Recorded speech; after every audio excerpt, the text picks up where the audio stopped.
Okay, perfect. Hopefully it's running now. Oh. Okay. Guys, I'm exhausted. I am so tired. We did the exercise stream this morning for those of you guys who are able to join. I ran so much. I exercised so much, but it was mainly the heat. Okay, it was like 85, I think, out today and like super, super sunny, but it felt like 95 at least. Okay, I was sweating balls. And then the worst part was I was supposed to meet with a friend for lunch at noon, and I was running late. So originally I was going to run all the way to the restaurant, right? Because like I was feeling ambitious this morning, okay? I was going to stream me running all the way to the restaurant, but I gave up halfway and I decided to take a cab because I was running late. So I messaged them that like, hey, like I'm going to be 12:15 instead of 12, right? And I got to the restaurant at 12:15, but bitch didn't get there until 12:45, and I was like, why are you so late? And she was like, well, you said 12:15 and I saw you were still streaming, and like I saw where you were. There was no way you were gonna get there by 12:15, basically. Like they were monitoring my stream I like, maybe not monitoring, but like I think they checked in at one point, and she was just like, oh yeah, she's not gonna get there in time. I got plenty of time. Like, I'll take my time getting ready for lunch, right? But I guess she didn't see me hop in the taxi. So I hopped in the taxi. I got there at 12:15 and I was waiting, and she was like, oh shit, like you're there already? So yeah, she didn't get there until 12:45 because apparently to my friends, whatever time I say, they're gonna show up half an hour late to make sure that I'm there first, I guess. I think that's like the thing. So anyways, I was running a little late because lunch was a little late, and then I came back. I wanted to make a matcha. Okay, like I took a shower, my hair's still wet. I wanted to make a matcha, and then I was just like, I'm already running late. I can't make a matcha. So I just ran downstairs to the convenience store and I got a Red Bull. They really need to sponsor me because I've been living on these. It's bad. Hi guys, how's it going?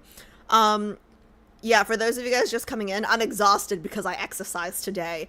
And if I'm lower on energy, hopefully this kicks in, but if I'm lower on energy, everyone can just blame Moon, okay? Because it's her fault. It's her fault. I was gonna have 1 week off, okay?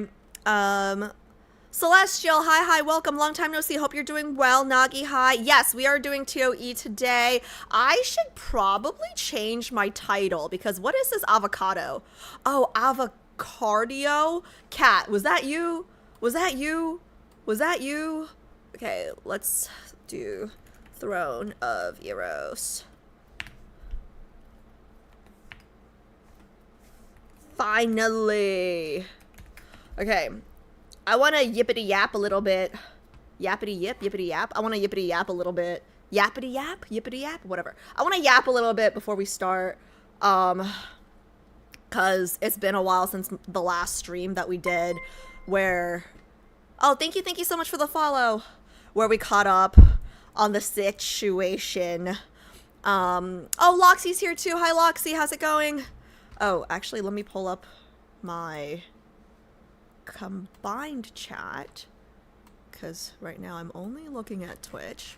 Okay, I have my combined chat. Can somebody just confirm we're live on YouTube too? Can one of you guys just go on YouTube and like type a hi, just so I can make sure we're over there as well.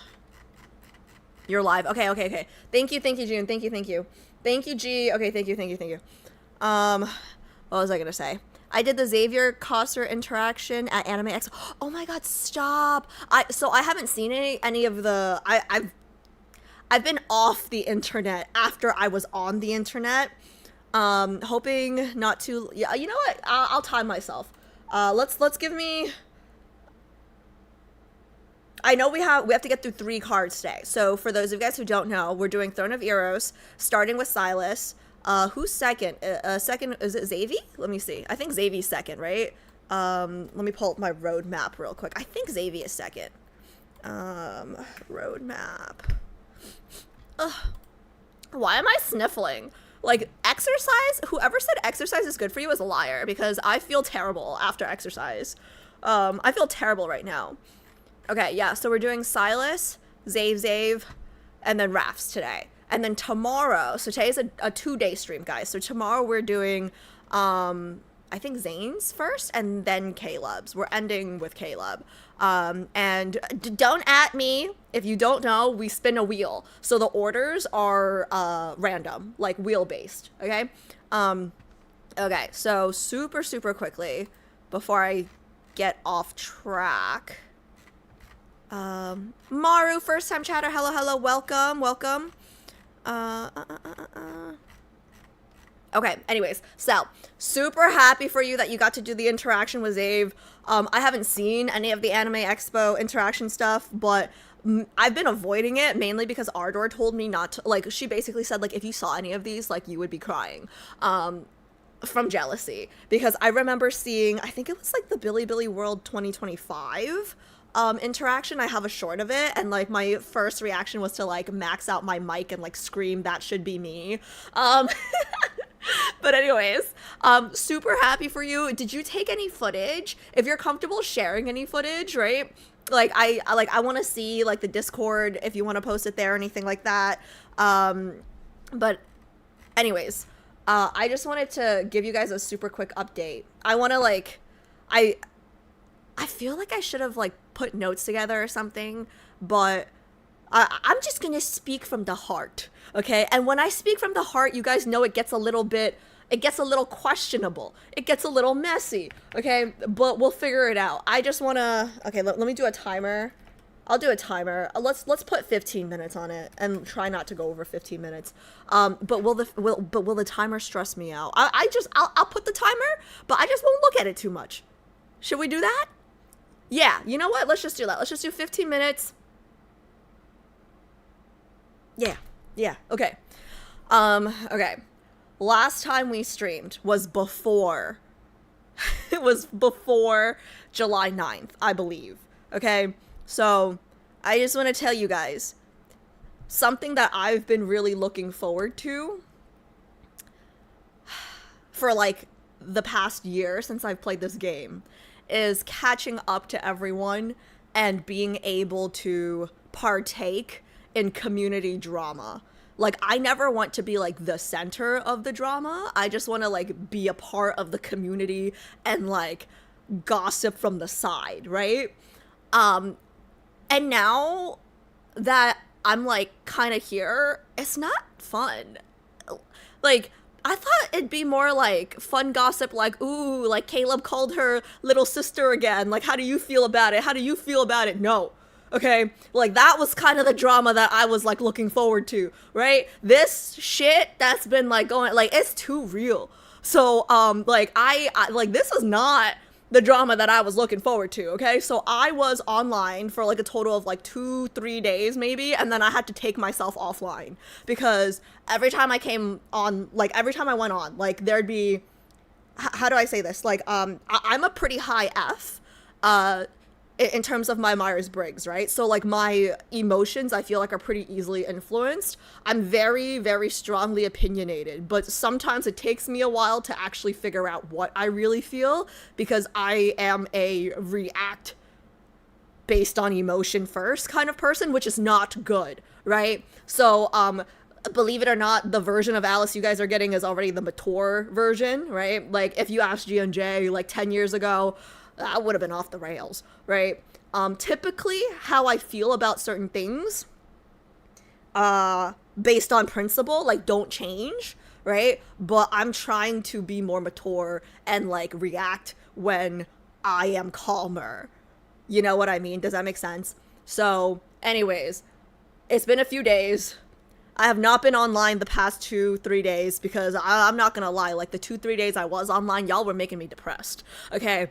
I said this on the last stream. Y'all were making me feel like I was going through a breakup. I don't know what was happening. Like, I was supposed to get a haircut this week. For those of you guys who don't know, the last time I cut my hair was in China during, like, IRL streaming month, right? So that's been, like, 7 months, 8 months, because I got my haircut, like, beginning of December. So it's been 8 months. My perm is, like, donezo, right? Like, I was supposed to get my haircut this week, and I had to delay it, because if I got it cut this week, I know, like, I'm getting bangs, okay? And the last time I got bangs was when my grandmother passed. And not saying that Valco being canceled is on the same level as my grandmother being, you know, unalived, because it's not, right? Like, my grandma passing was definitely worse, right? But just, like, I just knew I was gonna get bangs this week if I got my haircut this week. So I'm pushing it back, like, another 2 weeks. Like, my haircut appointment, right? Like, I'm just like, I'm not going to decide on a hairstyle this week, because I just know it's gonna be bangs. You know what I mean? I'm an INFJ, so I get it. Yeah. Feel like the girls doing the interaction are just as sweet and cute and bold as the guys ones. Let's go back to it's Canada. That's the drama that I was looking forward to, guys. The you know, like, dispute about, like, how you interpret a line versus, like, how I interpret a line, or, like, oh, did you know that he, like, I wanted, like, in-game drama. I didn't want, like, IRL drama. You know what I mean? Like, this is IRL drama. But anyways, like, back to this, because I know we have a lot to get through today.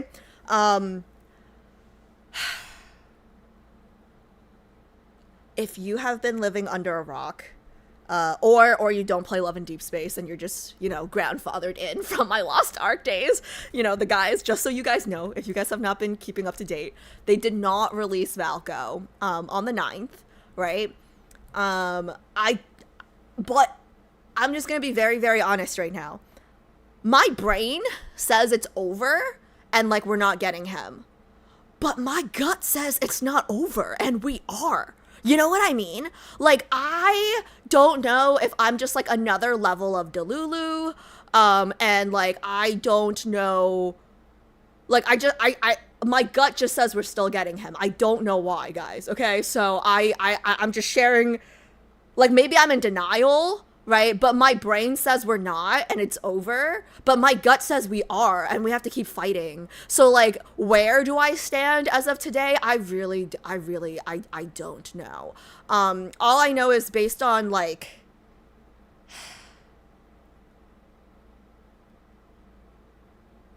I don't think that they're ignoring us. I think that their hands might be tied right now. And when I say that, by they, I mean Infold, obviously, paper games, whatever. And I'm not saying this, like, in defense of them, right? Because based on the 83 slide presentation that Pi presented the other week, like, they definitely have their faults. But I do think that their hands are tied right now. Because as a business person, I just can't shake, like, my focus in the whole situation is just, like, where is the money? And I just can't shake the, like, it's common sense to me that Infold would want to release Valco, right? To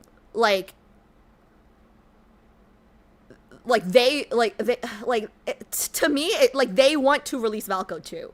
So, them not saying anything right now, I think they can't say anything right now. I'm trying to, I don't know if it's, like, naive. Like, I don't know if it's naive for me to think this, right? But I just feel like their hands are tied and they can't say anything right now. But I don't know. Like, everything that I'm saying, right? I don't have any, just so you guys know, I am not an uncle. I don't have an uncle. I mean, I have an uncle and he is Chinese. But I don't have, like, an Infold Chinese uncle, right? So everything that I'm saying is just speculation based on, like, what I've seen, my own thoughts in the shower, when I sit in the bathroom and I think, you know, in my free time about this stuff. I've been off the internet because I feel like nothing is based on fact right now, right? Like everything that I read is hearsay. It's like, oh, like they said this, like it could be this, it could be that. Like I just feel like we gotta wait for something official, you know what I mean? Before we like judge. But it's really hard because like what do we do from now until when they say something official, right? Like, so like that's kind of the problem for me right now. So my stance on the situation in terms of like what they need to do and where I hope this ends up or where this goes has not changed. But for me, the bottom line is I can forgive and continue as long as they release Valko before Caleb's MS. As long as they release Caleb. I can forgive and move on. I probably won't forget because I'm a petty bitch like that. But like I can forgive and move on as long as they release Valko before Caleb and Sylus's main story. So whether that means he has to be released one day before Caleb's main story in September, or that means they have to push Caleb and Sylus to January of 2027, I am for that. You know, like if they need more time to like get their stuff together, I don't think they need more time to get their stuff together because they were ready to release him in last week on the 9th, right? But when I say if they need more time, like we don't know what they're dealing with in terms of the government. We don't know what they're dealing with in terms of, I don't know, like all the background stuff that we don't know about, right? Like I will wait. I will wait. I just want the story to be good. For me, it'll be over if they release any main story. Like if they release reruns, fine. If they release multis, fine. If they release like dates, right? Like fine. Just like don't release any main story until Valko comes back. You know what I mean? Like that's kind of I think that's when it'll be like actually game over for me. I don't know why. Like my gut says he's still coming back. So yeah, that's kind of where I stand right now. In terms of like boycotting or like what we do now, right? I'm in a really weird spot, I think, because I don't want to feel bad for a multi-million, billion, like, I don't know how much they make in revenue, right? Like, it's a company, right? Like, I'm old enough to know that, we don't need to feel sorry for them. They're gonna do okay, right? Like, Love and Deep Space is not their only game. I have not audited their financials. I don't know how they're doing, but I'm assuming that they're going to be fine in terms of, surviving this, hopefully. But where I struggle is I'm not angry at Infold per se for this for this specific instance, right? Like there are things that the people who had criticism like were completely valid for, okay? Like, oh my god, like the most ridiculous one was the skin thing that I did not know about until, like Pai's presentation, right? Like the skin thing with the MCs and the shadow, like that's like fucking wild, right? Like that one, like 1000%, like there are things that they could have done better, right? But I think in this specific situation, when I look back at the timeline, when I look back at the things that they've released, when I've looked back at the things that I've read, I think they wanted to release Valko. And I'm not necessarily angry at them for the situation. I think their hands are tied. That's kind of where I'm at right now. But what does that mean going forward for me? I feel guilty still. Like even today, right? Like Thrones of Eros is something that I've planned for a while, something I've looked forward to for a while. But y'all saw I had to write that long ass essay and like post it on all my socials just to like it was like the most T thing. T as in turbulent, not T as in thinking, right? Like, I feel like I have to explain myself. Like, oh, like I'm still team bring back Valko, whatever bring back Valko is the hashtag. Yeah, like I'm still for this, like, but I still want to play this like thing that I've been planning for, half a fucking year. You know what I mean? So I still feel guilty about that, right? So I think where I've landed right now is, I think where I've landed, like this is gonna hurt me so much to say right now. This is gonna hurt me so much to say, okay? But don't send me any money. Don't send me any money to pull for banners. Don't send me any money to pull for banners. It hurts to say because I really wanted, like, I really wanted Zayn on a boat and Sylus looking all like Mongolian tribe, like, I don't know if it's Mongolian, you know, like, just like he just looks like a nomad of some sort, okay? Like, I really wanted to pull for this card. But I would feel too bad. I would feel really bad. So I think the move for me right now, at least until they release Valko, because I still think they will, okay? Like, in my Delulu head, I still think they will. I'm gonna be free for play.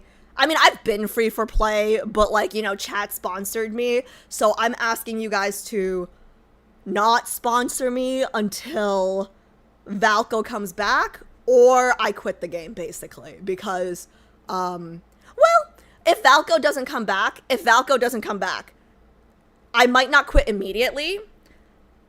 I think it'll depend on how destructive I feel when that happens, because I can see myself either, like, rage quitting right then and there, or I can see myself like, oh, okay, let's see how bad the main story is. Let's do Caleb's main story and see how they fucked it up. Okay, let's see what doesn't make sense. So, like, that's gonna, like, kind of depend on my mood and, like, my cycle when that happens. But yeah, I'm just, like, talking through everything without reading chat right now because I want to get all my thoughts through before reading chat, but I will read chat. I'm just wondering, like, is there anything? Oh.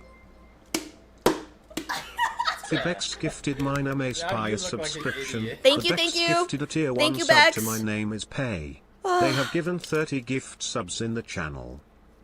Thank you, Bex. But yeah, for me, it's really hard because I don't have anything to kind of compare this to. I'm not a gamer. Oh. Moon Amarok gifted a Dreamerable subscription. Guys, thank you for the gift sub to Adri and Pi. They have given 63 gift subs in the yeah, channel. guys, please gift to my lads committee. Adri and Pi are both on the lads committee. Ardor, I don't know if Ardor needs a gift sub. Or June, but, like, I still have to add the stupid command. Like, we're almost, like, about to quit the damn game and I still haven't added the command. Y'all haven't reminded me. You guys have to remind me, lads committee, okay? Oh, crap, that was it. Wait, okay, wait. Let me finish my thoughts first. Okay, so what was I saying? Yes, so I guess what I'm asking for is, don't sponsor any more of my polls. I think I will poll, but if I do poll, it will be based on, you know, just, like, the diamonds that, like, I grind in-game for. So that's one. If you guys give me money, like, just, like, tell all your friends to, like, stop sponsoring my polls, right? Like, I will only poll using my diamonds. But if you guys give me money, I can't return the money because I don't know how to do that. It's all going to fucking boba, okay? Or Red Bull. So, like, consider this your warning. Please don't gift. I won't poll until Valko comes back, or I guess that's it. Like, another reason is, like, it's kind of counterproductive, right? Because I'm only playing this game to finish the cards that you guys have gifted me. So, excuse me. So I guess the more you guys gift me, the longer we'd have to keep playing, even if Valko doesn't come back. Like, this really hurts me to say because, like, I really want these cards. Like, these 4 cards I really wanted because you guys know, like, I'm obsessed with, like, I love, like, ancient Chinese like, decor, if you will, right? Just like anything ancient China I'm, like, obsessed with. So this was actually one that I really fucking wanted. Anyways, sorry. I feel like, it's my first Otame, it's my first gacha, not really a gamer. Like, I'm a little emotional just because I feel like, how do I say this? Like, in everything in life, not just like in relationships, right? Like, in everything in life, I feel like How do I phrase this? Okay. Not just in relationships. I feel like in every aspect of my life, I've always stayed too long. Does that make sense? So, like, this situation kind of feels like the beginning of one of those situations where I stay too long. Where, like, my brain is like, oh, it's over. He's never coming back. But my gut is like, no, he's coming back. Like, you gotta stick it through. You know, like, he's gonna be here. He's gonna want people waiting for him. Like, he's not gonna come back if no one's fucking waiting. You know what I mean? So, like, I'm just, like, fucking delusional at this point. Because, like, guys, I know we're talking about a fictional character, right? But, like, this is how I really feel. This is how I really, really feel. So, I don't know. I'm just really sad. Yeah, I'm just really sad.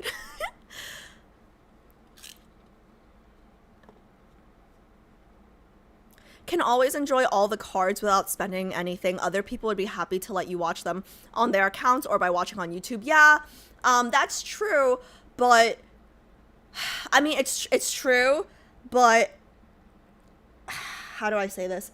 It's like not even about how much, like for me, it's over if they don't release him. Like, it's gonna fuck up the story for me. But I've grown really, like, parasocially attached to the 5 boyfriends that I have right now. You know what I mean? It's kind of wild.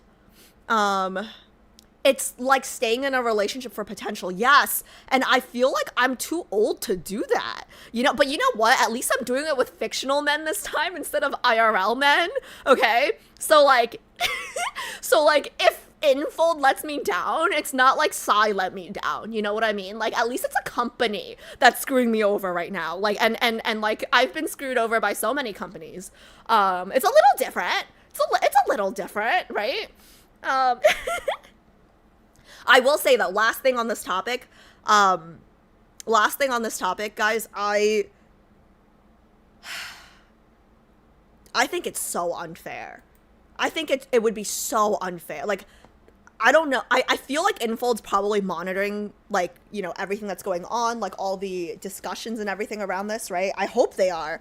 And, like, if they see this, if you guys disagree with me, like, feel free to type it, right? Like, people can see it in the chat, whatever. But I am for them delaying Raf's myths release. Because right now, like, I feel like it's really unfair to drop his 4th myth during this. Because it's really unfair because I want his 4th myth. And I want the damn companion. Okay? Like, I think it's really unfair to make, like, I'm not a Raf main yet, potentially, right? Like, I just don't think it's fair to make anyone, like, choose between, like, you know, committing themselves to bringing Valko back versus, like, their actual main right now. Like, I think that's really unfair. So yeah, that's where, like, that's what I think. But that's basically it. I don't want to harp on this because I don't want to be sad again. But I don't know. I've been feeling very guilty. I haven't been playing as much as, I mean, like, I don't play that much offline anyways, to be honest. I do my dailies every day, except Bex told me about the blackout day on the 9th, so I did partake in the one blackout day, but I've been doing my dailies as usual. I bought the fucking RM pass. I bought, like, right before the 30th, right? So, like, I'm a cheap ass. I'm sorry. I'm gonna go in, and use my RM pass. But I did lose that one day that we, like, did the blackout for. But I don't know. Like, that's where I stand, guys. Like, I really feel like, oh, last thing, okay? I don't know if I'm gonna get hate for saying this, okay? But the discourse that I've seen online about how Infold doesn't care about its global players, right? I don't know if that's fair to say. Because I'm American, right? And if I'm being honest, if there was an American company that cared more about, I don't know, like, their India player base than the American player base, I would be pissed too, if that makes sense. So from my perspective, right, like Infold being a Chinese company, if they prioritize their Chinese players, I'm sorry, like I still think that's fair, right?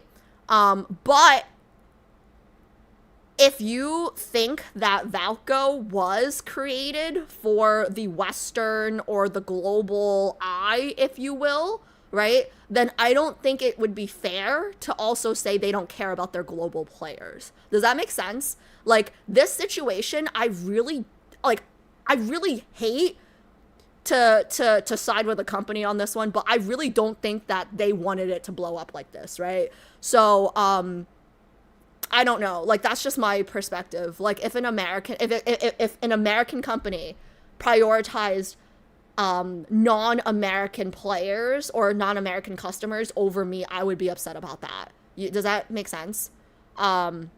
So I don't know. That's just my take on that, right? Does that mean like, oh, like they should always give Chinese girlies like all the good stuff and then like we get the crap?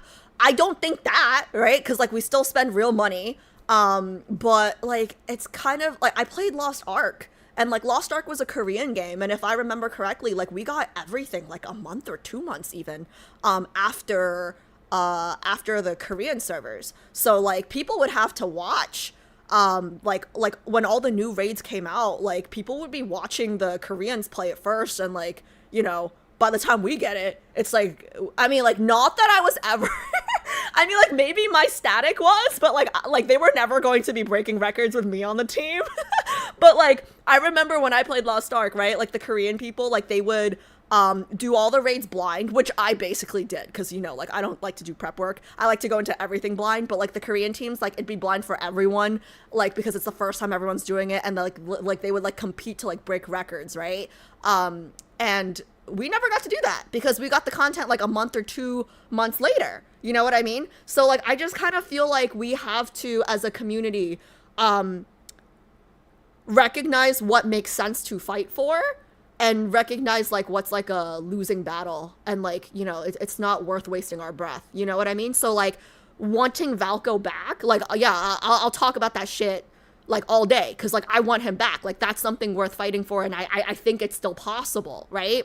As long as we do it from like a positive standpoint. I think like I saw a post about like how people are contributing money to like Wolf what is it called,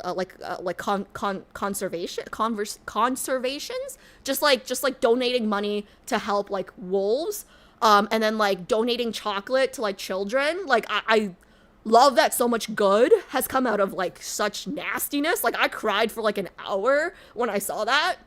I'm not gonna cry before we even do the card, guys. But like,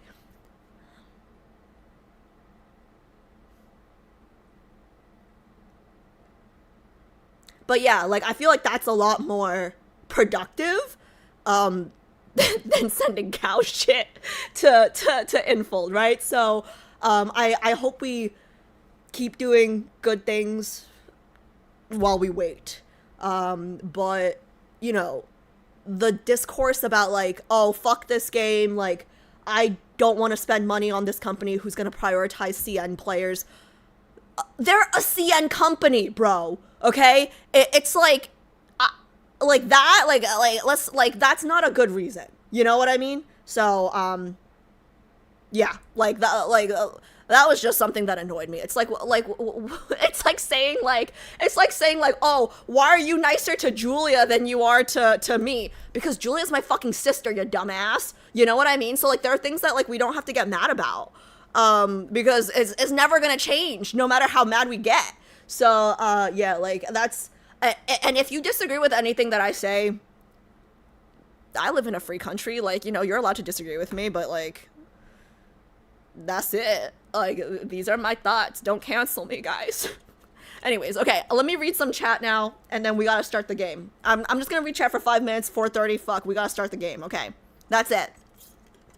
Oh! Sorry, very, very last thing. I've already gotten comments from people about like, hey, if you quit Lost Ark, like you should check this out or this out. Like people have been recommending Otame games.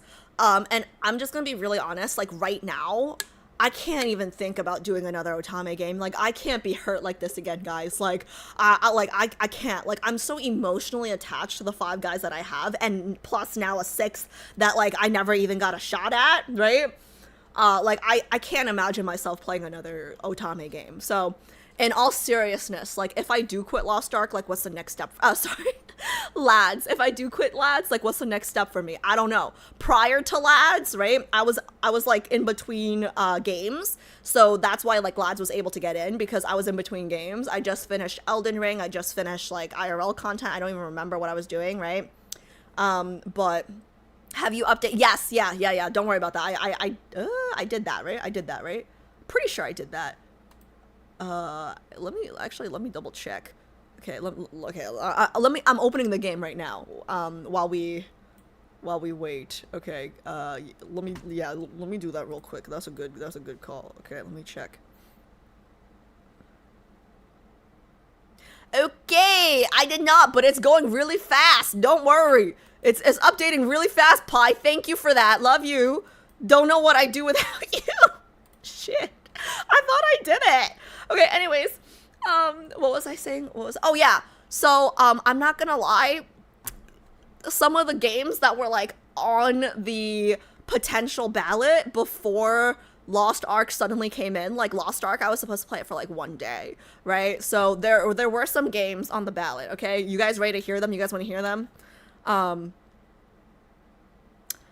was leaning towards Sekiro, if anybody knows what that is.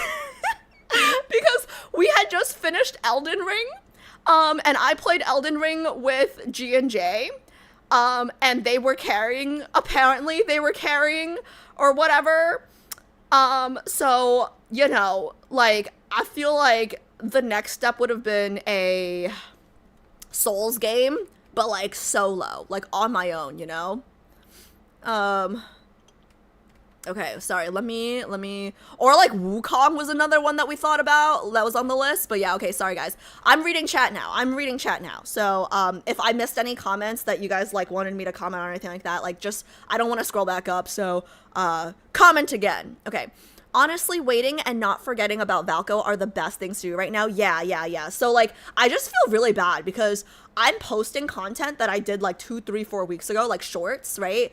And, like, I don't want people to think that, like, just because I'm posting content that I did 3, 4 weeks ago, that, like, I've changed my stance. Like, I have not. I will not. Like, my opinion is, like, pretty hard to change once I've decided. Excuse me, that's another... Yes, ma'am. What about smaller dating sims? There's one I play and it's completely free on, what's it called? And the main guy has white hair and red eyes. So, oh my god, no, I don't want a reminder of Sylus. No, I don't want a reminder. No. Oh, that's funny. That's funny though. What about Road to Empress? Yes, that one I plan on, I think guys, I'm just gonna make it official now, because if I don't, G&J will plan something for my birthday. My birthday's coming up. I don't want to do some kind of exercise wheel torture stream. I'm gonna just say it now. We're playing the Road to... I keep calling it Concubine's Climb. Road to Empress. We will play Road to Empress for my birthday stream, okay? GJ, I hope y'all listening. No wheel this year. Thank you. Sponsored by Shallow.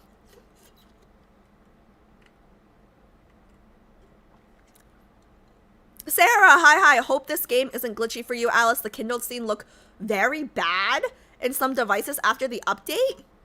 Xavier's kindled in particular was fucked up for me. Are you serious? Like, how bad? Shit. Sekiro compared to other Souls game is still kind of its own thing. Yeah. Alice, I found you because of lads, but now I stay for you. You're gonna make me cry. You're gonna make me cry. Stop. You're gonna make me cry. No, I'm not crying today. Okay, Maya, you bitch. How dare you? Oh, sorry. Oh, I'm so sorry. My very, very, very last thought on the Valko situation. My very, very last thought, okay? I don't think it's, like, fans who are against Valko anymore. I don't think it's fans. Let me say that one more time. I don't think they are real fans. Okay, the people who are against Valko, like from what I can like see, or like from what I can like implore based on my experience, right? Even if they didn't want Valko as their main, they didn't want to cancel him. I was one of these people, right? Like, I didn't want Valko in the game, but I didn't want him canceled, okay?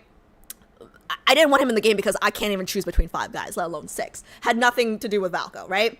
But I'm seeing things now, like, oh, let's cancel the guy with the world underneath, you know, with the number that we don't like, right? Like, let's cancel Xavier. No! Don't fucking come for my Xavier, okay? Like, they're, like, okay, oh, yay, we got one guy canceled. Let's cancel one of the other ones. Like, let's cancel. They're not fans. They're fucking trolls, guys. Like, they're not real fans. So, like, no, don't go after the Chinese girlies, like, or, like the antis, or, like, whatever you want to call them, right? Like, these people don't play this game, okay?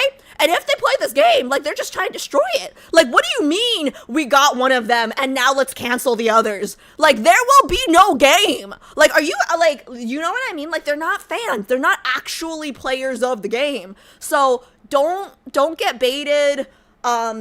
I say that like I didn't get baited. But, like, don't get, like, I got so mad, right? I got so mad because I saw something about that. Like, I saw something about, like, oh, like, we gotta cancel Xavier because it was his world underneath. Then why did we block, like, I knew Valko was the scapegoat, right? So if Valko was the scapegoat for Xavier, right? Like, let's just say for that specific world underneath, why are you going after him now? Like, then what the fuck was the point of canceling Valko, right? So that's one. And then I saw another one about canceling, Caleb, right? For the medicine thing. Bro, like, we all know where I stand. We all know where I stand on the medicine thing, right? But, like, what do you mean we should can't, like, it's an Otame game. If you get rid of all the love interests, there is no game. You know what I mean? And then, oh my god, okay, the very, very last thing. I'm so sorry. I keep thinking of more things to say. Okay, this is the last thing I will say that really annoys me. I got some comments from the last short that I posted about this, right? It was about how Bex and Pi presented the memes, and one of the memes was like, you know, Caleb and Sylus also got hate when they were first released, right? So based on the comments that I've seen, like, it feels like everybody gets a certain degree of hate when they're first released, and I think that's normal because we're all loyal to the guys that are here, right? But, like, I don't know, like, the degree of racism and, like, just, like, shallowness of, like, some of the comments about Valko was, like, a different level, from what I understand. But here's the main distinction, okay? He was never fucking released. He never even got a chance to, explain himself, if you will, right? So, like, the people that didn't like Sylus, he came out, and then they were able to change their mind based on what they saw. The people that didn't like Caleb, he came out, and then they were able to change their mind or confirm that they didn't like him after he came out, right? Like, Valko never got that chance. And that's what pisses me off. Like, you cannot like someone and then change your mind based on more information, right? We will never get more information if he's never released. So I just think that's really unfair. That, you know, people didn't like Sylus and Caleb at first either, and now look at how fucking popular they are, you know? So, yeah, that's it. I'm not gonna talk about this, more, because I know we gotta start Sylus's, TOE, but I just want to say, like, they're not real fans. Like, if you're trying to cancel more guys, like, just get the fuck off my page. Like, I regret so much. I'm mostly seeing stuff on TikTok, because Beck sent me some aftercare stuff from TikTok, and now I'm, like, on the algo. Instagram is dumb, by the way. Instagram, till now, has not figured out that I'm a Love and Deep Space girly. Like, I still don't get Love and Deep Space Rex on Instagram, okay? But, like, whatever. TikTok, I get, and then, Threads, oh my god, like, Threads, like, my entire Threads is, like, Love and Deep Space stuff, so, like, I can't go on there anymore. Twitter is, like, meh. Like, I don't know why. Like, Twitter has not figured out I'm Love and Deep Space either. But, yeah, like, the Thread stuff has been wild. Oh, yeah. Check the time, plus read the roadmap properly once you're ready. Okay, I'm gonna pee. I'm gonna come back, and then we're gonna do that. Okay, the game is updated, so I'm just gonna launch it too. I'm gonna launch it while I pee, and then I'll be back. Okay.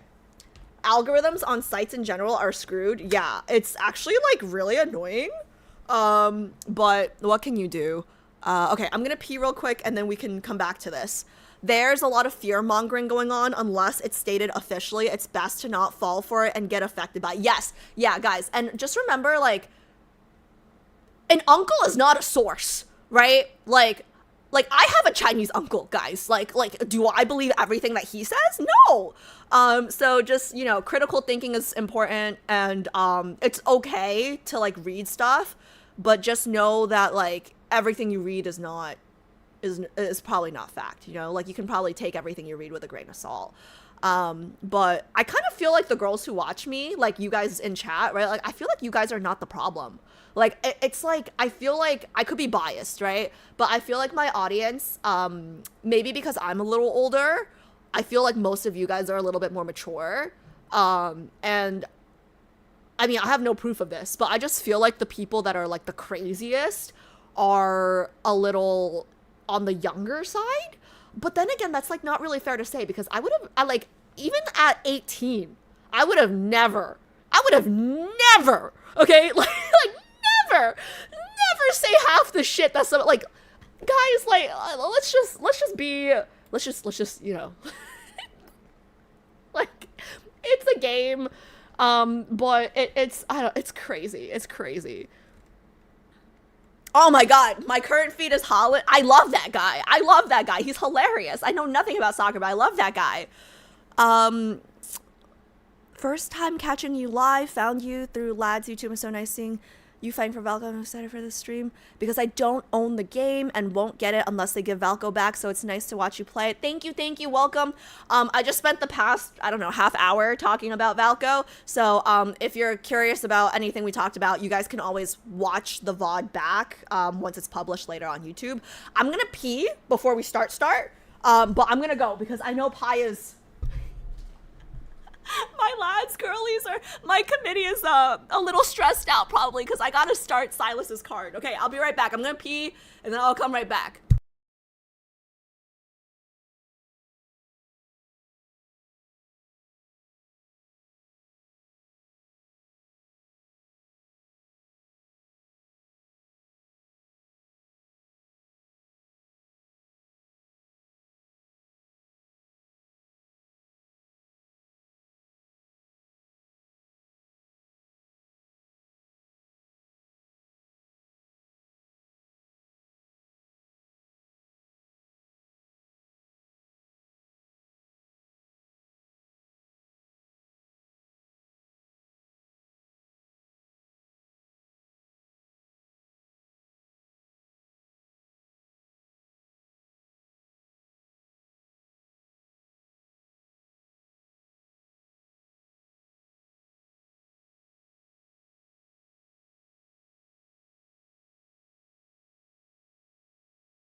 Okay, I'm back. Let me pull the game up and restart. Another thing, like, people tell me, like, oh, you can try other otame. Ooh, let me pause the music first. Okay, pull up the game. The people who are, like, telling me, like, oh, you can totally try this otame game or this otame game, like, suggesting other games to try if we do quit Lads, right? Like, this game, this is such a good game, guys. Like, the best. Okay, Love in Deep Space is such a good game. It's the best. Like, have I played any other Otame games? No. This is the only Otame game I have ever played in my life, okay? But I'm telling you guys, it is the best. It is the best one, okay? So it's like, how do I go from the best to something else? If I go to something else, it's just gonna be disappointing because, like, where do you go from the best, right? The only direction is down, okay? It's like after you date me, like, who are you gonna date? The only direction is down, am I right? I'm just kidding, guys. I'm just kidding. Okay, switching my screen. No, but truly, this is a great game. Like, this is just any other game I play. I'm just gonna... Any other Otame game I play, I will just be comparing it to this one. You know?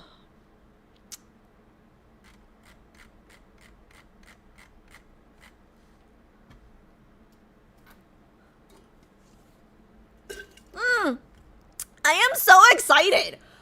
Okay. We already talked about Valco for like an hour. What the hell? Why is it still loading? It said it was done.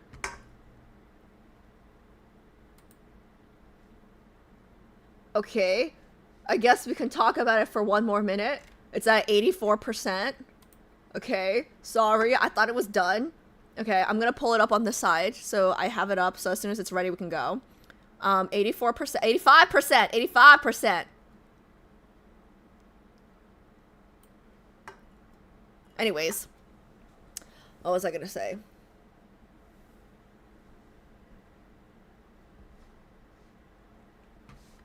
Okay, yeah, it's moving. It's moving.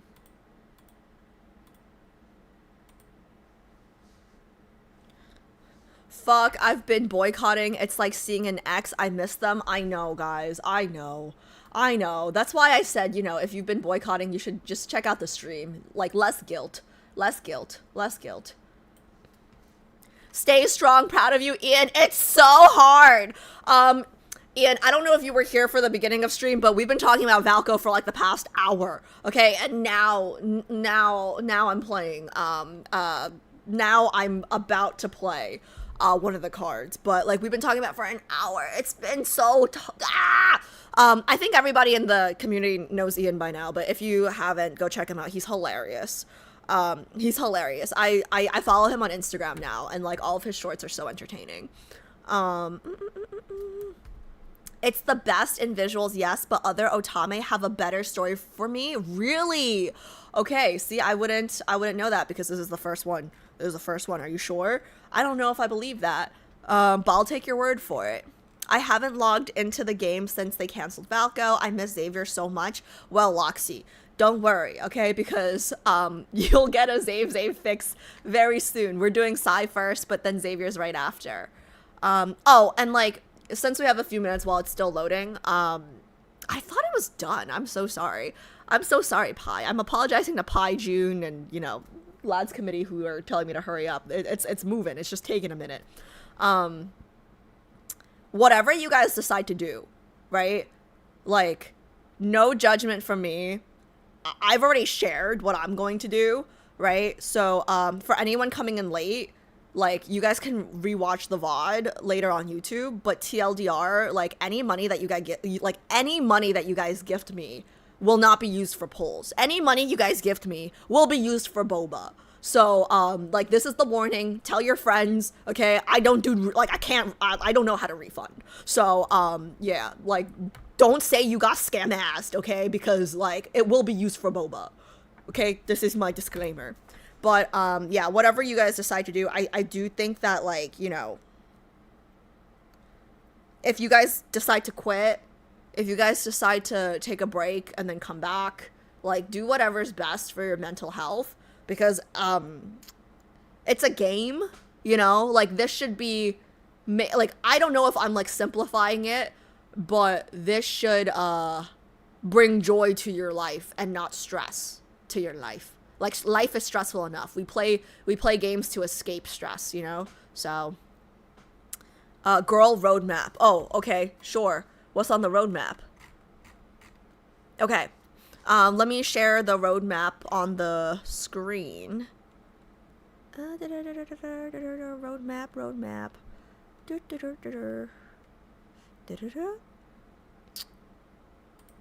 Is this one? No. Oh? What's this? Oh, I was editing. Okay, so this is over here. And this is over here. Okay. There we go. Right? Okay, cool. What am I reading? Okay. Excuse me. Excuse me. Welcome to your harem, your quintessence. Read everything on this page properly. As we've mentioned before, I don't know why, like, that did not sound like pie. As we've mentioned before, think of the AU multi-banners as something like, how would these love interests act if they were exposed and raised in a completely different setting and culture? Ooh. Okay, interesting. So for those of you guys who are new friends in chat, this is only my second multi. So we did my very, very first multi last week. Once Upon a Frame was my first multi. And this will be my second multi. So this is like what all the background is. Don't look at the Kindles. They're spoilers. Yes, ma'am. Okay. Throne of Eros, multi-banner day 1. Okay, we're doing Sylus's first. During the first choice, we 100% highly recommend to choose this option. Well, what was the other option, though? What the fuck? Okay, alright. Okay, alright. If the Kindled glitches, watch this after. Okay, oh, thank you guys, thank you. Okay, I appreciate that so much that you guys included the links. Okay, yeah, oh, thank you, Pi, I appreciate you guys. Yeah, can you guys remind me to add the lads committee girlies names to the command, please? Because I've been meaning to do that for months. Okay, yeah. What was I gonna say? Oh yeah, so the next one, okay, yeah, so we're doing Psy first, then we're doing Xavier. During the first choice, we 100% highly recommend to choose this option. Okay. Okay, I see. So it's like the same thing with all, okay, got it. Okay, I can do that. Okay. Spinning the, oh my god, yes, we gotta talk about this. Crap. Okay, yeah, okay, what the fuck is taking the game so long? Okay, you know what, do we want to do this now, actually? Well, we can do this now, or let's talk about it now, because I'm still waiting for the game to fucking finish loading. What is taking so long? Yeah, let's talk about this now. So, guys, it's probably a good use of time if we're still waiting. Yeah. Okay, so chat, super quickly, if you guys are watching on YouTube today, great. No problemo, okay? But next stream, my next 5 streams might be problemo, okay? So this is your warning now to please make a Twitch account, and it's because we had to move some things up. So basically, like, this was scheduled to be in the calendar. I want to say, like, originally it was gonna be like August or something, right? But we've actually kind of moved these up. We're calling them intimacy progression streams. Okay, so what that means is it's too spicy for YouTube. Okay, so we were gonna wait until like August-ish, because that's when my ban was gonna be lifted. I mean, sorry, not ban, warning. So yeah, for those of you guys who don't know, new followers or whatever, I have a warning on my YouTube account because of Lingering Lust. I have not done Lingering Lust. It was just a trailer, okay, that I blurred everything out for, but apparently, like, I think it was Caleb, or was it Xavier? I don't know. Somebody was moaning way too loud, okay? Somebody was moaning way too loud. Like one of the VAs said their rent was due, okay? And I got flagged, okay? So I got flagged. I had to do a training, and then I'm on the naughty list for 90 days. Okay, 90 days. So I think it was Caleb, actually, but anyways, so the warning is lifted, I want to say August 3rd or August 4th, something like that. Like, it was 90 days from whenever I finished the training, right? So we were kind of planning on doing it like after August, like after the warning's over, but it was always going to be on Twitch just to be safe.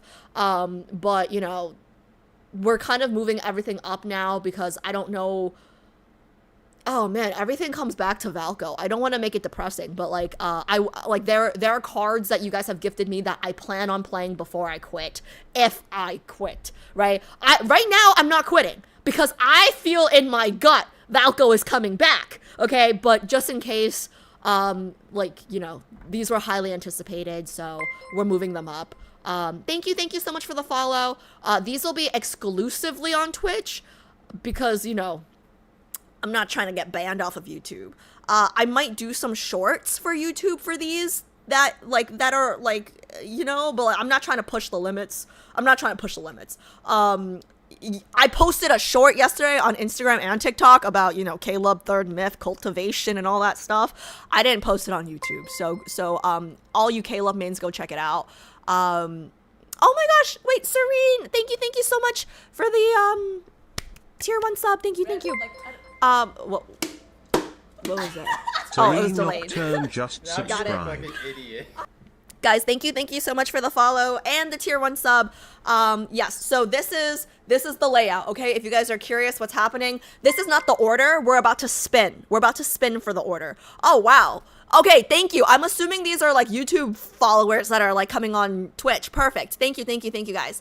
Thank you so much for the follow. But yeah, so this is not the order yet. We're going to spin for the order of the lineup right now while we're waiting for my game to frickin' finish loading. But yeah, so just in case you guys are, oh my god, I'm so mad. This card, I wanted this fucking card. Oh, sorry. So emotional. Sorry. For anyone who's just joining and didn't understand that, just rewatch the beginning of this stream, okay? Yeah, like Wander and Wonder, I don't have any of these cards and I really fucking want them. God fucking damn. Why did this have to happen to me? Sorry, I'm okay. I promise I'm okay. But yeah, just so you guys know, like Xavier, like all the green, that's gonna be one stream. Zane, all the blue, that's gonna be one stream. So that's how you guys should read it. 1, 2, 3, 4, 5. Okay, yeah, perfect. 5. Even though Caleb only has 4 cards, do remember that these are more recent, so they're longer than previous ones. Okay, cool. Yeah, huge shout out to my contributors. Oh, okay, my committee, my lads committee. Why can't I? Okay, I can't highlight them, but like they're down here. Okay, so thank you guys so much for putting all this together. They do a lot of work, so it's crazy. If you ever see one of their names without a sub, you know, you guys know what to do. Okay, gift. I just wanted, in case y'all didn't know what to do. But yeah, so this is the plan. Let's spin the wheel. Where is the link to the wheel? Oh, right here. Perfect. Okay, let's do it now. Let us do it now. Super quick question, just so I know. If you're a Xavier main, can you type 1? If you're a Zane main, can you type 2? If you're a Raf main, 3, Psy 4, Caleb 5. I'm just curious how many people we have in chat right now. I can see YouTube and Twitch, so both should answer, please. Hanny, what the fuck is 6-7? That's not helpful. Ooh, okay, it's a good mix. 2, 4, 1, 3. So basically, Mask, you're everyone but Caleb? That's rude. Okay. Super. Is Zane 2? Yeah. Zane is 2. Just like 1 through 5. So Zave 1, Go 5. Okay. That's a good mix. Okay. All of them, yeah, same. If you guys haven't joined our Discord yet, make sure to join. We have like roles for these, and I think Sylus is winning right now. I think Psy, and then it's Raf. But we have a lot of harem mains too, so that's cool. Okay, cool. I see a lot of. I'm seeing a lot of 2s. I'm seeing a lot of 4s. Oh, who's okay? 4, 2. Okay, okay. Zane and Psy. Okay, cool. 6. Yeah, everybody type 6 for Valco. Everyone's a Valco main right now in my chat. Okay, cool. Let's do this. Let me see the wheel. I gotta change. Do I have to change? I might have to change. Lad's wheel. Here we go. Here we go. Why is it cut off? Why is my wheel kind of cut off right now? Let me move this. Okay, so this is just for the order in which we're going to do the spicy streams. Okay.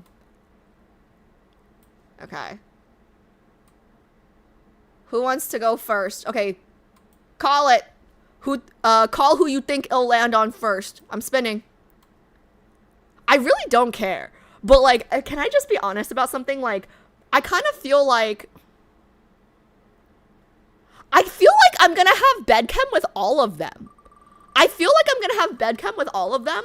But, like, whoever goes last, like, you know, recency bias.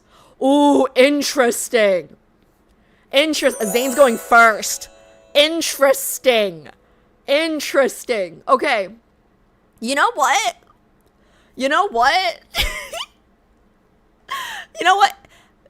It's fair. He hasn't gone first yet, okay? He has not gone first yet. He went last for Once Upon a Frame. You guys remember that? Yeah. Okay, cool. Okay, so... Oh, wait, I was supposed to remove him. How do I... Oh, fuck, I fucked up, guys. Shit. June, how do I remove... Ah! No, I was supposed to remove him! Shit. Wait. This don't count. How do I remove him? We'll just ignore him. It's okay. Will that ruin the... But that will ruin the... Okay, are you sure? Because I think that will... Won't that ruin the... It's fine? Okay. Yeah, okay. Sorry, I freaked out. Okay. Second one. Who's going second?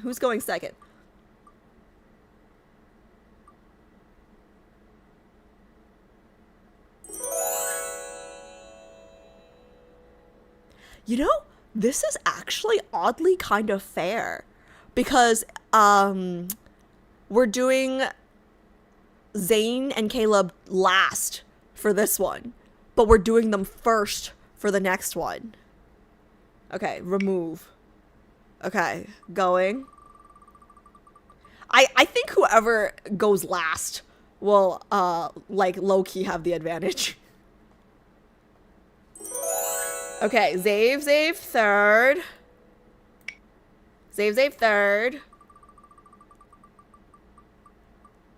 It's gonna be really interesting if we land on Raf last.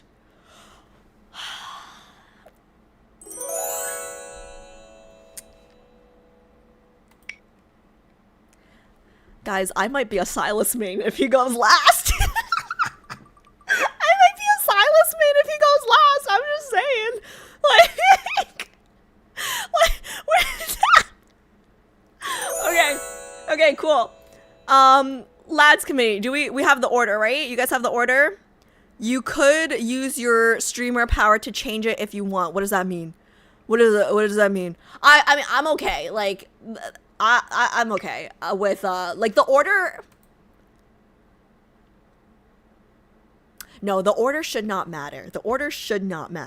I'm just saying recency bias is a real thing for me. It's kind of bad. Okay, so, what was it? Zane, Caleb, Xavier, Raf, and then Sylus. Wait, is it the exact opposite of... Oh, no, it's not the exact, but it's almost. Okay. Guess I'll be waiting for Sylus for a few weeks. So I think that we've kind of tentatively picked the dates already. And it's not going to be 5 weeks. It's not going to take me 5 weeks to get to Sylus.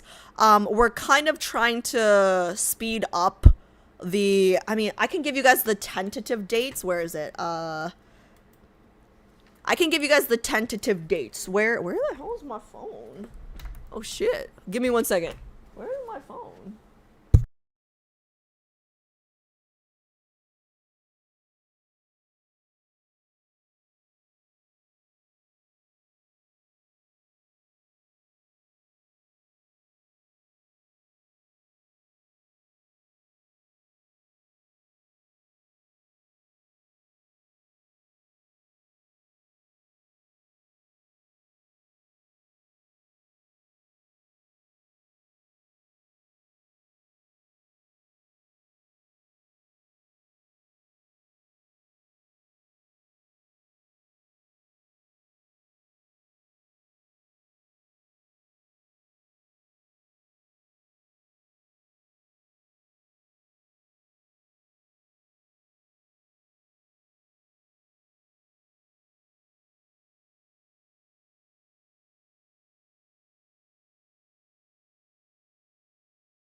I low-key lost my phone, so now I'll have to call myself to find my phone.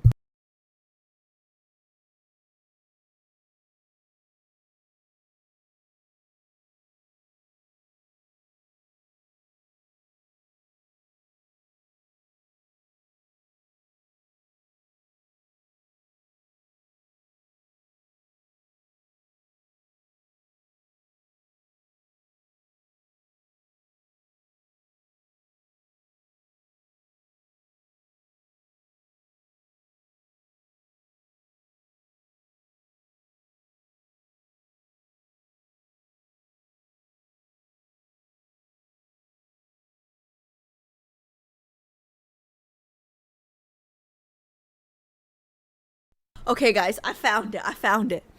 Okay, so the tentative dates I have. Let me see. Where the hell did I? Okay. These are tentative, okay? I will officially announce them again. Should not be any changes, but tentatively. So next week I'm going home. So, we're doing stream today and tomorrow. And then the first intimacy progression stream, so that will be Zane's, okay? Zane's. Tentatively scheduled for Saturday, not Sunday. Saturday, the 25th. Sunday, the 26th, will be Caleb's. Okay, so that would be the 25th, 26th. And then we're going to do Friday the 31st for Xavier. The 31st for Xavier. 31st for Xavier. The 1st for Raph. And then the 2nd. Sunday the 2nd for Sylus last. Oh my god, no, wait, Adrian. Will you guys be really mad if I did something? Will you guys be really mad if I swapped? Oh, but would that be too much Caleb? Cause we're ending on Caleb, and I'm wondering. For those of you guys who don't know, Adri is also a streamer, and she streams every day except for Sundays. And she serves on my lads committee, and she's a Zane main. So I'm wondering if I would be able to swap. Cause Zane is scheduled for a Saturday. I'm wondering if I can swap him so she can catch him on a Sunday. Will anyone be very mad if I switch? Is there ever a thing that's too much Caleb? I would like to formally request on behalf of Adri. Perfect. She hasn't been able to. Listen, it's not me. I'm not playing favorites. Bex formally requested. Okay, thank you. Okay, Bex formally request. It's not me. It's not me. It's not me. Okay. I would like to formally request on behalf of Adri. She hasn't been able to watch Zane live. Yeah. Because of the new stream. Yeah. You know what? I'm gonna do it. I'm gonna do it, guys. I'm gonna do it. Okay. So maybe we do. Is it okay to swap him with Caleb? Because we're ending on Caleb for TOE. You know what? You're right. We can never have too much Caleb. Right? We either swap. Yeah. You know what? I'm gonna do that. Either we do Caleb on the 25th. But it wouldn't make sense to move Xavier up. Yeah. You know what? We're gonna do that. Okay, so I'm sorry. I'm gonna rig it because of Bex. It's Bex's fault. It's not my fault. Don't be mad at me. Okay. But yeah, guys, like Adri and like the lads community, lads committee, they do a lot for not just me, but like for the community. So when I can flex for them, I will. But you know, this is not Bex. This is not me. So we're going to do Gurka the 25th. Doctor the 26th, Zave the 31st, Raph the 1st, Sai the 2nd. Yeah, that's it. Yeah, so no one has to wait 5 weeks. I just want to make that very clear. Okay, we gotta start now because the game has been done, and I'm so excited. I'm so excited for TOE. Okay. Where is my... Okay. I promise I'm gonna be so locked the fuck in for this. But you guys gotta let me know if the Kindle looks weird, because I don't know what the Kindle's supposed to look like if you know what I mean. Okay, can I just get a check of, can you chat, type 1 if you're doing TOE for the first time with me, 2 if you've done TOE before and you're just, you know, hanging out today. Honestly, it'll be obvious. Really. Okay. Ooh, okay, most of you guys have done it before. Synergy. Thanks, bud. Fucking Synergy. 1. Okay. Okay, cool. Okay, so I'm gonna respectfully or disrespectfully, okay? No fucking spoilers, guys. I see multiple ones in chat excluding Synergy, okay? There are people doing it for the first time with me, both on Twitch and on YouTube. So no spoilers. You guys can talk about what is his outfit? What side? What are you? Okay, whatever. Yeah, you guys can talk about things as they come up. But please try not to spoil anything. Also, I talk to myself. I ask a lot of questions. Don't answer me. If it's gonna be a spoiler, don't answer me. But yeah, you know, we try not to spoil anything for anyone who's doing this for the first time with me today. Thank you very much. I am so excited. Also, thank you to everyone who you know, helped me get these cards. I really wanted TOE. Okay. Where is TOE at? Did I pass it? Did I pass it?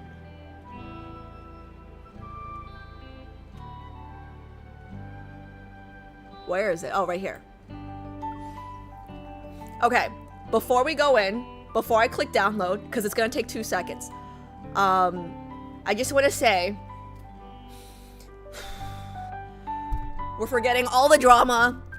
I'm going to let myself play without feeling guilty, and everyone who's watching in chat can watch without feeling guilty, okay? Because we fucking deserve this after this week.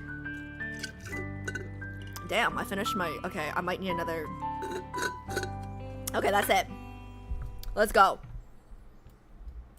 I'm so excited. I'm so excited. I have no idea what this is about. I have no idea what this is about. I've also never, like, seen Star Wars, but, like, it feels very, like, Star Wars-y vibes to me. Okay. I'm so excited.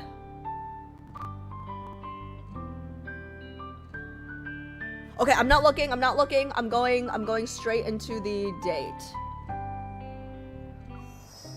I'm not looking. Okay, let's walk towards it. This future you've been dreaming of, our future. Okay, start. I remember, like, this is one of the trailers that really stood out to me when ooh, sorry, this got lowered. Yeah, this was one of the trailers that really stood out to me. I also, like, this is another one where I had no idea how to dress today. Galactic light shines bright. All stars gleam in harmony. Is he low for you guys, or is he just far away? I really want to get the audio right for this. Galactic light shines bright. All stars gleam in harmony. Is he loud enough? Yes. Yes, no, maybe so. Is he far away? I don't know. A little low, but is he far away? He might be far away. Okay.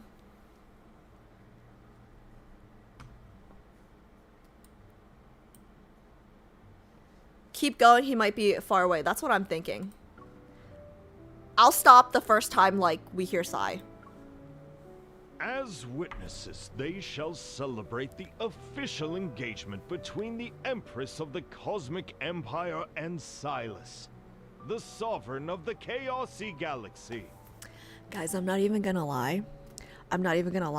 They called me Empress in college, right? I was president of one of the business clubs, and they called me Empress Alice, not out of respect, not out of, like, reverence, right? It was because it was my way or the fucking highway. Okay, so I love that, like, I like Empress more than Queen. Anyways.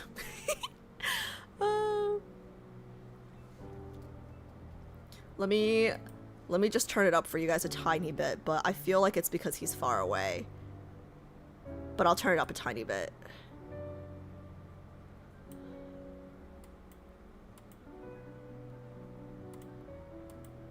My friends from college, sometimes they still call me that when I'm like being annoying. Okay, I turned it up a little bit, but I think he's a little far. As witnesses, they shall celebrate the official engagement between the Empress of the Cosmic Empire and Sylus, the sovereign of the Chaosy Galaxy. Can I just also say, like, I am a big fan of, like, arranged marriage trope fan fiction.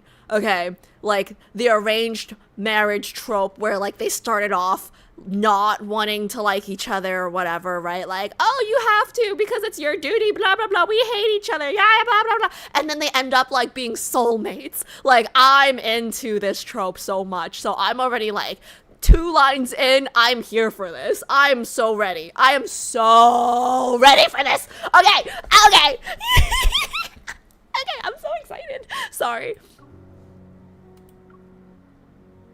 As I fasten the last button on my gown, ceremonial space fighters complete their first lap outside the palace. I look down. A crimson ring lies quietly in its jewelry box. It's an essential element for this political marriage alliance. Oh my god, I'm so into this trope.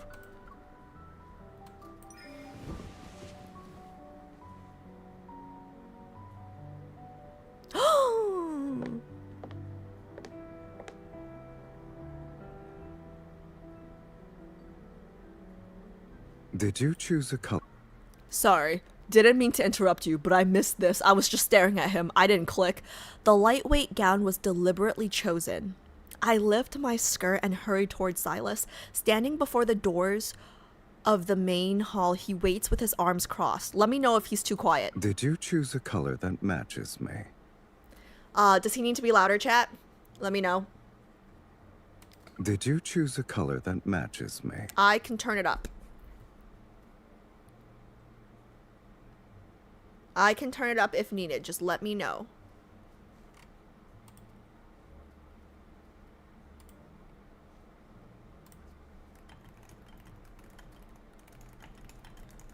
I just gotta respond to my sister real quick.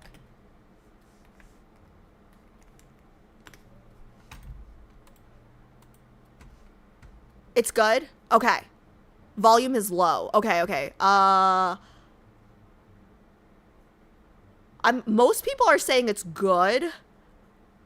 The one person, Nui, it's low for you. I'll turn it up a tiny bit, but maybe refresh, because it might just be you. Because everybody else is saying it's good, but I'll turn up a tiny bit. Okay. I'll do that. Did you choose a color that matches me? Okay. Last call. Did you choose a color that matches me? Hopefully it's good. Perfect? Okay, okay. Okay, okay, perfect. Color that matches me. It's a bit low on YouTube? That's weird, because it should be coming through the same. It's coming through the same, source.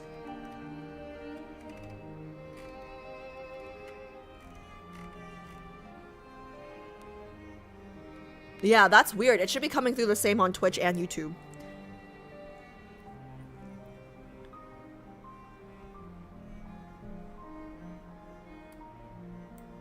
Okay, let me know if it gets worse. You didn't read the line, Alice? The one you missed? What did I miss? I read this. What do you mean? I didn't miss nothing. He just said this. Did you choose a color that matches me?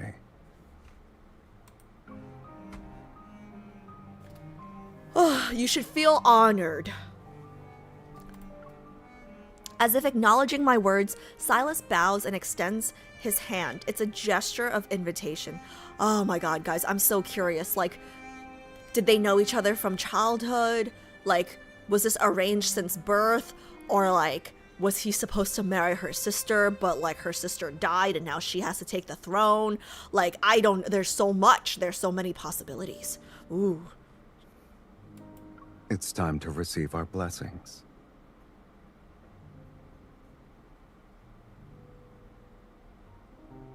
He looks so good in this uniform.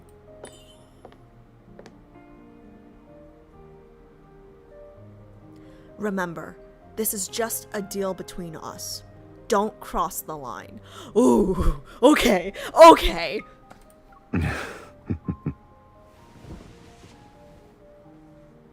After my palm slides onto his, he tightly grips it. An irresistible force pulls me towards him, and I stumble before he uses his other hand to support my back. This distance is expected of two people in a stable, harmonious relationship. Your Majesty. This distance is expected of two people in a stable, harmonious relationship. Your Majesty.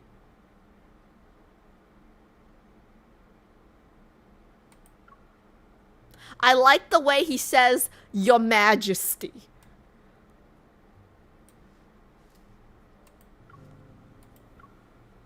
If you want people to notice something's not right, well, you're free to push my hand away. He moves his hand slowly, provocatively. Guys, it says provocatively. Before it finally settles on my waist, Sylus pulls me into his embrace. Reflected in the mirror, we're so close that we're seemingly one entity. Ooh, am I blurry? Okay, that might help. You're already regretting it. This marriage of convenience is just a deal between us. Until we walk through that door, you still have a chance to back out.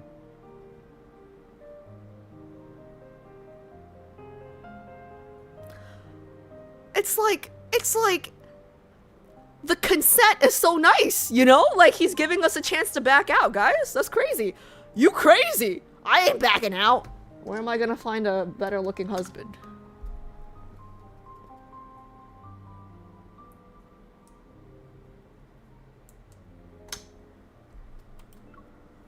Do you still want to do it?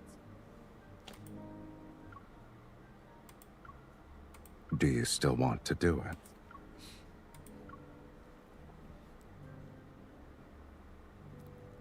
Oh, this was the line you guys told me to do. Okay, back up of the engagement. What I choose is not for others to judge. Guys, in what world was I going to back out of the engagement?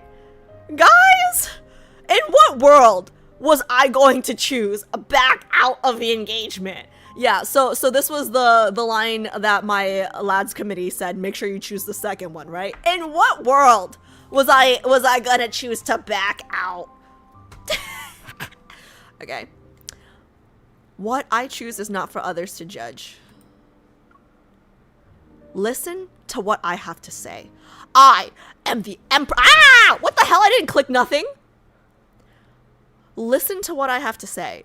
I am the emperor. Ooh, should I have a British? No. I'm not doing this again. No, I'm scared of moon. Fuck that. Okay. I am the empress of a galactic empire. What I choose to do is not for others to interfere with. No. Okay, forget it. To counter Sylus's provocation. Oh, okay. Let me. Ooh. To counter Sylus's provocation, I firmly peel his fingers open and interlace my fingers with his. As for you, it's too late to back out if you're going to have any regrets. I would never possess a hint of remorse when the benefits of our marriage alliance are involved. A tickling sensation runs between my fingers as Sylus adjusts the ring I'm wearing. He ensures the crimson gemstone embedded on it is facing upwards. It's the symbol of the power behind him and what I demanded from him. Thibex cheered X100. Just a quick warning, these cards are some of the worst for progressing without you clicking. Really? They do it a lot, unfortunately. But why? Why? What? Okay. I mean, thanks for the warning. That's good to know. Because sometimes I'm like, oh, did I click it by accident? But I guess it's good to know that it's not me. That's really annoying. That's actually really annoying. Alright, whatever.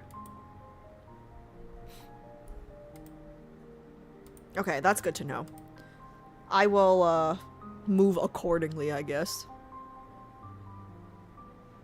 So be vigilant. Yes, ma'am, I will. Okay. It's the symbol of the power behind him and what I demanded from him. I love Sylus's MC. She's bold. And on his ring finger, the ring representing me, the Empress of the Cosmic Empire, shines just as brilliantly at this moment. I want to see these rings. This is also what he demanded from me.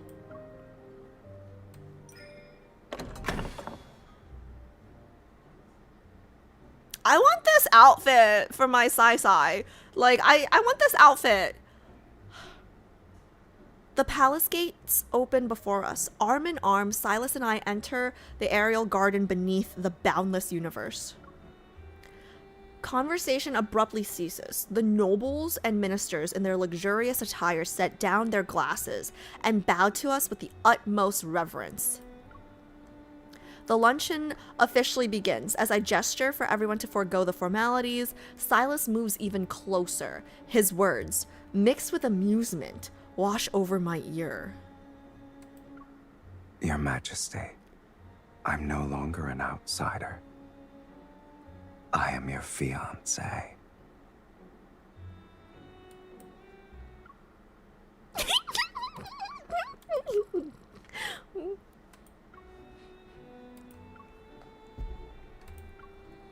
I lean against his shoulder and direct his attention to the unmanned camera flying towards us. Ah! No paparazzi. Ooh. The cosmic year 649, Sylus, Kausi's sovereign, and I hold a grand ceremony to announce our engagement to the universe. But only we know that our union is nothing more than a deception, a deal, a mutual exploitation. Nah, girl, I think you're the only one that thinks that. I think he's already into us. It all started 14 days ago, on the third day of my coronation ceremony.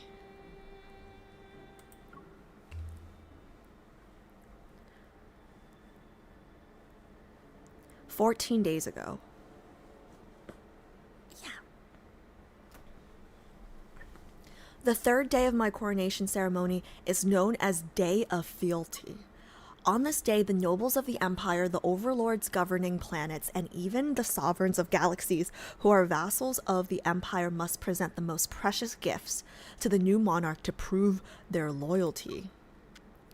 Only on this day does the Empress's mothership allow those who pledge their loyalty to board. Does the Empress's mothership? So I rule over a ship?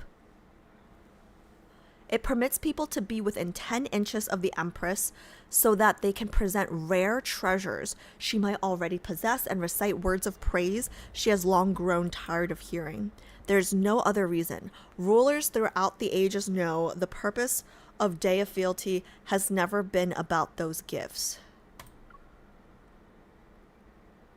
The lady on the far right, the previous emperor relegated her to managing the royal library, but her abilities exceed that role. I still need a personal secretary. She's the best candidate. Sitting on the throne, I gaze at the countless private spacecraft before me. They're as numerous as the stars. The one in the center. I remember him being the previous emperor's close friend. He's the wealthiest overlord in the empire. Who knows how much of the Empire's tax revenue has gone into his pockets? Also, before the previous emperor was beheaded, I received intel about his preparations to defect to a hostile galaxy, the Glory Federation. How should I deal with him? Oh my god, guys, I love this MC. She's like, so like, you know? No, sorry, that might have looked wrong, but I didn't mean it like that. I meant it more like, you know, like she's like, the Empire has prospered for hundreds of years, but to me, it's a massive ship with rotting, obsolete parts. One can find many parasites like him throughout the Empire. For the sake of my sovereignty, these people cannot stay here. But I know that in everyone's eyes, I'm still young and inexperienced. Rash actions will only backfire on me. I must think of a strategy before making my move. Regardless of the reason, my position must never be undermined.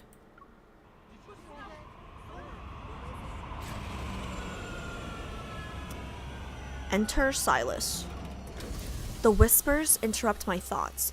Among the stars, a streak of unmistakable crimson appears. Red. It's from Causi? Causi? Causi? Causi. Causi. Whatever. I rise from the throne. Following my movements, the Imperial soldiers guarding the deck quickly close in around me. Overhead, the red spacecraft grazes past the numerous Loyalists' vessels and forces them to move out of the way. All units on standby. Only move when I issue out the command. For hundreds of years, only two entities have been powerful enough to compete for the position and power to rule the cosmos: the Cosmic Empire and the Glory Federation. But in the past century, an emerging power, Causi. Cow is, you know, like, you guys know what a cow is. And then C in Cantonese is poop. So I just keep thinking about cow poop and how they sent cow poop to Infold's office. It all comes back to Valco. Anyways, Causi has made its mark in the universe. Dawn's Lair cheered X100 Chaos C. Chaos-y? Chaos-y? G, you don't even play the game. G, you don't even play the game. How would you know? Chaos-C? Chaos-y? Chaos-y? Chaos-C? Chaos-y? Chaos-y? Chaos-y? Chaos-y? Chaos-y? Oh, I guess I could see it. The Chaos-y? The Chaos-y galaxy? The chaos. Are you trolling me? G doesn't even play this game. Guys, is he trolling me, chat? Chat, is he trolling me? Thank you, G. Thank you, G. OMG, thank you. Oh, okay. Oh, okay. He knows because it's... Okay, okay. Alright, alright. Chaos-y. Chaos-y. Chaos-y. Chaos-y. Chaos-y. Okay. Chaos-y. Okay, I got it. I got it. Thank you. The Chaos-y galaxy is located at the... Yeah, it's not Causi, like, you know, cow poop. The Chaos-y galaxy is located at the edge of the cosmos. It's covered in abnormal...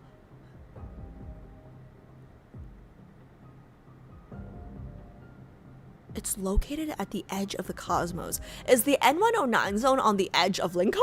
I don't know, just curious. It's covered in abnormal magnetic fields and surrounded by massive amounts of planetary debris. The Empire has staged multiple attacks to conquer it in the past, but it has always returned defeated.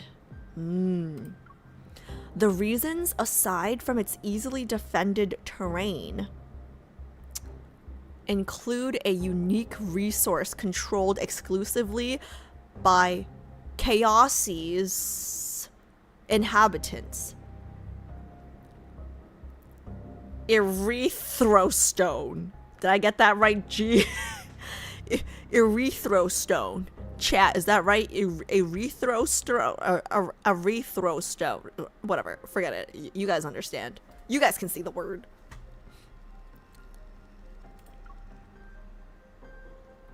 It's a mineral with a reddish hue. When embedded in a cold weapon, it makes them invincible. For firearms, erythrostone multiplies their strength and makes them nearly unstoppable. Even the Cosmic Empire, with its strong military, has to be cautious when dealing with them. As Chaosi's sovereign, Sylus intervened in wars between galaxies and profited from all involved parties by acting as a weapons supplier. This has allowed This has allowed Chaosi to grow rapidly. In just 100 years, Chaosi ranks third after the Empire and the Glory Federation. It's another force that strikes fear across galaxies. Oh my god. So we're the Empress of we're the Empress of whatever, the cosmic whatever, right? Cosmic Empire. And then he is the supreme ruler of Chaosi. What if Xavier is the head of the Glory Federation? And that's the next card. Interesting.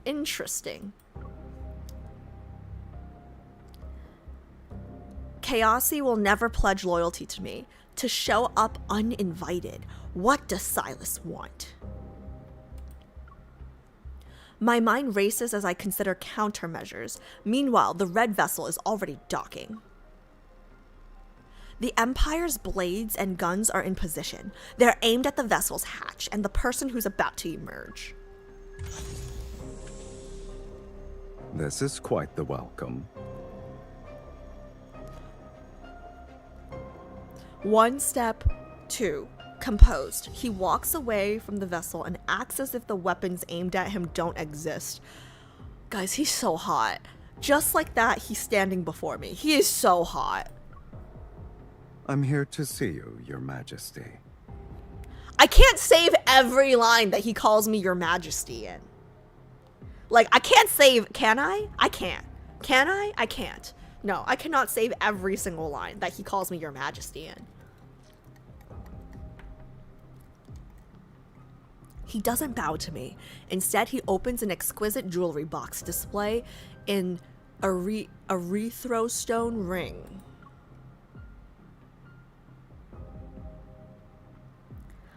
Tell me why you're here. Tell me why you're here. Tell me why you're here. Which one sounds more empressy? Tell me why you're here. Tell me why you're here. Tell me why you're here. That For was our good. proposed marriage, of course. Excuse me? His words send shockwaves of disbelief that ripple into the crowd. I narrow my eyes and study him. What Sylus said is true. The engagement between us has existed for as long as I can remember. That's what I was wondering. If this was like a... like there's a saying in Chinese, which basically means like you guys grew up together, like childhood friends, but like it's like a little bit more than that. Like childhood friends that grow up into lovers, if you will, right? So I was wondering if this was gonna be like kind of their trope for this, like engaged since birth. It's very common for royalty back in the day. Even though I know it's a means to keep Chaosi in check, I found myself paying attention to Sylus as a person over the years. Girl, I don't blame you. Look at him. I knew we'd meet someday, but I didn't expect him to barge in like this and bring up our marriage alliance.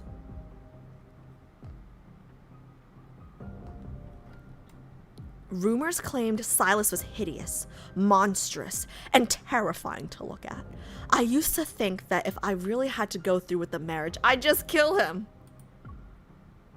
I see not every rumor is true. Sylus is more intriguing than I imagined. The unexpected visitor has brought Day of Fealty to a complete halt. I scan the crowd of bewildered faces. Everyone is waiting for me to make my position known. Accompany me to a more private place. We need to have a proper discussion about this marriage. I emphasize the word private. Sylus raises an eyebrow and flashes an amused smile. Lead the way. I can't save every line. Can I? Maybe I will. Can I? I probably shouldn't. With just one expression and a sentence, I'm certain he's not here for our marriage.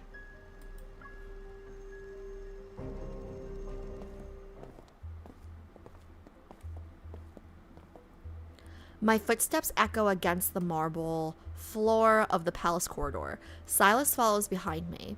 Sometimes he's close, and other times he's distant.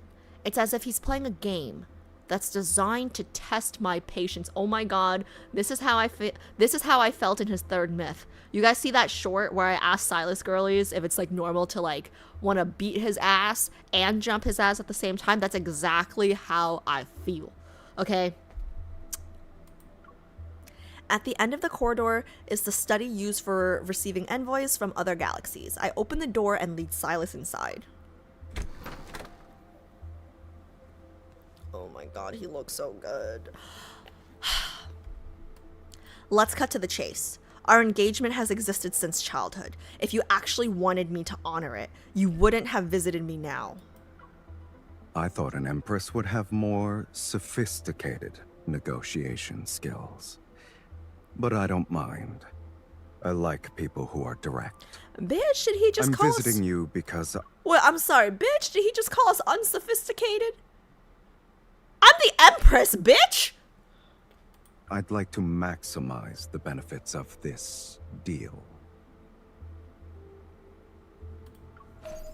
He strolls over to the holographic cosmic map that's being projected in the center of the study.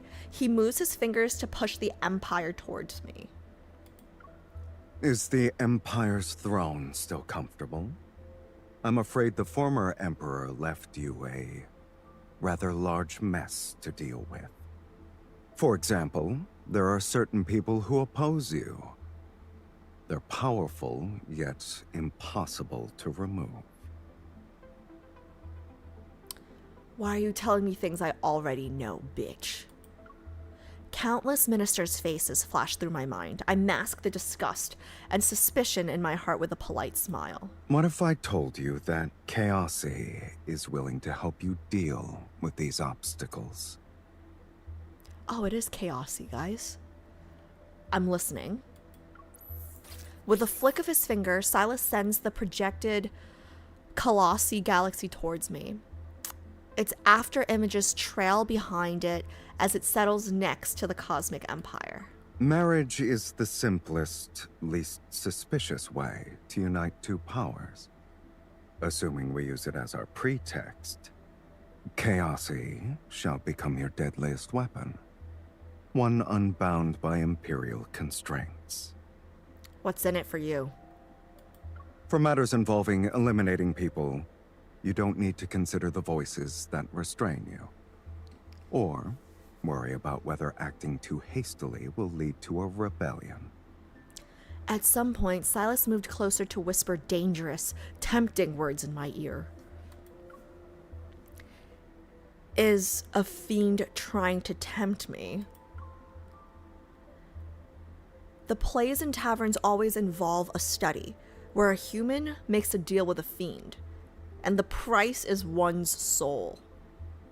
The word fiend, in this context, guys, the throwback, oh, crazy. Crazy, crazy, crazy. Crazy, crazy.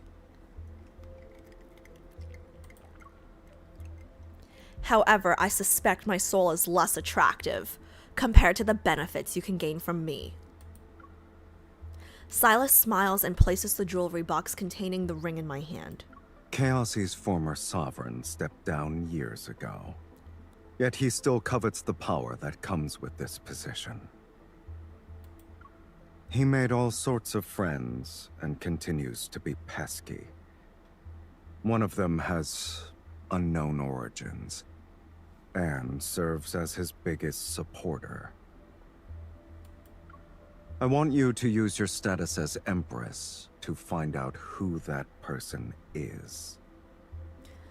So I'm not the only one making a deal with fiends today. While weighing the pros and cons, my attention is drawn to the flickering red light in the jewelry box again. Finding out someone's identity isn't difficult. More importantly, I might be able to gain access to some erythrostones. With them in my possession, no galaxy can rival the cosmic empire. All right? Deal. You know what I really like about their relationship? Like, souls always comes up, right? But like whether it's Cloudfall, whether it's his third myth, right? Like, they're always the same. So like when he said like they're both fiends, right? Like at the end of the third myth, they ended up the same. At the end of the second myth, they ended up the same. Both dragons, right? So like I love the reference here to this, right? Because she calls him a fiend first, but then she said like, oh, so I'm not the only one making a deal with fiends today. So like she's saying she's also one. Like I kind of love that callback to like their relationship in previous lives, if you will, timelines, lives, whatever. It's like it's really well. Oh my god! See, this is what I'm saying. Like, it's just such a good game. It's the best. I haven't played another game, but I just know this is the best. Our negotiations come to an end. Silas's smile widens as he takes my hand and gently kisses the back of it. Hey, don't get handsy. This is a business proposition. Who am I kidding? I don't care. He's hot. Good. I expected as much. Cocky asshole bitch. You and I are kindred spirits. Nothing is more pleasant than reaching an understanding with someone with the same mindset. It's like keywords that have to come up every date, you know? Kindred spirits. I smile, which serves as an agreement with his words. I have a feeling that the cosmic landscape is going to become more interesting from now on.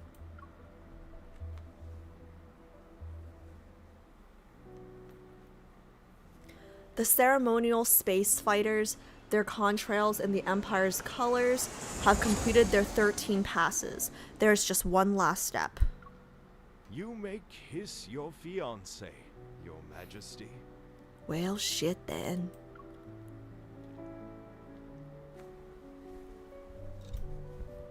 Let me just get this ready just in case. Amid the cheers of the crowd, I smile and step towards Sylus. I wrap my arms around his neck. Is there anything else you'd like to tell me? You know what? I bet he had Mifi keeping an eye on us our whole lives since we've been engaged, okay? So I'm willing to bet, guys, that he's already in love with me, and he's just using this excuse about finding out the identity or blah, blah, blah, blah, blah, blah, blah, okay? Like, he's already in love with me. I'm calling it. Sylus leans in, his breath drawing near. The tip of his nose almost touches mine. Have someone search for the wealthy overlord's body in the war zone near the Empire's outskirts tomorrow. Oh, a wedding gift for me. You can publicly declare this as an accidental death from straying too far into a battlefield, or reveal a crime to justify his execution.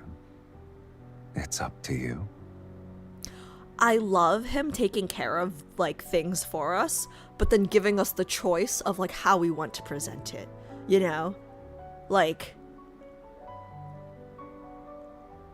I don't even know, like, how to, like, there's, like, a level of trust there to, like, to him giving us that choice, right? Wonderful. Wonderful. Wonderful. Yeah, maybe not voice acting. Yeah, no, I can't. This deal, in the name of a marriage alliance, is proving to be as valuable as I expected, but will Sylus be someone I can safely deal with? He said we're kindred spirits, so I suspect this safety won't last very long. Interesting. What's interesting about this MC is her view of herself. He said we're kindred spirits, so I suspect the safety won't last very long. The most effective way to deal with him is to use him. Then once I kill him, I can seize the opportunity to annex Chaosy and make it mine. The previous rulers of the Cosmic Empire have failed to achieve this, and this achievement is enough to ensure no one will dare to challenge me again. I've shown my sincerity. Now it's your turn. Does he mean by consummating the marriage? What does he mean? Come to Chaosy with me tomorrow. This marriage alliance needs a more convincing performance. Of course.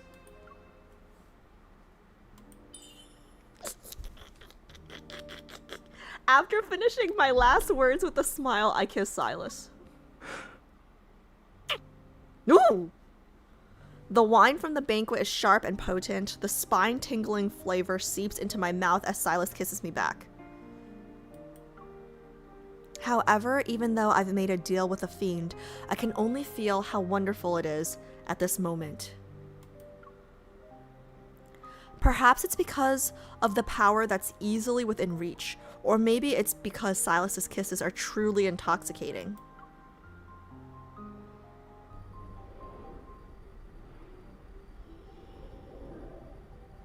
This is weird. I'm used to this background with Caleb. Unlike the Empire's method of selecting monarchs, Chaosy values raw strength. Defeat the current sovereign, and you can take their place. Meritocracy! For the past several centuries, Chaosy's previous ruler, Rogray? What kind of name is that? Rogray? Rogray. Rogray or Rogray? They both sound terrible. Chat, they both sound terrible. I guess we go with Rogray. No, Rogray. Let's Rogray. Okay. Rogray was invincible until Sylus defeated him. If he's that powerful, did he approach me just because Rogray is colluding with other galaxies? Yeah, I was gonna say, from what I know of Psy, this is not his style at all. Like, he's not the type of guy, even with his hands tied, he's not the type of guy who would defer to a marriage of convenience to take care of his problems. You know what I mean? That's why I'm kind of like, he's already in love with us. He's just using this as an excuse to move along the arranged marriage. Like, he's the type to handle things on his own. Like, he wouldn't rely on a marriage alliance for this. It's just an excuse. One must always be on guard. I've entertained thoughts of killing Sylus, and it's likely he's been doing the same. Your Majesty? Your Majesty. Which one of us? Yes? The secretary's voice over the comms brings me back to my senses. She has already finished reporting the matters discussed in today's court. Wait, so do we consummate the marriage, or what's up? Do as you suggested and keep a close watch on the situation in the palace for me while I'm away. Especially the former Emperor's younger brother, Xinlai. He's been scheming lately. Yes, Your Majesty. I shall keep a close eye on Lord Xinlai. So a little bit of context for you guys. In ancient China, when you commit a crime, like, let alone when dynasties change, right? Like, when there's, like, a new emperor, right? Just like when you commit a crime, and it's, like, a big crime, they don't just kill you. They kill you and your clan, if you will. Like, they kill off your entire family. And the reasoning behind that is just so nobody comes looking for revenge later. So I'm just surprised that the previous emperor's brother was allowed to live. So, like, usually, like, you know how, like, in Asian culture or, like, Chinese culture, like, they say, like, dishonor on your family or some shit like that. Like, no, literally, like, your whole family will be, will get beheaded. If you fuck up, your whole family can be on the chopping block. So, I'm surprised that they, I mean, this is fictional, so.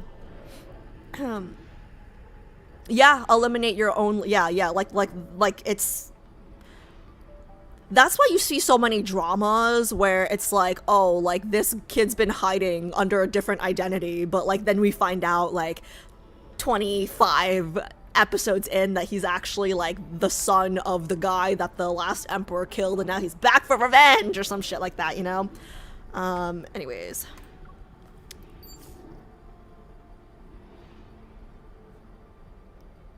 After the call ends, I lean against the spaceship's porthole. Using its reflection, I observe Sylus, who's at the dining table, before I start thinking again. I suggest you find a place to sit down. I usually sit on your lap when I travel on your private jet. What? He unhurriedly stabs his fork into the last piece of salmon. It's an earth dish recreated by the spaceship's chef. I warned you.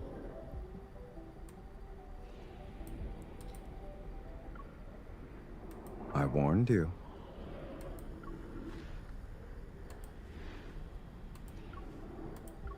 Now entering the Chaosy Galaxy. Autopilot has been disengaged. Switching to manual control mode. As soon as those words leave the speaker, the spaceship suddenly lurches violently. All visible equipment malfunctions because of magnetic field interference. Lights flicker erratically. Oh! Oh! A second wave of turbulence hits. As the world spins, I reach out towards Sylus in the split second before I expect him to let me fall, but he catches me. His arm is firmly around my waist. You have good reflexes.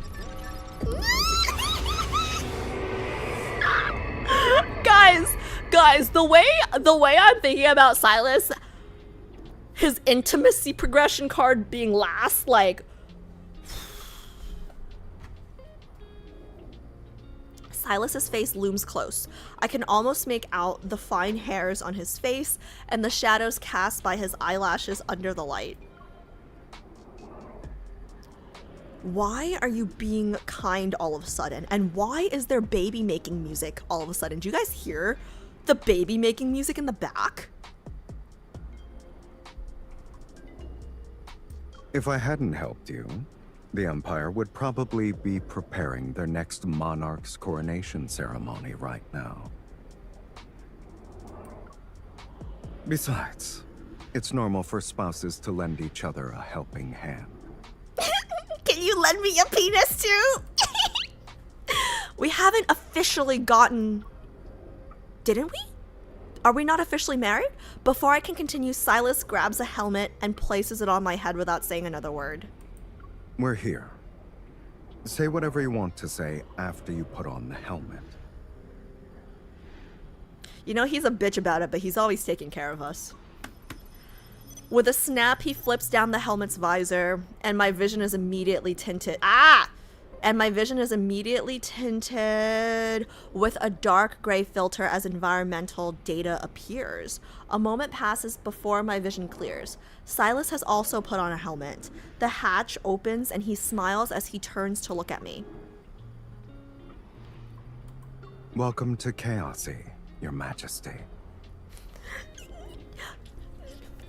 No, I can't save every single line that he calls me Your Majesty in. Alice, control yourself. My first impression of Chaosy is that it's hot. Great. Scorching heat that seems ready to burn everything blazes across the planet's surface. I belatedly realize the source of it. I look up and a distorted planet explodes overhead. Countless fragments come crashing down like snowflakes with a thunderous roar. The ground shakes. I can't hear anything until my ears finally stop ringing. I open my eyes. Do you feel better? Why does he look like a hot Power Ranger? What happened? I look past Sylus, who seems unfazed. Among the nearby planetary debris are several crimson crystals. Those are erythrostones? They also make up the planet's core. As long as the erythrostones aren't created through the sacrifice of human souls, like Xavier's planet, okay? Heat wave-like mist drifts out from the erythrostones. Whatever it passes, vegetation withers instantly, their roots showing signs of corrosion. Planets collide above Chaosy, and their destruction spews out cores containing immense energy. Coexisting with them is the price you pay for survival. I tighten my helmet and watch as several heavily bundled Chaosy inhabitants emerge from an unknown place. They pick up the erythrostones. I see their faces through my visor. They bear wounds from corrosion, and none of them has really healed. This place sounds not so good, chat. This place sounds not so good. I'm just saying. Your Majesty, do you still think the Empire can handle resources such as erythrostones? The Empire has the Sky Curtain. It can block out disasters like this and selectively show the people A beautiful, peaceful, serene side of the cosmos. And it lets them appreciate life's beauty while looking at virtual scenery. Why is he mocking us? Sylus smiles and a hint of mockery flashes through his eyes. Oh, I don't need to see his eyes to hear the mockery, okay? I'm not slow. I'm an empress. I've seen that expression before. It was when he looked at the beautiful scenery projected by the Sky Curtain from the palace balcony. Ah, I was wondering why it looked so like you know, like the scene with the throne was like all dark, right? And then we went to the room where we were talking to him privately and it was all bright. I was wondering about that. That makes sense. It numbs people's perception of chaos. No one would do such a thing here. Chaos is the universe's endpoint, its destination. And the first rule of survival here is to be in charge of chaos. Aren't you the same way? That's hot. Me? Didn't you wager everything with this marriage so you could be in charge of the Empire's chaos? Numerous thoughts flood my mind, and faces harboring ulterior motives flash before my eyes. Interesting. They're the source of chaos, yet they're also literally the stepping stones that will secure my reign. Yes, you and I are definitely kindred spirits. I love their dynamic, guys, when I don't want to kill him. Sylus's attendant has been waiting for quite some time. The royal guard remains on standby. I only brought 2 people as personal escorts. We follow Sylus and his attendant towards the floating platform that leads to Chaosy. She only brought 2 people as personal escorts? Girl, she better be a good fighter then. The floating platform descends into an abyssal darkness. It travels an unknown distance. Then a glimmer of light appears.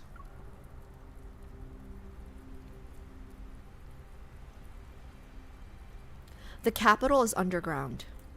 When the erythrostone showers pass, it will rise to the surface and operate like a normal city-state. Interesting.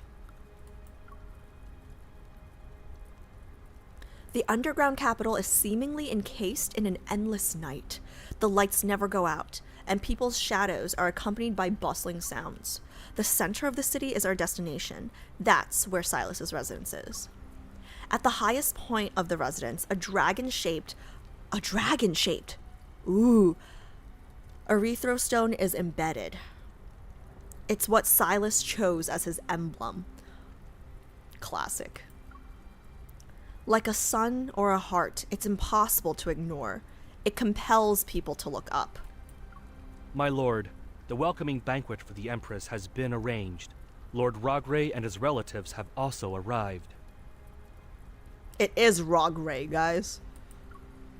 Thinking about how I'm about to meet the former sovereign who competed with Sylus for power, according to rumors, I place my hand in Sylus's.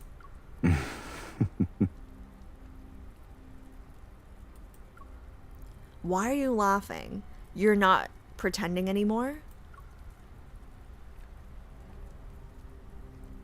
I'm pretending. He grips my hand, and the calluses left by weapons brush against my palm.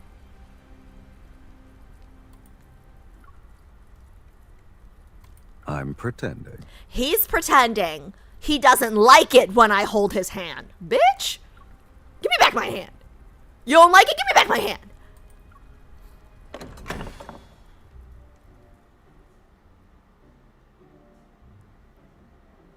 Yes, Sylus and I fell in love at first sight. I'm not smitten with her appearance. I adore her for her way of thinking. Alright, you're single, sir. You're fucking single. What the fuck? Divorce. Immediately. What the fuck did he just say to me? Did he just call us ugly? Never in my life. Like crazy. Crazy. I've been called crazy, but ugly? Excuse me? You blind? Hello? I adore her for her way of thinking? I think you gots to go. I'm not smitten with his appearance either. I like his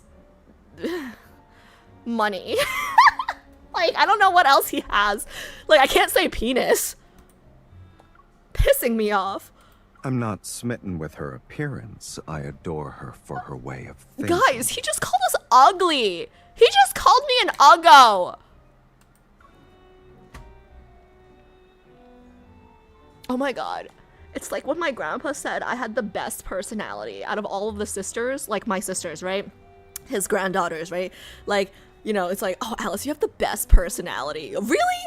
Like, oh, she's not the prettiest. Oh, she's got the best person. Shut up, grandpa. May he rest in peace. Love him. Love that man. I pause, unable to come up with the right words. Seeing this, Sylus leans in. An amused expression is on his face. What do you like about me? Oh my god, shut up. I'm very curious.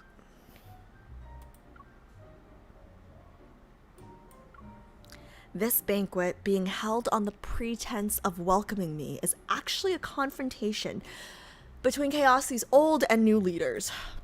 Sylus and I sit in the seats of honor. We face a group of Rogue Ray's relatives, potential enemies.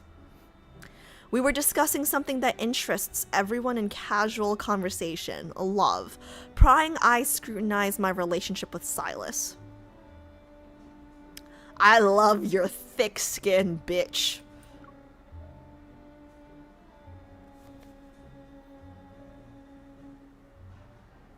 I don't want to give him any of this. His physique, his reputation, his wit. Fucking asshole, fine if I have to choose one. I like his wit. He's no ordinary man if he can make the entire cosmos know the name of Chaosi in such a short time.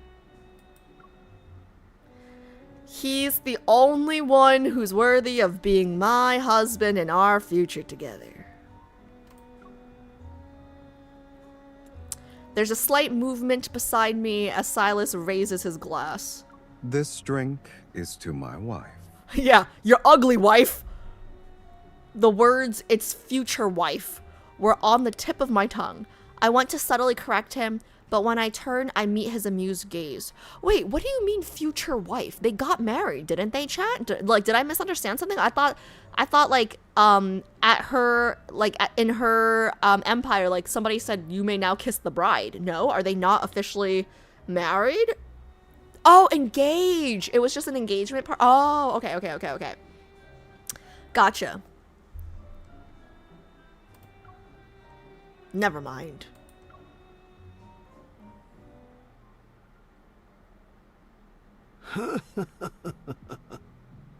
As the banquet draws to a close, the elderly man... Your Majesty, Chaosi's...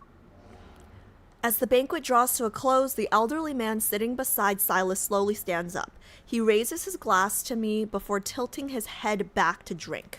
Your Majesty, Chaosi's erythrostone shower will be over soon. When it does, the city shall rise to the surface.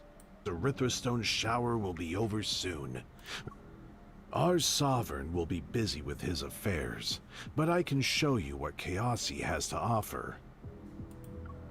A kind gaze with a glaring sharpness beneath the surface. Gentle words laced with implications. I'm too familiar with this.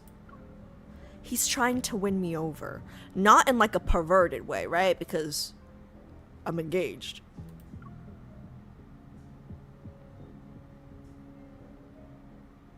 Nearby, Sylus, who has remained composed throughout the banquet, finally leans forward. Wearing an enigmatic smile, he refills Rogue's empty glass. Maybe I wouldn't be so busy if you had retired earlier. Damn. At some point, the banquet had grown quiet. Only Sylus's and Rogue's voices echo through the vast mansion. Damn. That was kind of hot. Maybe I wouldn't be so busy if you had retired earlier. Oh, yeah. You know, he's just trying to win us over politically. It's not a creepy thing. He's old. He's retired. As the wine glass is presented to Rogue, the corners of his mouth slightly trembles despite his smile. His gaze is still fixed on me. I know everyone is watching me. They're focused on my choice, Sylus included. But his gaze reveals no particular position. There's only pure curiosity. I think Sylus would be a competent guide for showing me Chaosi's sights and sounds. Of course. His laugh, like, I feel broke when I hear him laugh, right? But it's also like, why is it so attractive? A faint rumbling echoes in the distance. Another planet has most likely broken up and crashed to the ground. Rogue smiles and drains his glass. The stagnant air finally moves again. But the atmosphere has already turned unusually cold. A harmonious marriage is also something worth celebrating. However, Chaosi is dangerous. Even if you're only here temporarily, I hope you'll choose your position wisely. Are you threatening me? Do you know who I am, sir? What do you mean here temporarily? Like, we're getting married. Do you guys hear the warning? Choose your position wisely. My position is his wife.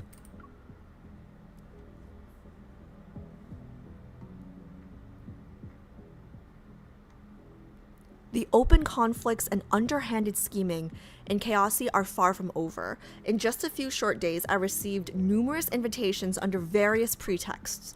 I have my attendants go to these events in my place. Behind the scenes, I asked them to record Chaosi's terrain, the locations of important buildings, and the cycle of erythrostone showers. I also secretly bribed some locals to monitor Sylus's movements for me.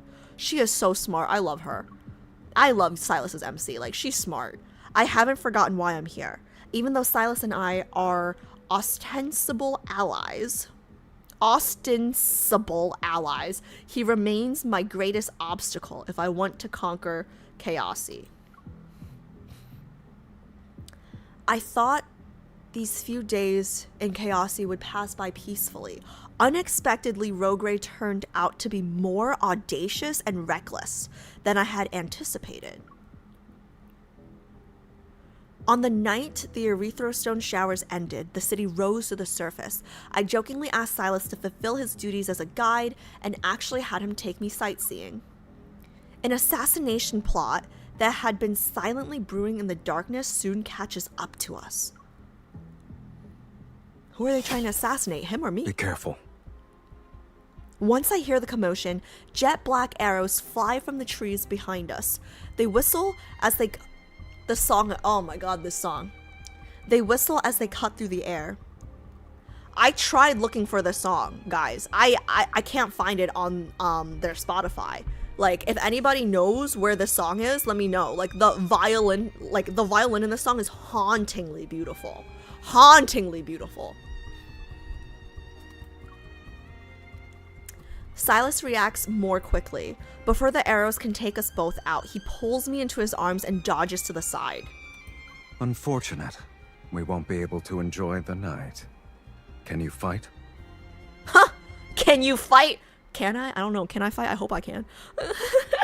I'm often a target for assassinations, so I can deal with a few murders. How many are present? In their previous attempts, they never sent more than 30 people. But since the Empress has graced us with her presence, there will probably be around 50. That's it? Let's make this quick. I hope he doesn't say that in bed. The personal guards get into position with well-trained precision. Their captain throws a rifle to me. Sylus. Sylus ducks his head.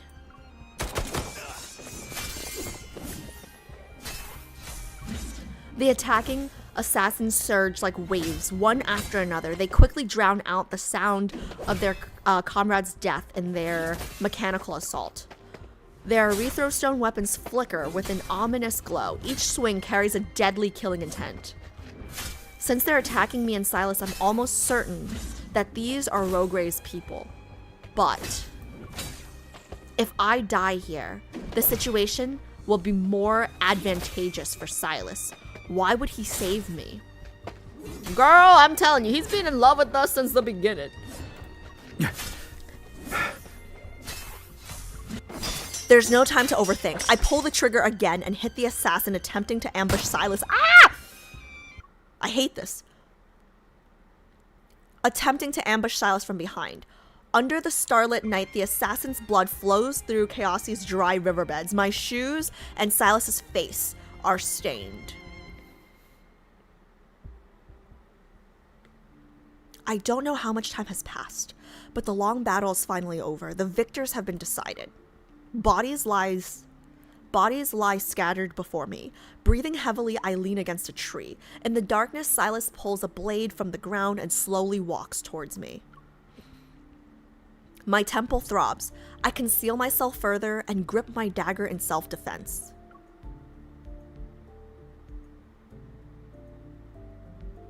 All the assassins are dead. Why are you hiding? His voice appears right next to my ear. I tense up. Only after a moment passes do I manage to put on a composed expression.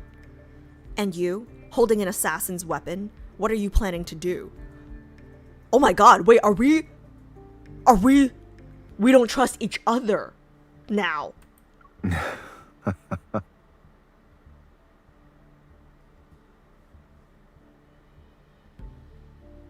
He turns to reveal a blade fragment that's sticking out of his back.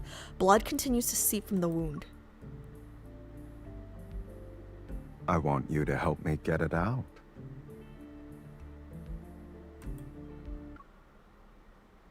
I want you to help me get it out. I want you to help me get it out. I instruct the attendant to fetch medicine from the starship. Then I help Sylus lean against the tree and sit down beside him. The hem of my dress, torn during the battle, is in the way. I rip it off and use it to wipe the bloodstains from my hands and Sylus's. This blade might have erythrostones, but this is the standard design commonly used by the Empire's craftsmen. Do you have any leads on Rogray's associates?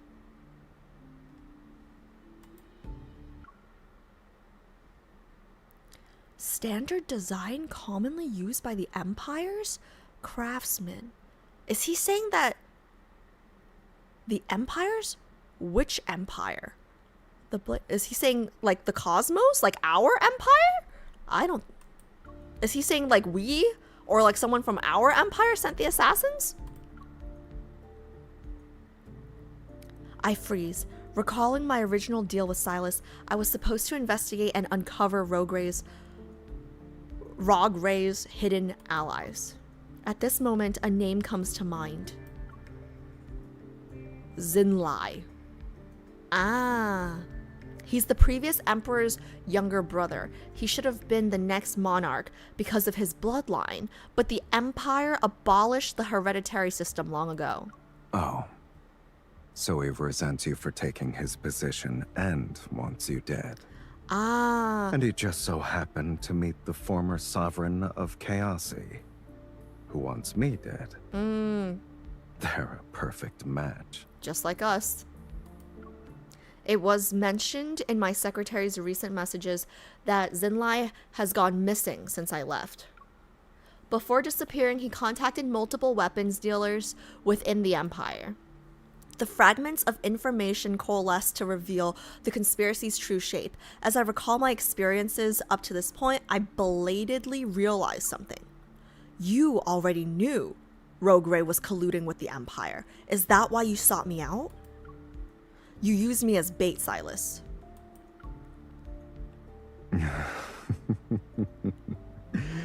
I used myself as bait, too. Besides, no one is better than you in terms of determining which Imperial citizen wants to take the throne. Working with you makes investigating easier. Oh, I can get it. Was that okay? You got it? Okay.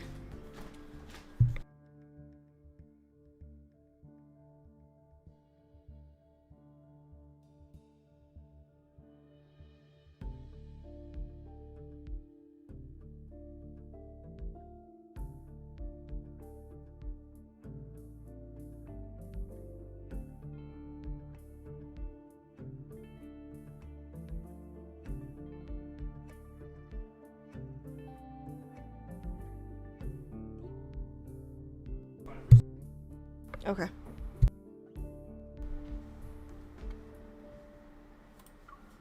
I put on a stern expression and silently tear open the bandages in my hands.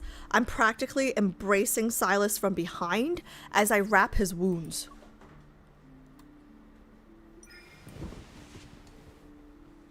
After thinking it over, I forcefully wrap the remaining bandages around Sylus's wrist.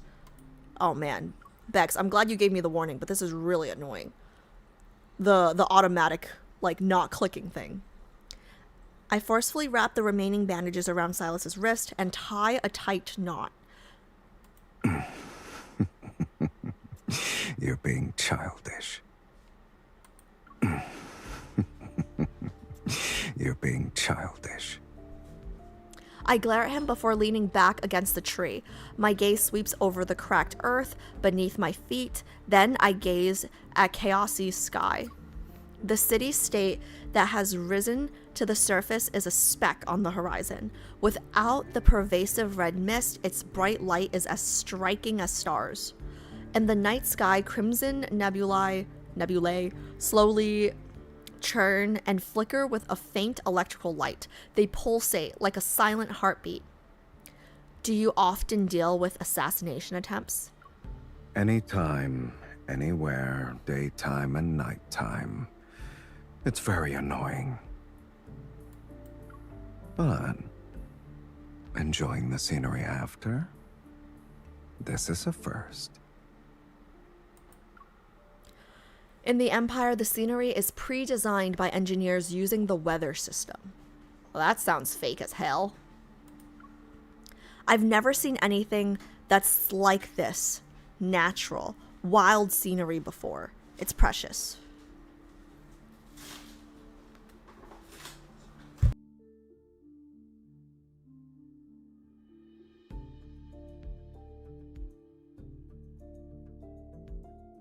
Sorry guys, my dinner's here, but I'm gonna finish this first. But I'm gonna wait until G's back in his room, just cause the noise in the back. But guys, I've wondered this more than once, right? I'm so glad they keep the VA's identities hidden, because I'm not parasocial, or I'm like as normal as I feel like a LAS player can be, right? but I kind of feel like I would be very curious to see the face that owns this voice. You know what I mean? Like, not in a weird way or anything. I'm just kind of like really curious about like what the actual person who owns this voice looks like, just out of curiosity.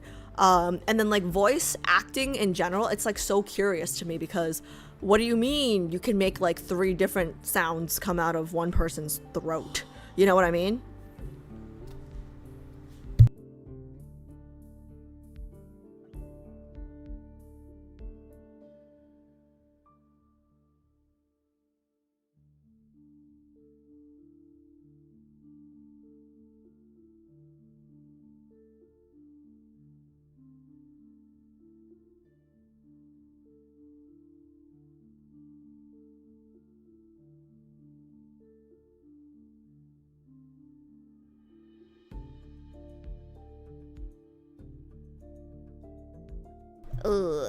They got my order wrong, chat. They gave us something completely different. So now, I need to, well, not me, but like G's gonna do it. We're putting a request in for a refund because they messed up my order. Fantastic.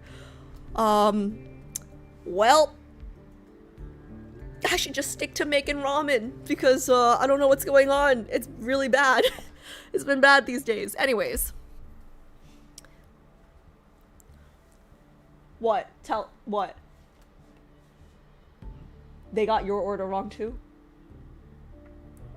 I think they picked up the wrong order, guys. I think they picked up somebody else's order, but just one.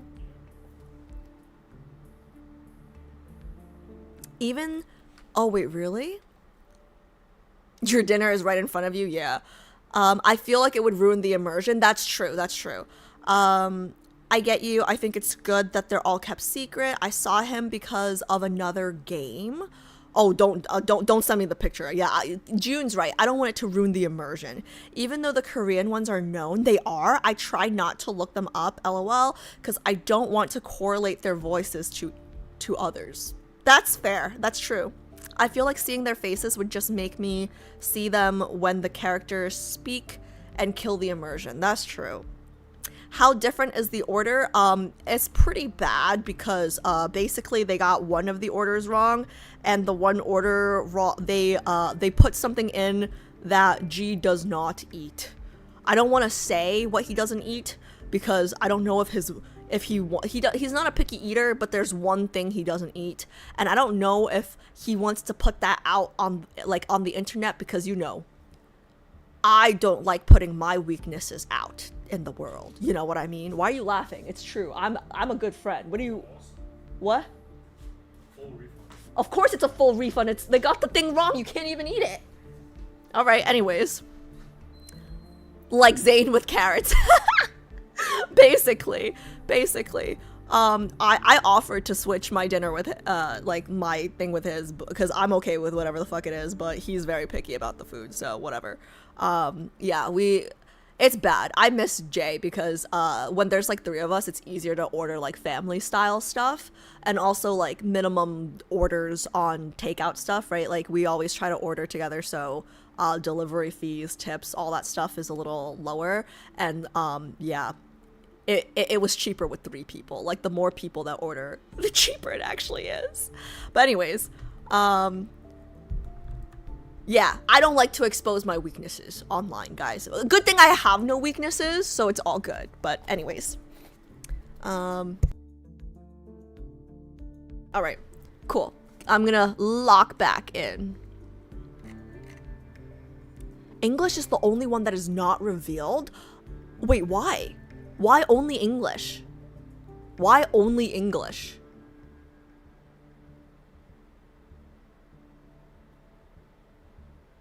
LOL, G has no weaknesses. I don't know what you're talking about. No, that's me. That's me. I have no weaknesses. You're confusing me with G.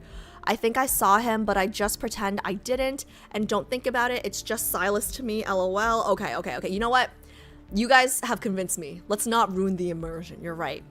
My husband hates pickles, which is perfect. I love pickles. I get to eat his for bonus pickles. Oh, that's kind of like How I Met Your Mother with like the olive theory, right? That's amazing.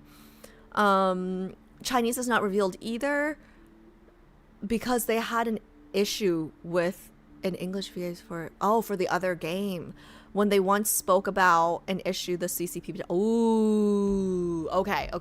Ooh, okay. Maybe you give me background on that. That sounds interesting too, actually. Okay.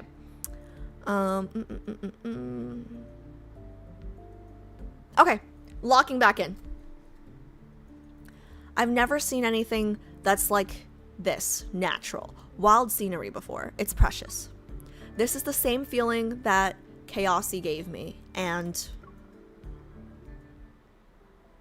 I turn to look at Sylus. He pulls me against his shoulder as if he anticipated it. He's so close. Chaosy didn't have scenery like this in the past. This is a monster-like galaxy. It pulls in any planets that come close and devours them.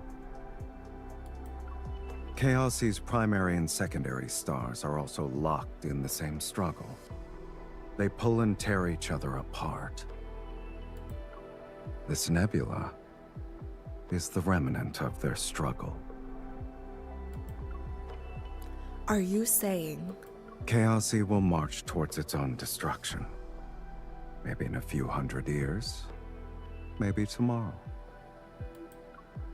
His chest gently rises and falls with each breath, yet Sylus speaks of his homeland's destruction with an unsettling nonchalance. Yeah, I got goosebumps from that. It's like how he offers no explanation for those intimate movements. Everything is treated as natural. I suddenly understand why he's trying so hard to control chaos.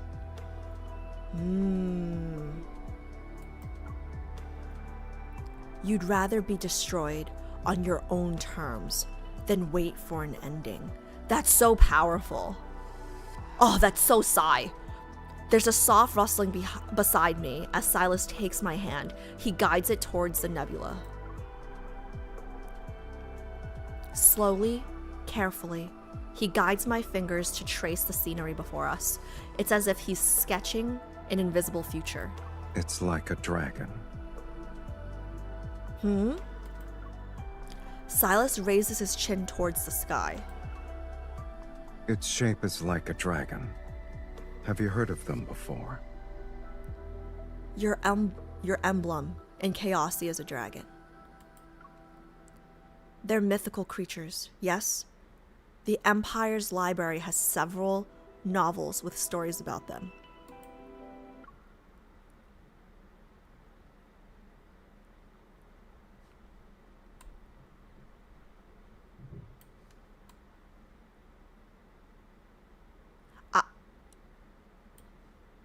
Primary and secondary stars are also locked in the same struggle. Pull and tear each other apart. And then the call back to dragons. I just keep thinking about Cloudfall and that play that they watch where the dragon kills his lover. Like it's all a metaphor.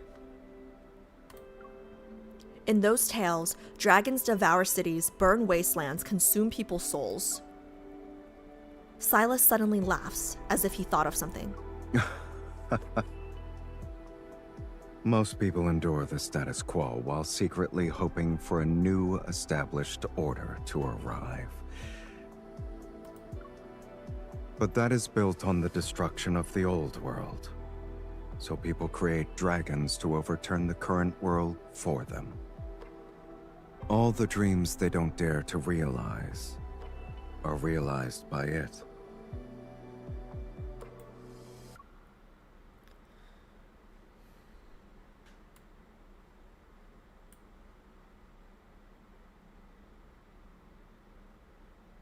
People create dragons to overturn the current world for them.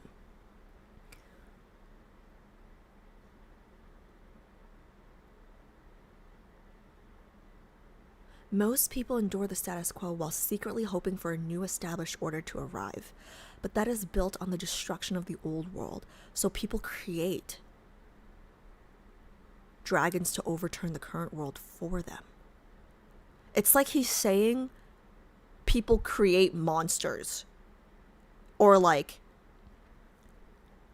they create, yeah. Oh my god, that's so deep. Because like in Cloudfall, right? Like, they were saying he was a fiend. They were saying all terrible things about him, and he was just harmless. He was a kid at one point, and like he was just like, you know, carving his horns to fit in. Wow, this is really deep. All the dreams they don't dare to realize are realized by it. It's kind of dark too. He's basically saying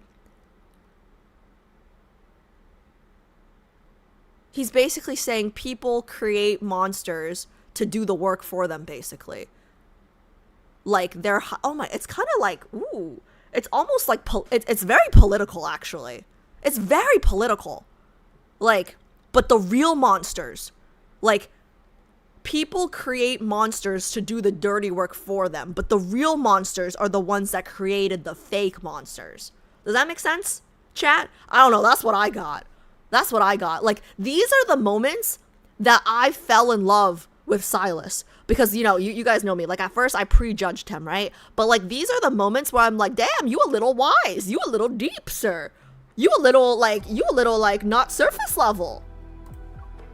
He tightens his grip on my hand, and his gaze reminds me of a dragon's eyes you'd read about. I'm unable to look away. Oh my god, it's just like how in the beginning of this date, story, whatever, she said she's kept tabs on him. And people have always said he's ugly, he's a monster, like he's terrible, blah, blah, blah, blah, blah, right? He is a dragon, obviously Cloudfall, but he's also a dragon here in that they created a monster out of him. Like, the fear-mongering of his reputation, you know what I mean? Like, wow, that's, yo, snaps, like claps, snaps, whatever. So good. I know you want to kill me. I want to kill you too, for the future and established order you desire. Using any means necessary is fair. I don't know why, but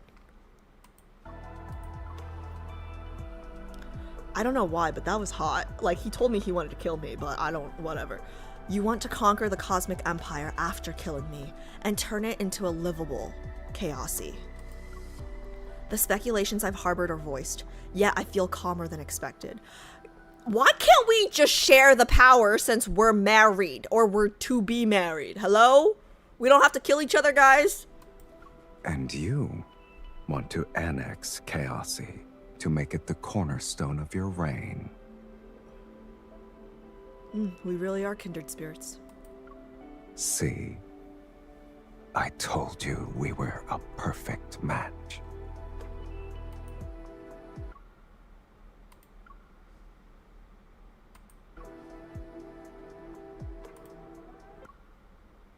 See, I told you we were a perfect match. Oh! I don't know how I'm gonna survive secret times with him. I also realized that my thoughts about why he saved me were unnecessary. Similar to how I want to kill him, he wants to kill me, so he won't let me die at the hands of others. How long do we have until we're enemies? It won't be long. When the time comes, I look forward to it overturning the cosmos itself. This is the last guy I would want as my enemy. There are no dragons in this world. But we can become dragons. This crimson night seems to have ended. It's just time for Sylus and me. We help each other stand. Under our feet, our shadows sway and stretch in the distant firelight. They overlap. Even so, I can still clearly distinguish his shadow and my own from their outlines.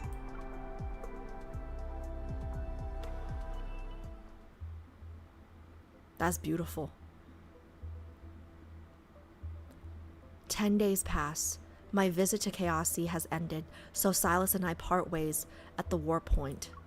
I return to the Empire, but his spaceship doesn't head back to his homeland.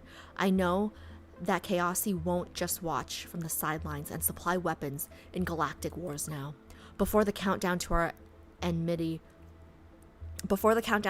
begins, I occasionally communicate with Sylus after court is adjourned.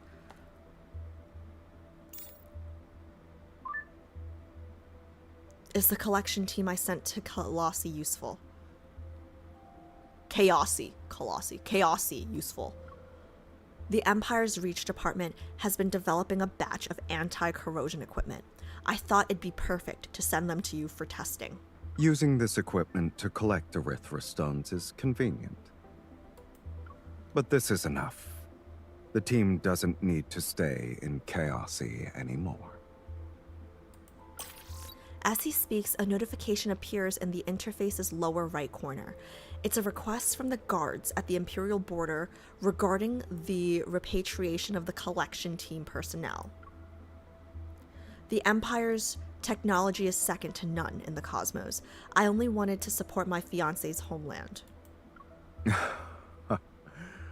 Only the two of us are in this comms channel. You can stop pretending. Ordinary collection teams wouldn't be as well trained as these people. I'm not unaware of your plans that involve Erythra stones. Do it more covertly next time. Maybe then you'll actually fool me. I glare at him and end the call.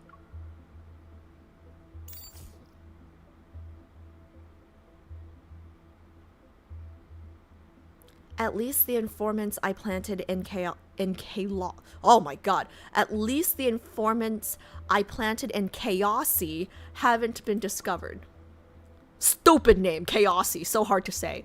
During this time, I frequently receive gifts from Sylus, each a memento from a different planet he's visited. Diles? Snow white crystal sand. Fayriels? Thorn-covered flowers, cases wind. Huh? How do you gift wind? I repeatedly check to confirm that these things are just gifts and nothing more.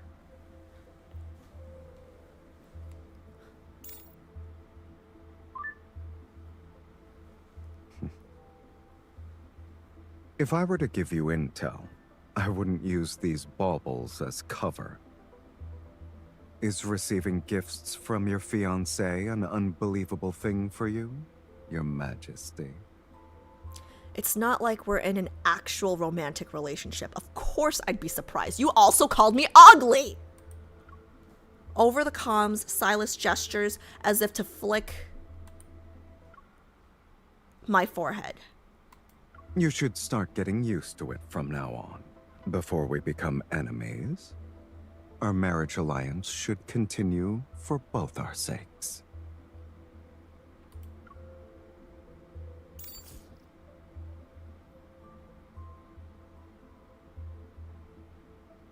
What Sylus doesn't know is that his gifts are accompanied by countless reports about him during court.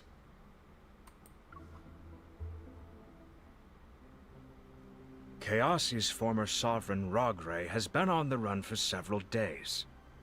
Currently, Sylus is leading forces to annex every galaxy that sheltered and supported him. I mean, that makes sense. Your Majesty, Chaosy continues to expand. Considering their access to the Erythra stone weapons that Sylus possesses, the threat is immeasurable.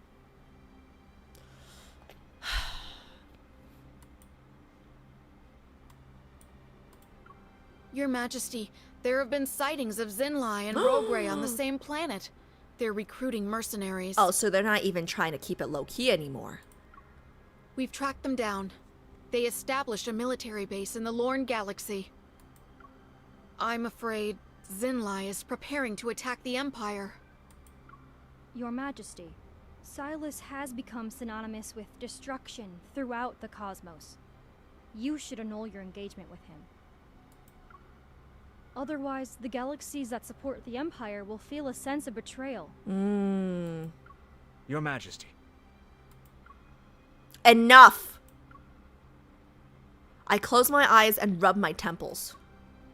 Xinlai and Sylus, both of them are ticking time bombs if Sylus chooses to invade the Empire while Xinlai stages his rebellion. Instead of waiting, it's better to make the first move. I'll intercept Xinlai in advance. Rogue Ray can be used as hostage to challenge Chaosy. Here are my orders. Gather the most elite soldiers from our military. We shall prepare a suppression campaign against Xinlai and Rogue Ray. No one is to catch wind of this. Understood. But Xinlai's military base has anti-radar systems that block all detection methods. I'm afraid... Figure it out! Don't worry, I have another way. Oh, okay. I already figured it out.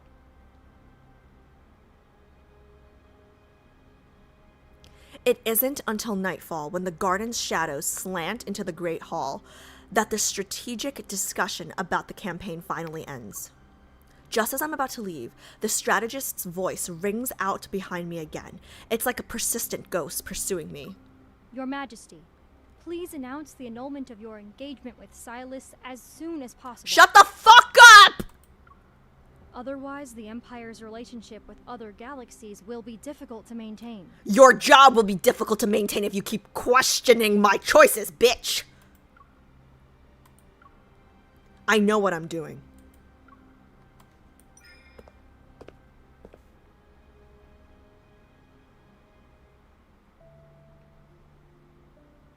Having spent a full day at court, my mind is coated with fatigue. After slowly washing up, I spread out Chaosy's topographical map on my desk. Enter. My secretary is probably bringing me the midnight snacks. I'm used to this routine and don't look up. Oh, nope, it's my fiancé. Amid the rustling, soft hands gently rest on my shoulders and begin to slowly massage them. It's very late, Your Majesty. You should rest. That's not my fiancé. Why are you touching me? Excuse me? Is he allowed to touch me, chat? Chop his arm off! Who the fuck are you? State your purpose. Why is he touching me? What are you talking about, Your Majesty? Why are you touching me? Speak now, or else you won't leave this room alive. Your Majesty, After sputtering meaningless syllables, he finally stammers out a sentence. I heard you wanted to annul your engagement with Sylus. I consider myself no worse than him, so I decided to recommend myself. Well, you can consider yourself wrong. I decided to recommend myself. Excuse me, sir. Like, this is the kind of shit that you and your entire lineage would be executed for. How dare you touch me? Who let him in? Who let him in? Where's my guard? Snapping out of my confusion that was caused by his bewildering words, I brush away his hands, cover the I can't even speak, I'm so angry. Cover the topographical map, whatever, the fucking map, okay? And turn to, I'm so mad right now, what the fuck? Wait, if I find out that my strategist is telling people that I'm annulling the marriage without my permission after I told her to back the fuck off and that I know what I'm doing, I'm gonna fire her ass, okay? In that case, enlighten me. What can you bring me by being my fiancé? Resources? Connections? A big penis? What do you got? I smile as I look at him from head to toe. You're not going to tell me it's your face, are you? I can't eat a pretty face. I already have one. I'm not sure if I misheard, but there's a familiar chuckle outside the window. I'm handling it, Sai! Okay? Why is Sylus here? This is insane. There are guards everywhere. It's just... He wants to say something, but the laughter outside suddenly stops. A thread-like red mist drifts into the room. Sai, I can handle it. Okay, let me play a little longer. The rest of his words are stuck in his throat. The low gurgle is like a cry for help. However, the owner of that power doesn't give him a chance to open his mouth. In the blink of an eye, the man's body, entangled in red mists, folds. In an extremely disheveled manner, he's thrown out of my room. In his place stands someone whom I haven't seen for many days. Despite the fact we've been apart for so long, your judgment and taste are still normal. That's something worth celebrating. Yours is not. You called me ugly, and I did not forget. And you, I didn't think you'd throw caution to the wind. There are guards outside, yet you managed to not make too much of a commotion. Girl, your guards need to be fired. How did that guy come through? Like, if that nobleman can come in and give us a massage, like, you think they're gonna stop Sai from coming in? Hello? Did you bring what I want? The magnetic field around the outer edge of Chaosy can disable almost all systems. Rogue Ray's anti-radar interference isn't an exception. I asked Sylus to... Guys, I'm still so mad about that guy massaging me without my permission. Like, who the fuck do you think you are? Like, don't touch me. I asked Sylus to bring me a chair. Like, I'm an empress. Like, you shouldn't touch a peasant female without her... like, a male or female. You shouldn't touch a peasant without their consent, let alone the empress, okay? Like, his hand needs to be chopped off. Like, whatever the fuck Sai did was tame, okay? This is where I need Sylus. Like, not Sylus, sorry. This is where I need Caleb, okay? Break his arm. Chop his arm off. I asked Sylus to bring me a chip that could simulate the magnetic field's characteristics. He walks into my room, his gaze sweeping over the area where the nobleman had been several times. He fidgets with the ring on his finger. I don't know what he did. I think he just kicked the guy out, but I would not... You know what? Honestly, just chop his arm off. Following Sylus's gaze, I look at my bare ring finger. I took the ring off before I washed up. Since when were you so careless, Your Majesty? If you're going to put on an act, you need to commit. That explains why a lowlife like him found an opportunity. Well, some people think I'm very pretty. How are you so sure? Sylus, you're acting strange.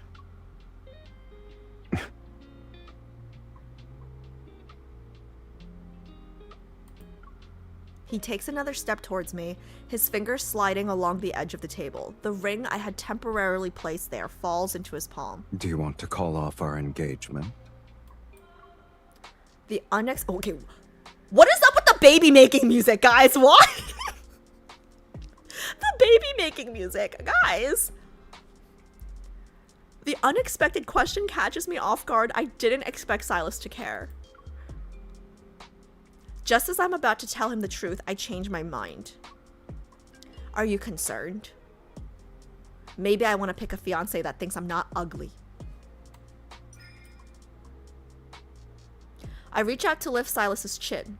I smile as I expose him. I see. You're jealous. But what can you do? You have a terrible reputation. This union doesn't benefit me whatsoever. Sylus's arm tightens around my lower back. As he lifts me, takes a step, and pins me against the wall. Then let's take this chance to restate our terms again. No matter how voracious your appetite is, no matter how grand your ambitions are, I'm the only one who can satisfy you in the cosmos.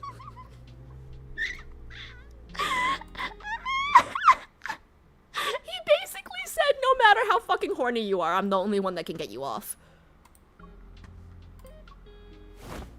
You're acting strange. His kiss interrupts me, his familiar scent traps me between the wall and his embrace. Before I can even wipe away my teasing smile, he bites my lower lip, sharp like a punishment, the tingling...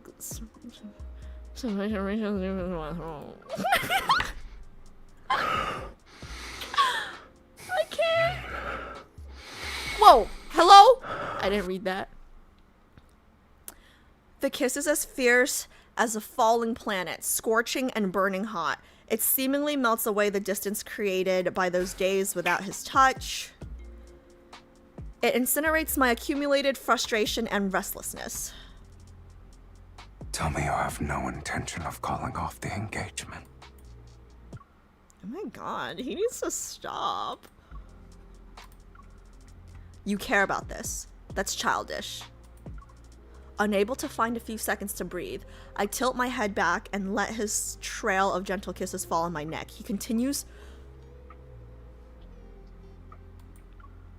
He catches my fingers as I run them through his hair. Tell me there's fan fiction of this, because I know they're gonna stop. I know they're gonna blue ball me, guys. They're gonna blue ball me. Like, tell somebody. Discord, okay, please. I need the fan fiction version of this. Wait, what was warmth and moisture? He catches my fingers as I run them through his hair. They're enveloped in warmth and moisture. He slips the ring onto my finger once again. It now carries the warmth from his mouth. He pushes it to the base of my finger.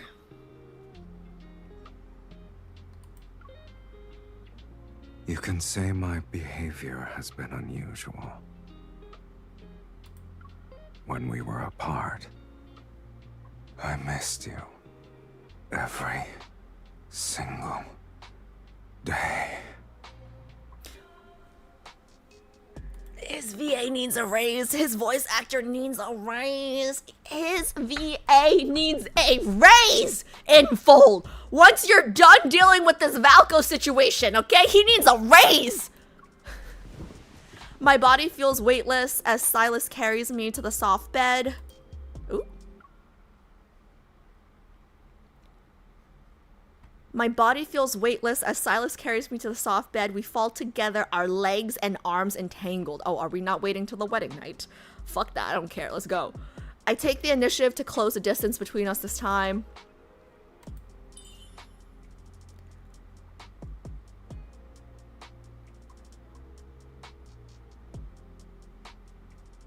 Okay, fine, but he called us ugly. I know, I feel the same way. I caress his chest. His rhythmic heartbeat tickles my palm like a feather. A rhythmless beat pounds against my ears. Silas's embrace seemingly melts me into him and slowly consumes everything that I am bit by bit. I'm pretty sure they're doing it because it says pounds.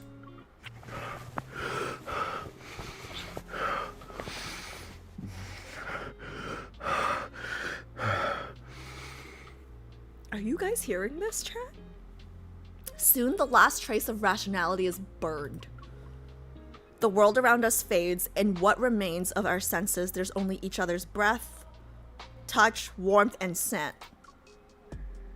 Water. Mirrored in silken bed sheets, our consciousness drifts among the cosmos. Underneath the stars' radiance, our bodies are intertwined.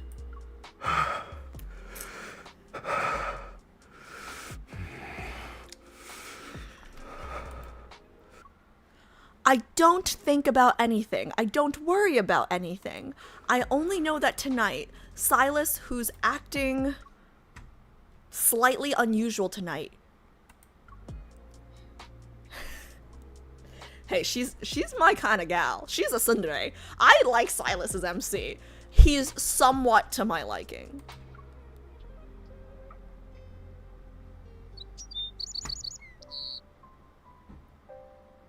After a night of deep sleep, the sky curtain is working as usual. It simulates beautiful, tranquil morning light.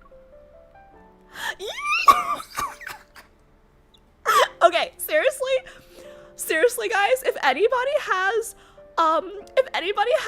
the AO3 fanfiction version of this, can somebody please just send it to me? Like on the Discord, just at me, please. I open my eyes. In my blurred vision, Sylus idly plays with my fingers. Oh wait, Kyun's here! Kyun, I hope you enjoyed that ASMR, bro. Ringed fingers are intertwined. The Empire's diamond and Chaosi's erythro stone glimmer brilliantly under the dawn. Waking up to his face, now I understand why monarchs would skip out on attending court. Unable to resist taking a few more admiring glances, I only move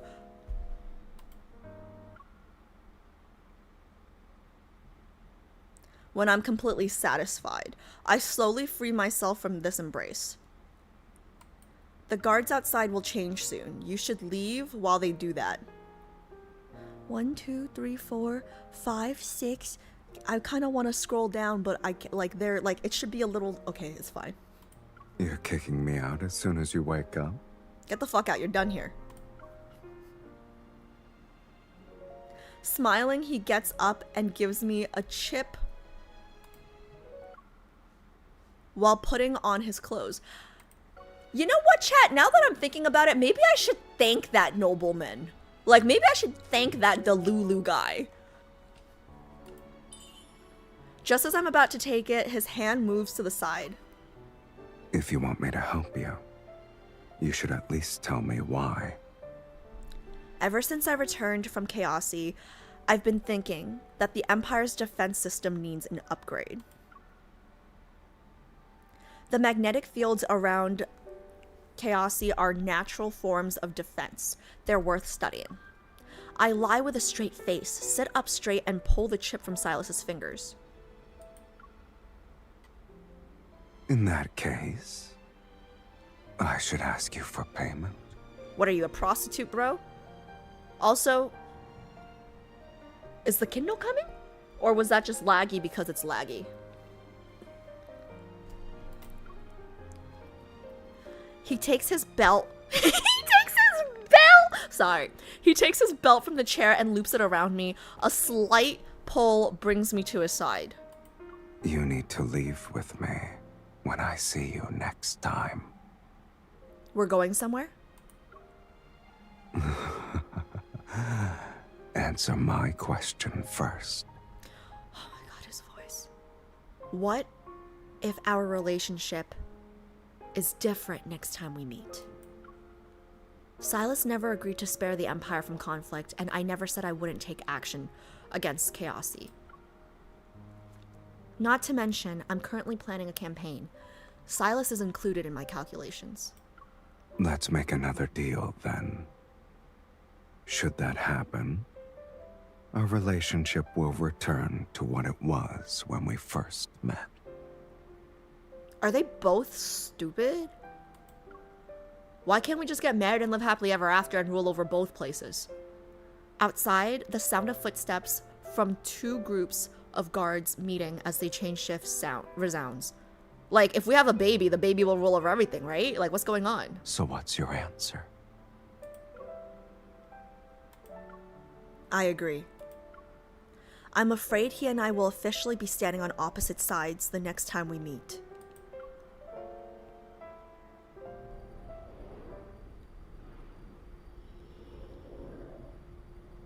After parting ways with Sylus, I busy myself with the campaign's deployment and strategic discussions. 5 days pass in the blink of an eye. On the day of the campaign, I held a secret rally on the mothership before setting out. I gave a speech to those participating in this battle. You shall take part in a war that could overturn the cosmic order.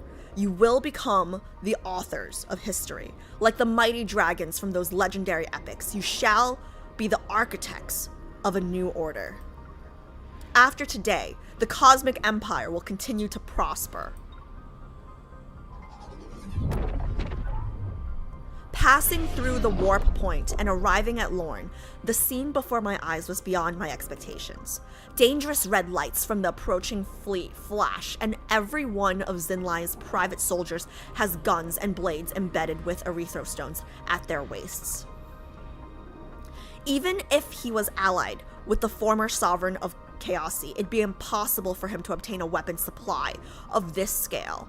Only one person could provide these erythrostone weapons. Are you saying Sylus? Sylus.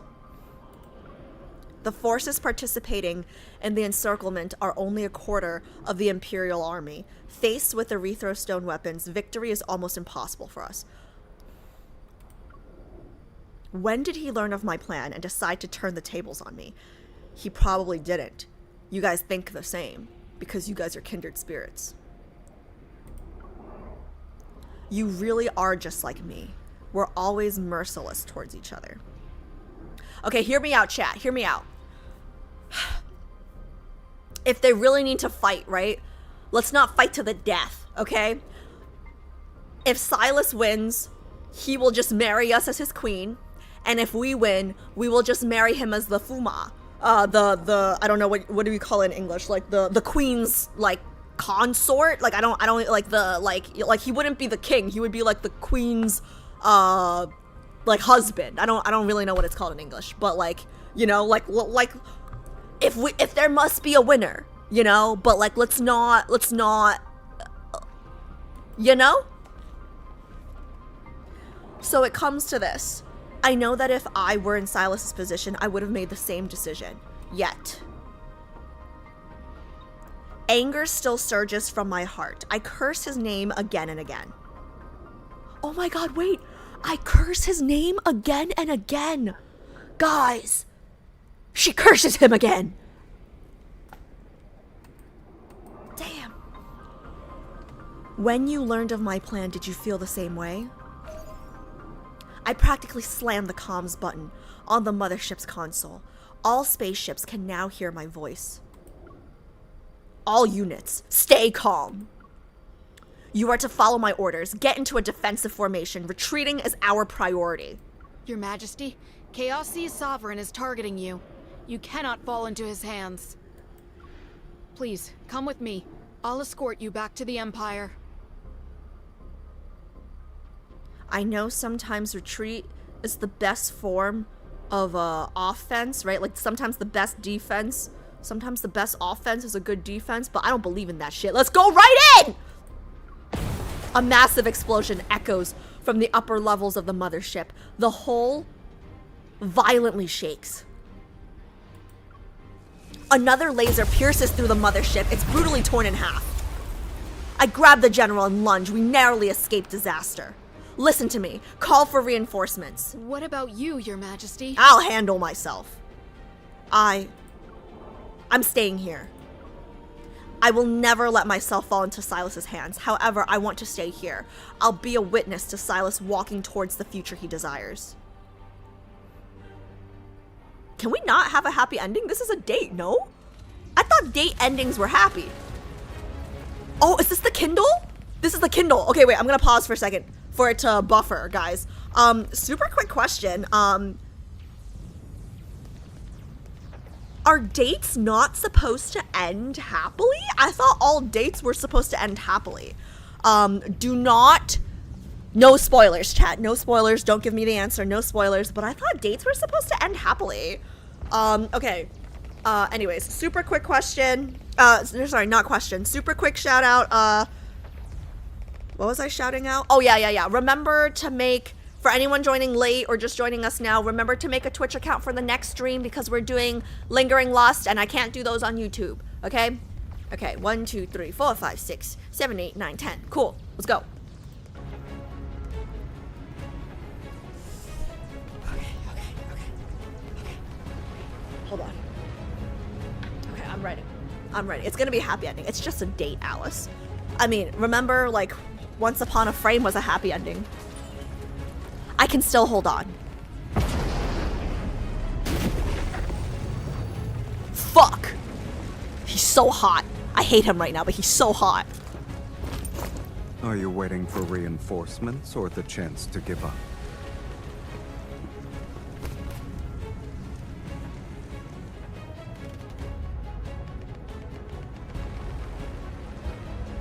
This is wild. Last time, like, did we not have an enjoyable time in bed? Like, did I suck in bed or something? Like, hello? Like, I would like to think that, like, after sleeping with me, like, you wouldn't destroy my planet. What's going on? Like, I'm getting serious mixed signals. You're infiltrating the enemy mothership? You're too arrogant.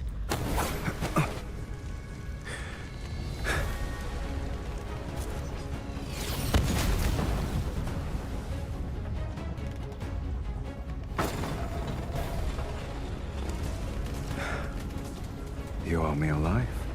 Don't forget to repay me. I don't need your help, fucker! Then, oh, what the? Then let go of me. Don't think you can take advantage of the situation. Prick, are you afraid you'll be unable to pay me back?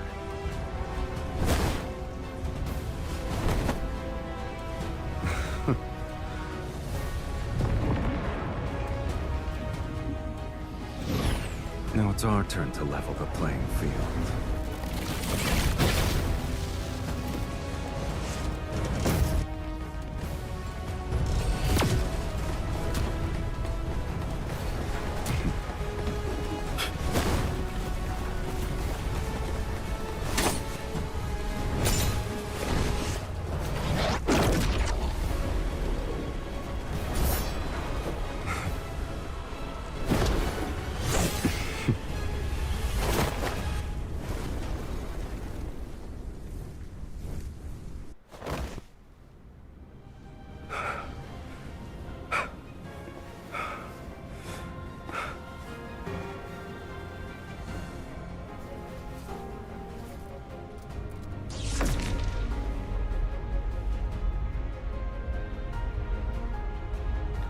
Does he want to fuck me or does he want to kill me? Like, I don't understand what's going on right now, guys.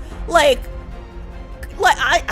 just are we gonna hate fuck? Like, I don't understand what's going on, but like, I'm not necessarily mad at it. Like, are those your people? No. I'm here to rescue you, Your Majesty. That's what I thought. That's what I thought. That's what I thought because, what did he say right before that? He said, like, we make our escape or something? What did he say? Our turn to level the playing field. Our turn. I'm here to rescue you, Your Majesty.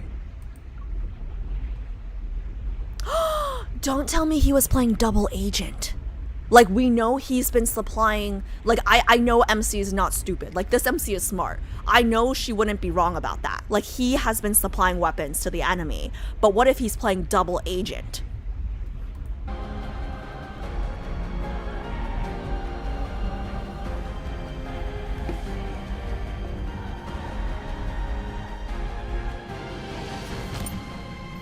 I wonder if the Empress still wants my belated assistance.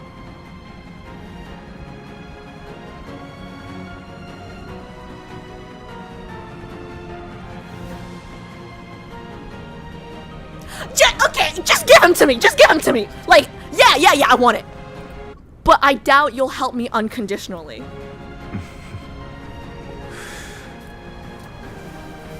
Guys, his hands are so big. To stand by my side, my loyalty, my power, and everything else that's mine. It will all be yours.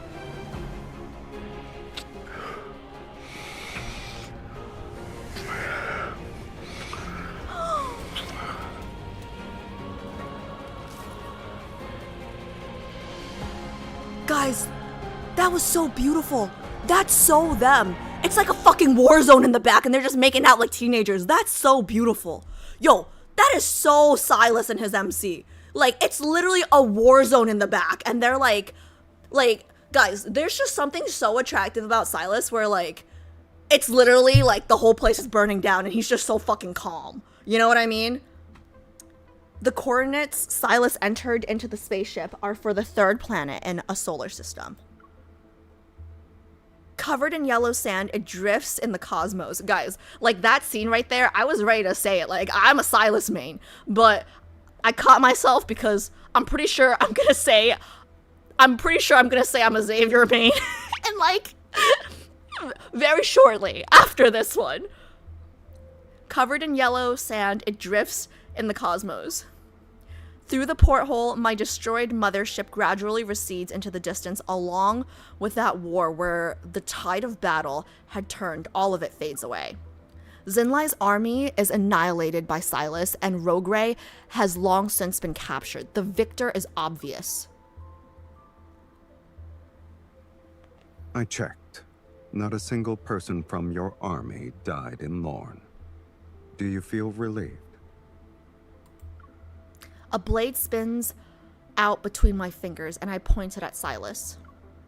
Explain yourself, Mr. Fiancé. Sylus smiles and takes a step back. He taps a holographic display behind him, and a fuzzy recording immediately begins to play. Zinlai is Rogray's biggest supporter. Killing him was one of my objectives as well. The former sovereign of Chaosi. He's no longer important. You can take him away. I can tell you everything. The galaxies he allied with, his hideouts. In exchange, Weapons. I want to know the movements of the Cosmic Empire's Ooh. current Empress. I want the Empire's throne and the head of the woman currently sitting on it. And that's why he approached us for the engagement? There's no conflict of interest between us. We can be friends. My army needs Erythrostone weapons. With your assistance, defeating the Empire will be effortless. Double-crossed him. Unease rises deep within me. I turn off the recording. You used my plans to make a deal with Zinlai. Sylus, I could have sworn I told you to let me know when you're going to use me as bait. Pretend you're me for a few seconds. Would telling you about my plans allow you to profit from the conflict? I'm momentarily at a loss for words. The answer would most likely be no, but I keep that to myself. When did you find out? I knew from the beginning. He smiles, holds up 2 fingers, and waves them in front of my face. I've been watching you. It's like how you planted informants in Chaosi. I called that in the beginning. Remember? I said Mephisto's probably been watching us since birth.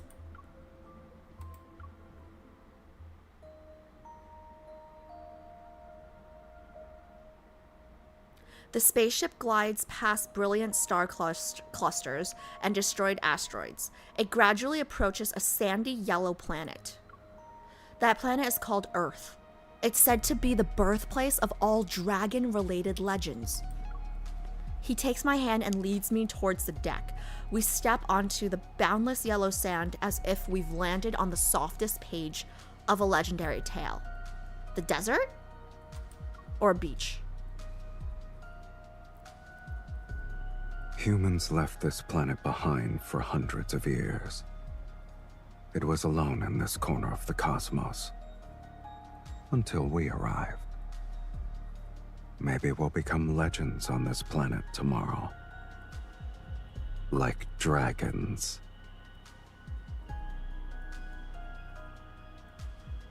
Oh, there I am again.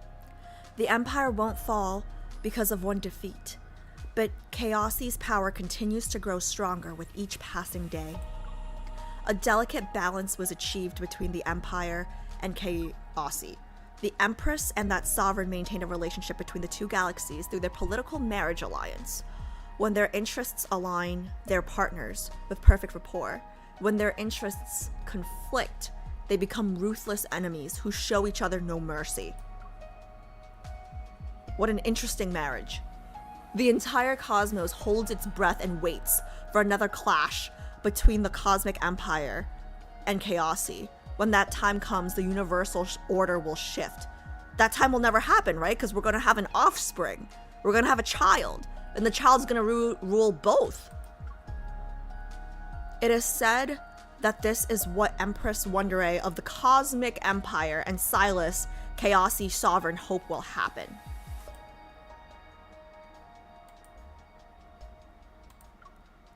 "418 years later, they welcomed such a future.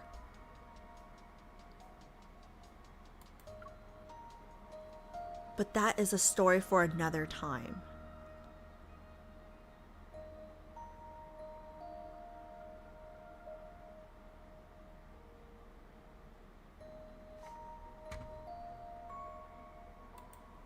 $418?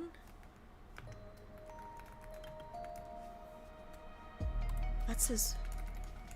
I'm pretty sure that's his birthday. Sylus's birthday is... April 18th. That's his birthday. 418. April 18th. 418 years later, they welcome such a future, but that's a story for another time. Excerpt from the never-ending cosmos. Interesting. There will definitely be a sequel to this then. There will definitely be a sequel to this then. Guys, this was so good. This was so good. Guys, this was so good. So good. Oh my god. Okay. Like, this was so good. I'm so happy it was a happy ending, guys. This was so good. I gotta eat dinner. My dinner is probably so freaking soggy. It's been here for an hour. Okay, why do I not have 100%? Why do I not have 100%? Oh, because of the option from the beginning? Was that chapter 1, guys? Do you guys remember? Ooh, what the fuck? I didn't click anything on purpose. What the hell?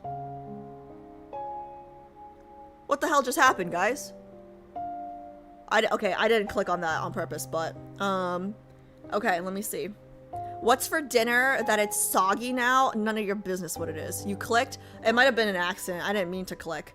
But, yeah, I could just go back to chapter 1 and click on the other option, right? It doesn't do much or no? Bowl of hot pho and sitting on the counter for an hour. Not like that, but...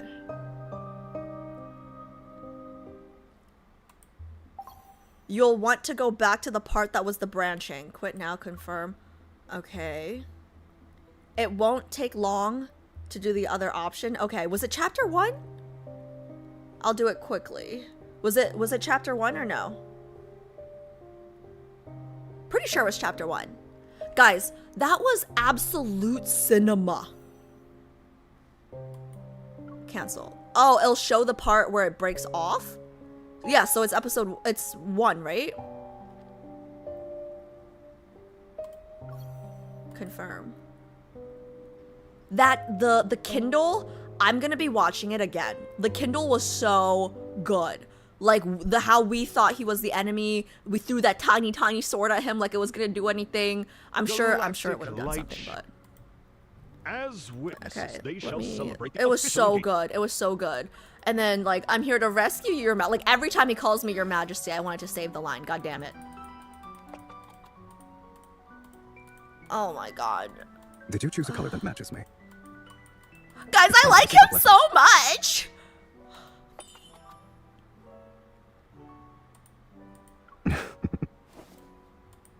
I'm gonna be watching that Kindle again. This distance is expected of 2 people. Oh, super quickly. Was it glitched at all? Well, was it glitched at all? This marriage... It looked really good to me. Just a little laggy. But was it glitched at all? Okay, let me back out of the engagement. This is... I would never choose this option. I think this was fine. Perfect. His tempting words are like a fiend's offer. I re-examine all of my decisions up to this point once again. He's not wrong. I'm an empress. Why do I need a political marriage to achieve my goals? Are you implying it's unnecessary? Even if I were to walk out and announce that our engagement has been annulled, no one would question me. He'll stop us, right? I pushed Sylus away and stepped back. My stance couldn't be any more obvious. Surprisingly, Sylus's smile doesn't disappear. It's as if he had already anticipated this. He steps aside and opens the door for me. Are you playing chicken with me, bitch? You may do as you please. I'm not announcing... Okay. He's not gonna let us. Many years later, as the war in the Allure galaxy drags on without reaching a conclusion, I often recall that distant afternoon when I annulled my engagement with Sylus. Did his smile mean I walked into the trap he had set? Was everything part of his plan? I'm not sure, but I believe that it must have been the case. In the cosmic year 649, Wonderay Land, the 6th Empress of the Cosmic Empire, announced the annulment of her engagement with Sylus, the 2nd Sovereign of Chaosy. We can almost say with certainty that this was the beginning of the war between the Empire and Chaosy. I thought this was gonna be like the end, we died. Like, we break up with him, we die. I thought this was like, you know, is this the second path? It's just over. The Empress and Chaosy Sovereign spent their entire lives locked in opposition. With their passing, it's difficult to trace the original reason for the war. Fragmentary records suggest that even before their proposed marriage of convenience, Empress Wonderay intended to annex Chaosy. Meanwhile, Sylus had plans to conquer the Cosmic Empire. The desire for wait, is this the end of their story? That's crazy. The desire for conquest burned more intensely than romantic desire. From this perspective, who could say they weren't perfectly matched arch nemesis? There is a very thin line between love and hate, y'all. Are they not schemers who use ambition to constrain fate itself? Wonderay and Sylus, a century-old empire and emerging forces, a union that never reached a joyous fruition, and a war that never found a resolution. Wow, this is the ending. Excerpt from the never-ending cosmos. Boom. Damn, that would have been a very short... Wait, you guys should have, honestly, it wouldn't have made a difference because I wouldn't have chosen that one, right? Like, I know myself, I would not have annulled. But y'all, like, if I had chosen that, that would have been hilarious. Can you imagine? Like, the end, that was it. Like, you're move on to Xavier. Like, can you imagine if that was, like, the path that we want? That's hilarious. That's hilarious. That was so good, guys. That was so good. I've seen that happen to some people. You could do that to the others. Oh, is that what happens to the others as well? Oh my god. No, I mean, my personality, I would have never picked that one. Let's see. 1U3 main here. Happy to see your stream. Welcome. Kind of spoils the plot of the card, though, in my opinion. I wish the path of bad ending is longer, though. I think it's hilarious that it's short. In some of them, the shorter option spoils the other. Oh, I see. So that's why we did that. Okay, that makes complete sense to me. That was actually hilarious. But I don't know if I said this during my rant earlier when we were talking about Valko and like the fate of the game or whatever, right? I just want to say something too. How do I say this? I've gotten some comments from like normies who are like, oh, like get a life or like get a real job. They don't know I actually have a real job, or like, you know, like, you know, they're fake, right? Or a red flag that you're like in love with fake internet like pixels or whatever, right? I just want to say, I actually think if you're gonna pick a wife or like a girlfriend, a love and deep space girly will be a great choice. And hear me out, okay? It's like, oh, she's in love with pixels, fine.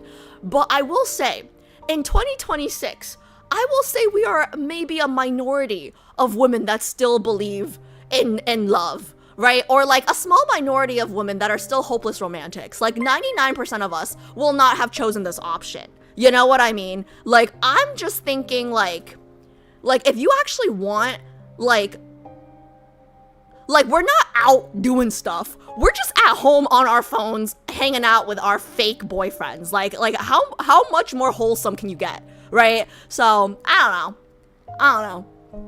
I'm a little biased, but that's what I think. Oh, thank you so much for the follow. Okay.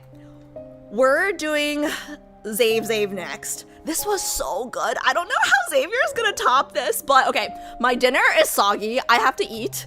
And then when I get back, we will do Xavier's, and then we're ending the night on Raf's. Yes. Okay, so let me put Xavier. What do we want to do with him? The first person that comments is what we'll do. Are we working out with Xavier? What are we doing with Xavier? Okay. Switch.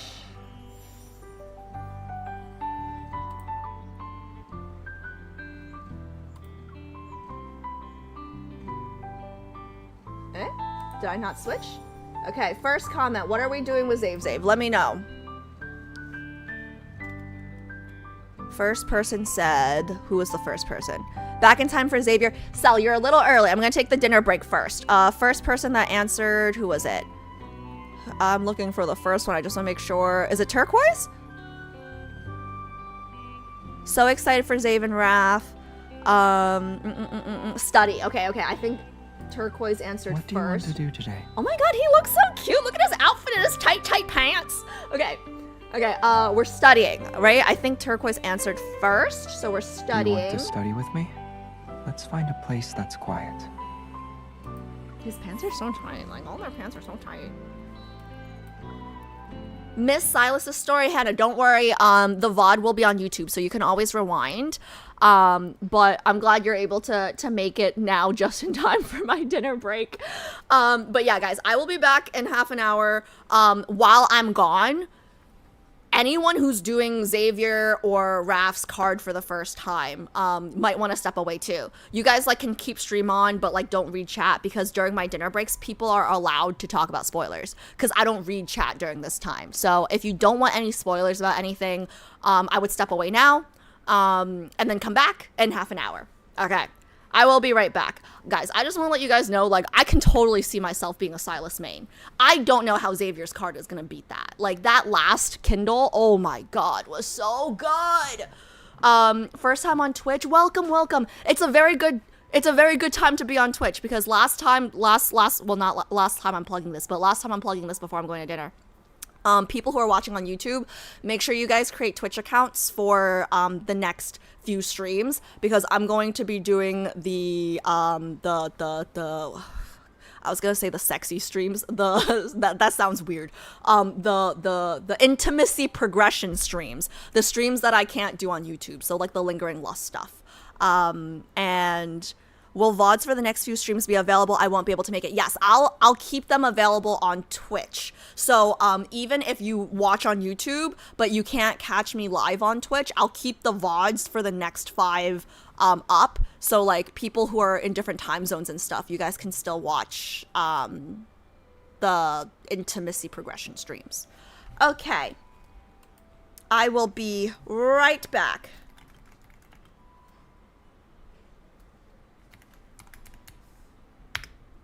Okay, I will be right back, guys.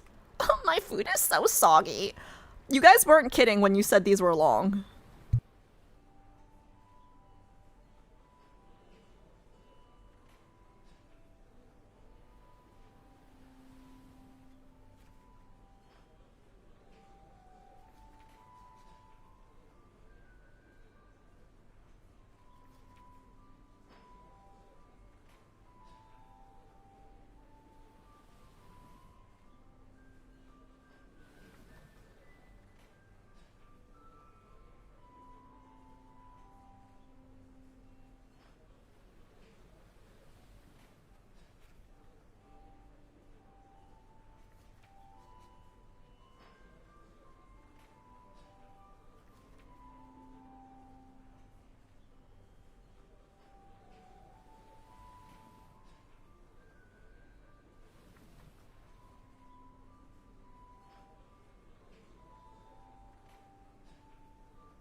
hey guys, I need 2 more minutes. I need to pee real quick and then I'm coming back. 2-minute warning for spoilers. No spoilers when I come back, please. Thank you.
Okay.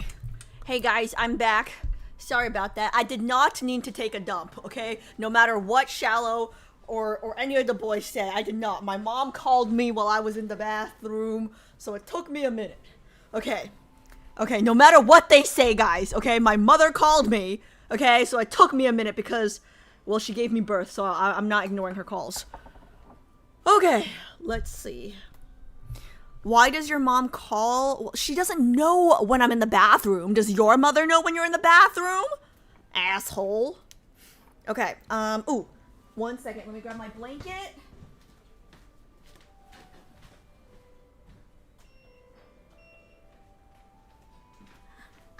Okay. Oh. Guys, I'm just gonna say, I don't know how Xavier's gonna beat... Oh, my camera. Let me turn my camera back on before I forget. Where's my camera? I lost... Where the fuck is my camera? Oh, right here. Okay. Cool. Okay, I have no idea how Xavier's gonna beat Sai's card just now. Like, his card, I was thinking about it all through dinner, right?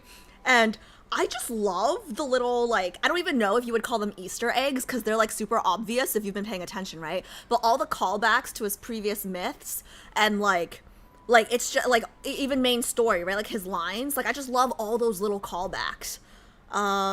Okay. Spoilers, stop. I'm sure it stopped, because I warned you guys before I went to the bathroom, but, oh. Alpha Beauty of the Universe just subscribed. Wait, that's my username. I'm Alpha Beauty. I'm AB. Thank you so much for the tier 1. Thank you so much for the sub, but I'm Alpha Beauty of the Universe. Okay, I guess there's 2 of us. Welcome. Also, super quickly, I guess there's 2 of us, guys. For those of you guys, I know I got a few new subscribers this stream. Discord's there. We have a channel for Love and Deep Space. If you just want to vent about your feelings about Valco and stuff like that, this is a safe space. And then people who just subbed, there are also sub channels in there. Okay. Let me cancel this. Okay, so it's been a my knowledge while. quota for today. Oh, I like his outfit. I need a sleep to replenish my energy. It's been a while since I've done Xavier content, I feel like. But not really, because we just did Once Upon a Frame, so I did everyone's content. But I feel like I loved his Romeo and Juliet card. I loved his Romeo and Juliet card, guys. But I don't know, like, I always say this, but I it's been a while since I've seen the trailer for TOE, right? So I don't remember what everybody's trope was, to be honest. So I'm going into this kind of blind, because it's been so long. It's okay, I can share. You know what? Alpha Beauty of the Universe. She's beautiful and kind. Look at that. Okay. We're both pretty good at being silent. I don't think you know me at all.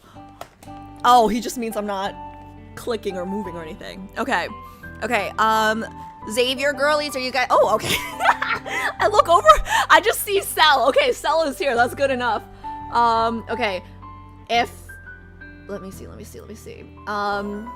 Xavier girlies, tell your other Xavier girlies to get on. I'm starting Xavier's now. Okay, let's see. Oh my god, guys. Lingering Lust Xavier, that's coming up. Oh, super quickly, let me— because I saw that you guys put the dates on my lads committee. Oh my god, they're so on top of everything. I need to make more money so I can pay them. But, oh, is it not here? Google Doc, here? Where is it? Can you guys see it now? Hopefully you guys can see it now. Okay, perfect. We put in the dates for each of the streams. So just quick shout out again one more time for anybody who's watching from YouTube later on, the playback, or anybody who's joining now for Xavier. The next few streams, the next 5 streams will be the next 5 Love and Deep Space streams. Sorry, because I might be streaming other stuff that's not Love and Deep Space during the week, right? So the Love and Deep Space streams, the next 5, these are the dates. We're doing intimacy progression streams. They will be Twitch exclusive because I'm not trying to get kicked off of YouTube. So I'm so sorry. I'm not trying to be annoying, but they're gonna be on Twitch, so you're gonna have to. Is that who's playing that? Who's playing that? Hi Joe, welcome. Thank you for the door knock, bitch. Hey, did you catch my workout stream this morning, Joe? I know Private did, but I wasn't sure if you caught it. But the torture stream. It's been so hot in New York lately. I almost died. But yeah, so Caleb's coming up first. So everybody tell your maymays it's gonna be July 25th. Then we're doing Zane the very next day. So these are gonna be closer together, okay? Yeah, that's it. That's it.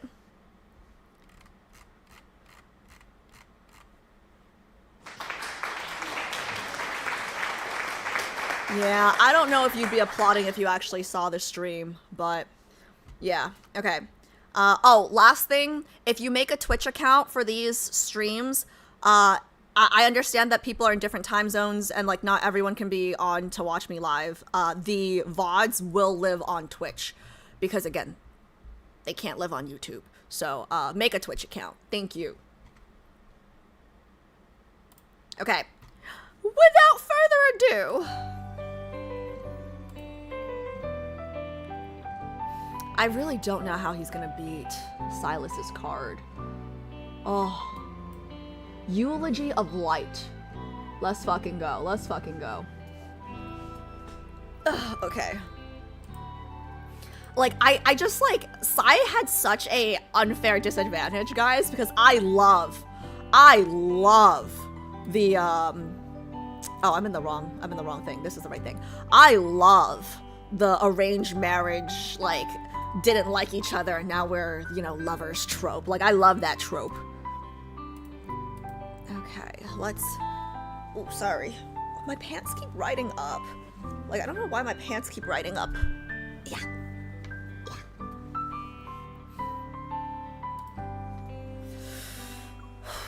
Okay, we had no problems with Sai's Kindle. So hopefully no bugs with Xavier's either.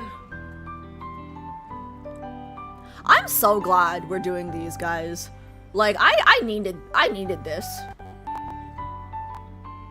Did I speak too soon? It's fucking laggy now. Shit, did I speak too soon? Okay. Destiny weaves its puzzles with time as its pen. What does that mean? Destiny weaves its puzzle with time as its pen. Wait, that's kind of beautiful. That's kind of beautiful. That's kind of beautiful. Okay, okay, okay. Oh my god, I fucking hate this background. Galaxy when outer time rim. and space meet as opposing currents, the strangest vortexes form amongst the stars. I was I saying. like it. Okay, thanks, Joe, for playing Zave. But also, I hate this background because it reminds me of Caleb's Homecoming Chicken Wings, you know, where we were trying to, like, run, but, thanks, Joe. Oh my god, can somebody remind me? I have to add a sound alert for Caleb. It's crazy. Okay. Imperial Scholar. Imperial Scholar? Okay. Okay. I mean, I know what Imperial Scholar means in terms of ancient China, but in terms of here, I guess we'll see. When time and space meet as opposing currents, the strangest vortexes form amongst the stars.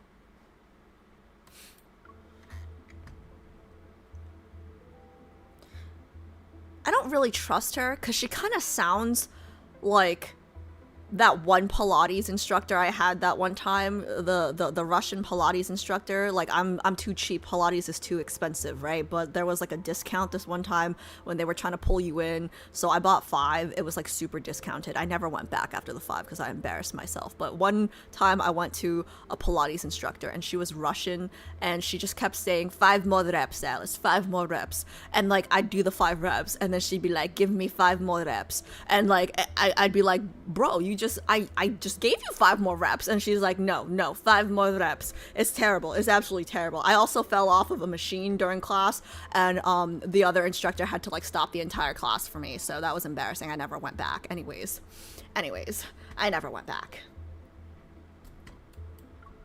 In legends known throughout the Cosmic Empire, the vortex is called the Interstellar Gate.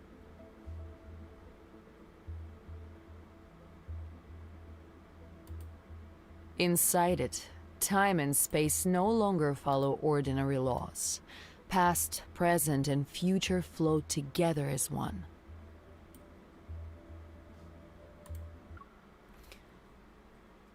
Time and space meet as opposing currents. Stranger's vortex.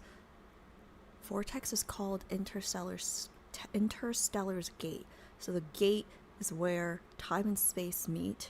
Inside it, time and space meet. Past, present, and future. Ooh! What if we see Light Seeker Xavier and KOD Xavier and MS Xavier all in one? Ooh, now that would be something. Okay. Ooh. The interstellar gate opens to reshape time, and chains of destiny will break. Ooh, and then we have a foursome, because that's three, right? KOD, Lightseeker, and main story Zave, and then like, yeah, that's a foursome. Okay.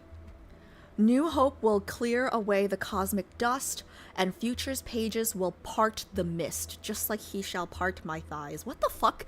It's only, what time is it? It's only 8:30, Alice. Calm down. It's only 8:30. Calm the fuck down. Okay. Sorry. Silas's Kindle got me going. Okay. Anyways. New hope will clear away the cosmic dust, and future's pages will part the mist. Those ancient verses echo in my mind. I motion for the scholar beside me to continue. With practiced ease, the scholar taps the holographic screen. A star map unfolds before us, and a red dot blinks on it.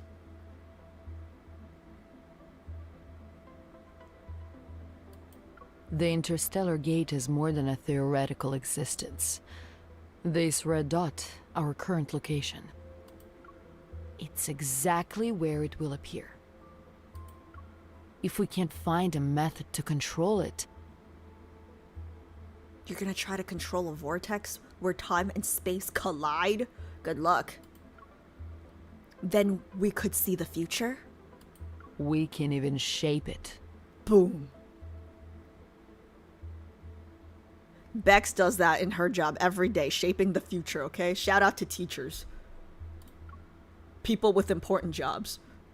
As the newly crowned Empress of the Cosmic Empire, my greatest obstacle is Grand Elder Xiao. Like Xiao.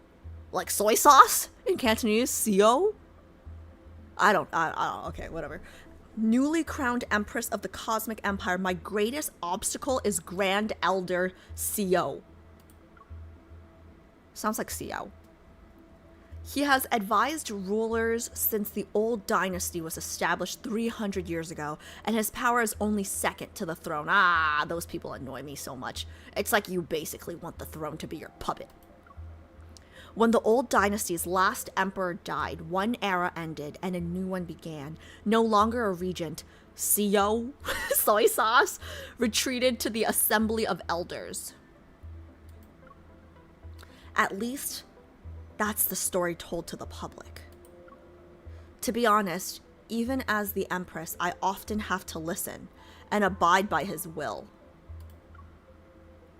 CEO has always opposed researching into the interstellar gate, and he meddles in many of my decisions as well. If I can seize the interstellar gate's power, I might be able to rid myself of him. Your Majesty, look. I raise my head and follow the scholar's gesture to the window. In deep space's silence, an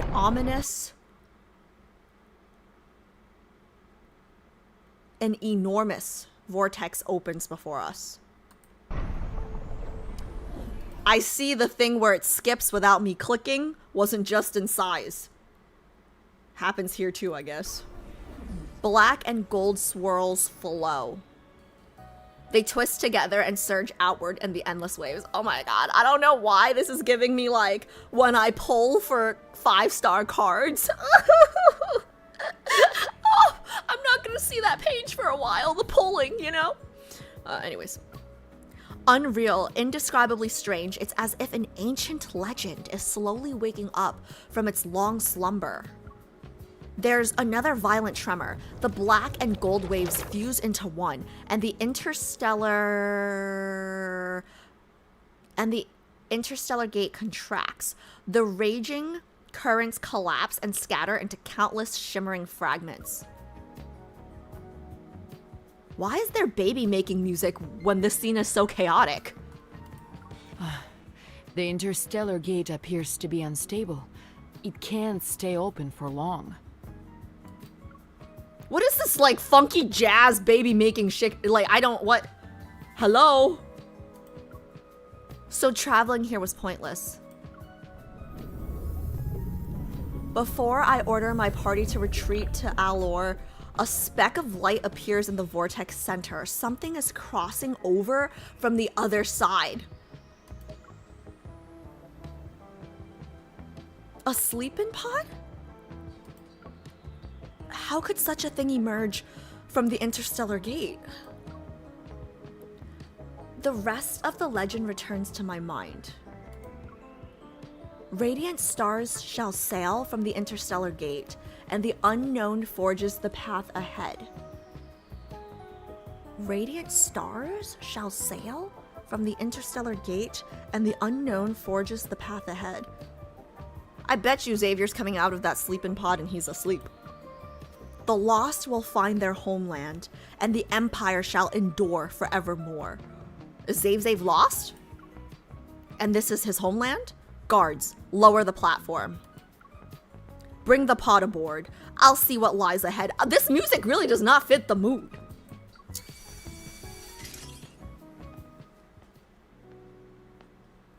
After dismissing my attendants, I slowly walk towards the sleeping pod, resting on the platform.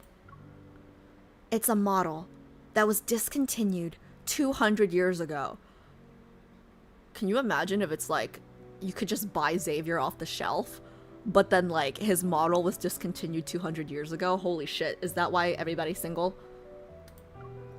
A thin layer of frost covers the transparent window and faintly reveals the face of a man inside. He lies quietly in the cramped pod. His body and mind have been sealed by time. After studying the pod structure, I press the button to open it. Guys, I have no idea what kind of trope this is. There's a soft sound and the hatch lifts. Cold white vapor rushes out.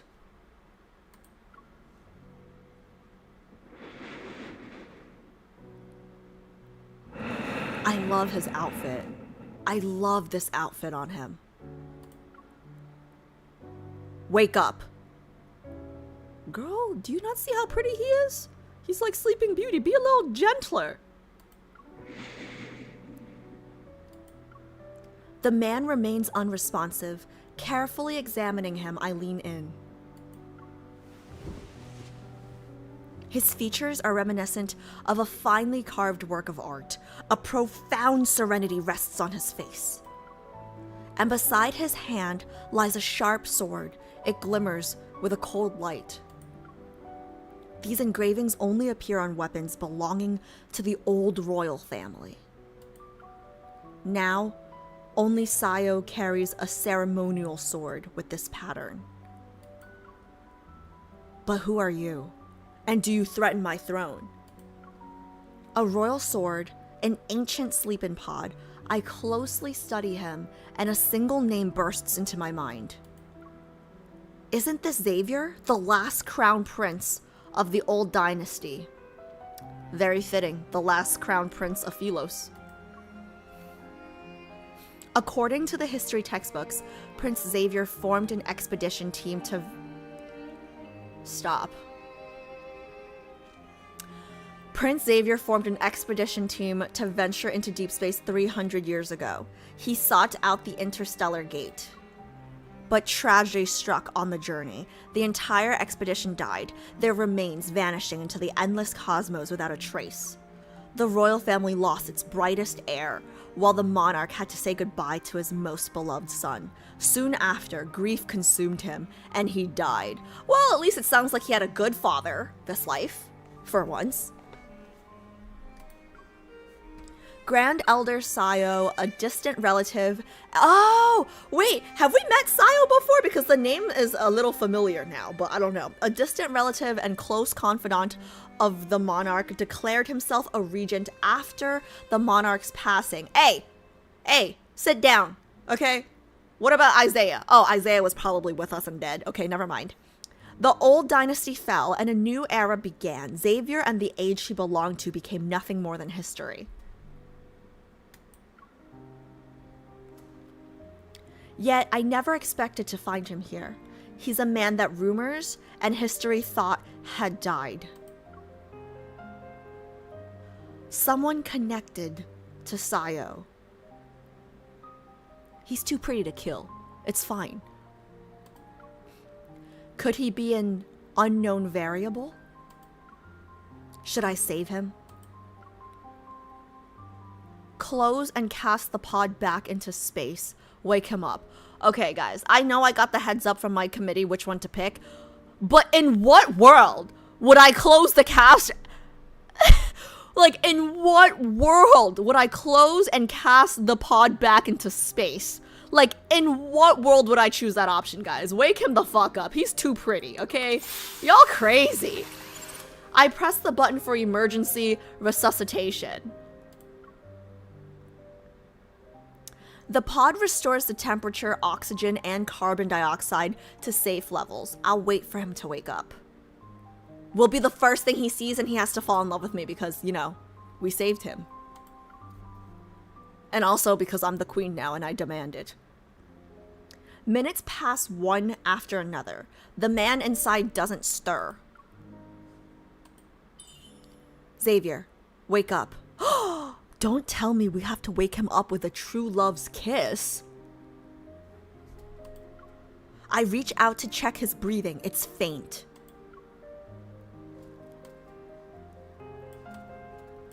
Hey, plant one.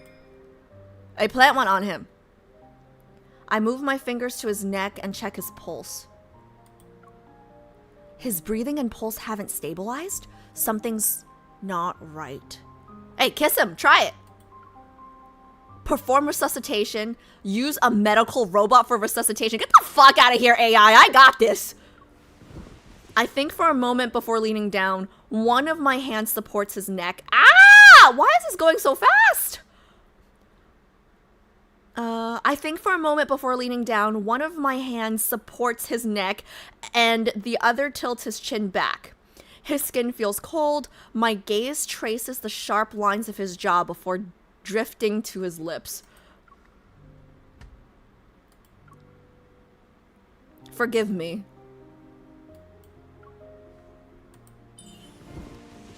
I pinch his nose so that no air will escape. Then I lower my mouth towards his.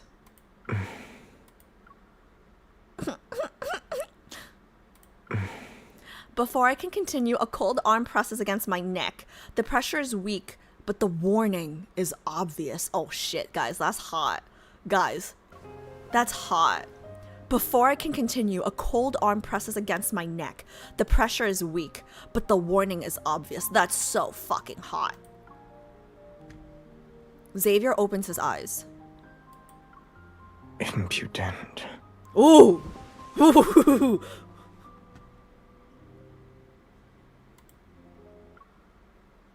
I move back and brush away the loose strand of hair from my face. Impudent. What a shame. Don't overthink it. I only wanted to wake you up. You're welcome, bitch. Guys, I love her. Okay, so Xavier's MC has really grown on me. Like, even more than Raph has grown on me, right? And y'all know how much Raph has grown on me. But, like, Xavier's MC from Lightseeker, she's grown on me so much. Look at this. What a shame. She's thinking, what a waste of a good-looking face, bitch.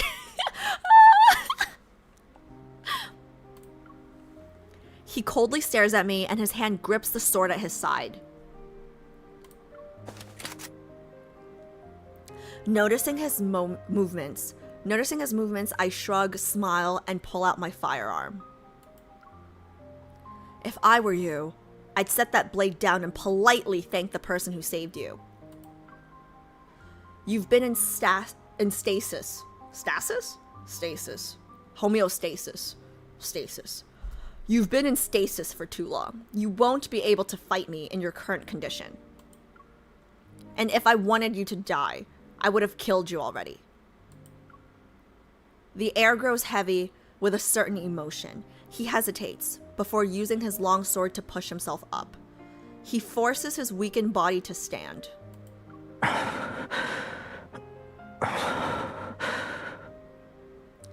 Xavier, where are you going? When you address royalty, you should follow proper etiquette. As should you. I raise my eyebrow and cross my arms. You see this crown on my head? Well, I don't have enough. I'm hoping she's wearing a crown. You see that crown on her head? Is there a crown on her head? I hope there's a crown on her head.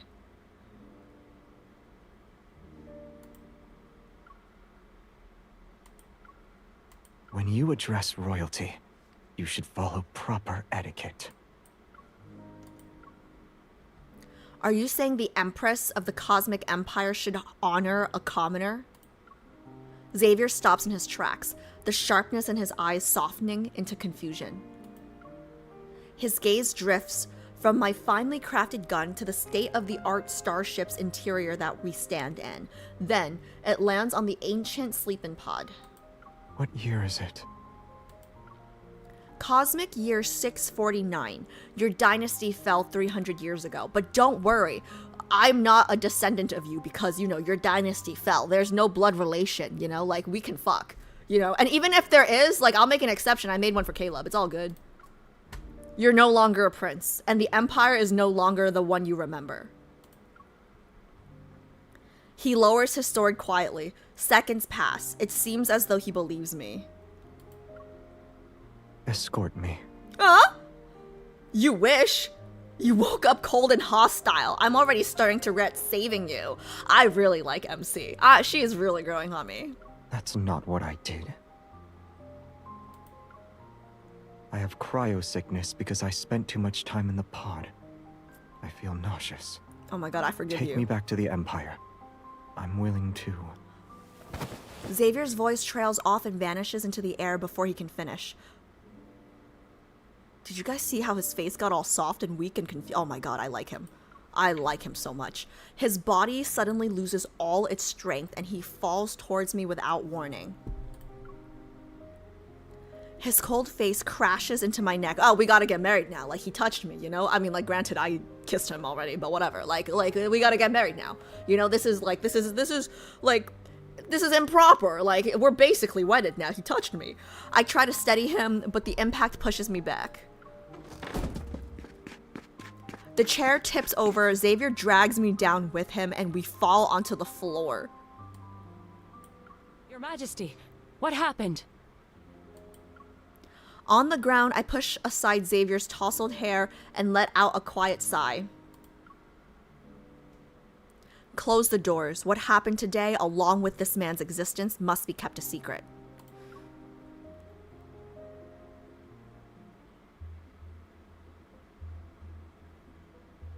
Interesting.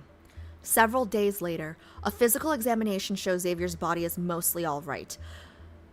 The cryo sickness is real, so he needs time to recover. Uncertain of Xavier's true ties to Sayo, I took the time to contemplate my next move. In the end, I decided to quietly bring him back to the Cosmic Empire. Ooh, what if Sayo turns out to be a common enemy? What if Sayo had a hand in Xavier being lost for so long? I begin digging through the records related to the Lost Expedition team and search for any traces of the truth behind Xavier. The last transmission from the expedition reported heavy artillery fire after leaving the Allure galaxy.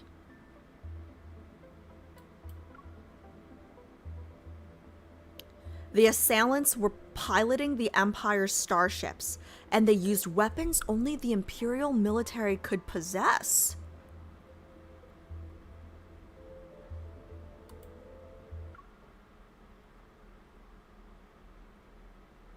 Last transmission from the expedition reported heavy artillery fire after leaving the Allure galaxy. The assailants were piloting the Empire's starships, and they used weapons only the Imperial military could possess. So you're telling me somebody in the royal family attacked Xavier and his fleet, and it wouldn't be his father, or maybe it is his father, because at the beginning, you know, they said, like, you know, he loved his son and he was grieving, but we know his father's an asshole in terms of, you know, canon stuff. But it could be Sayo. I don't know. Maybe his father had a bastard son and wanted the bastard son to take over instead. I don't know. Could be anything. Gotta keep reading, Alice. Okay. Who could command them and know the prince's exact route 300 years ago? Aside from the monarch, only Sayo would have been capable of such a feat. I push open the door to a room. Sunlight spills across a blanket that forms the shape of a sleeping human. Xavier appears to be resting.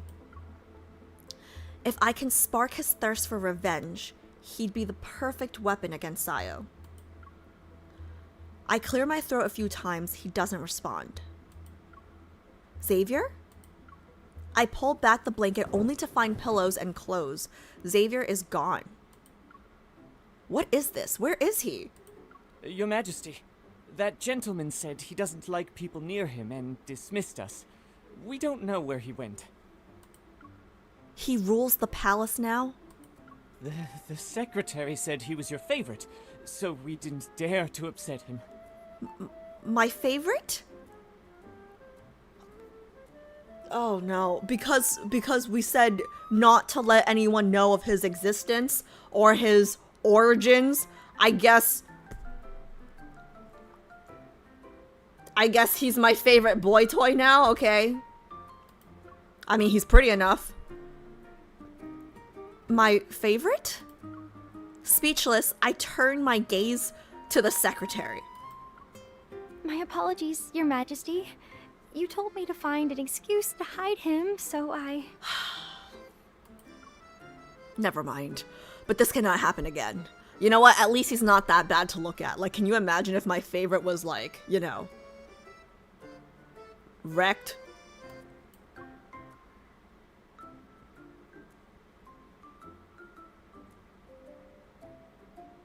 Before the guards can track down Xavier, I return to... Oh my god, favorite means I have non-favorites. How many do I have in my harem? 5, but I'm trying to make it 6, okay? Bring back Valko, guys.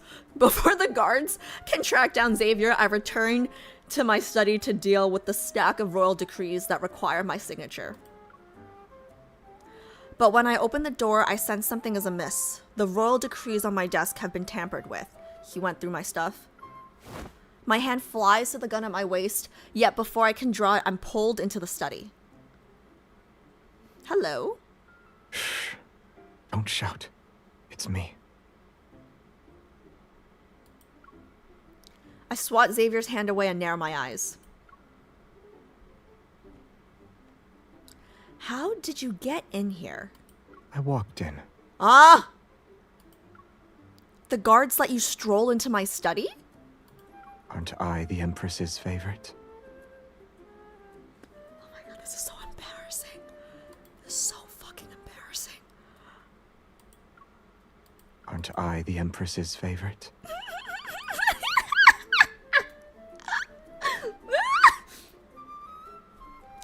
Decorum, decorum, Alice, decorum. Enough. Stop talking. I was also told that I'm the first one. Okay, so how is he my favorite if he's the first one? Don't you dare say another word. You know, ironically enough, in-game, he was the first one. So, like, we met him first, guys. Huh.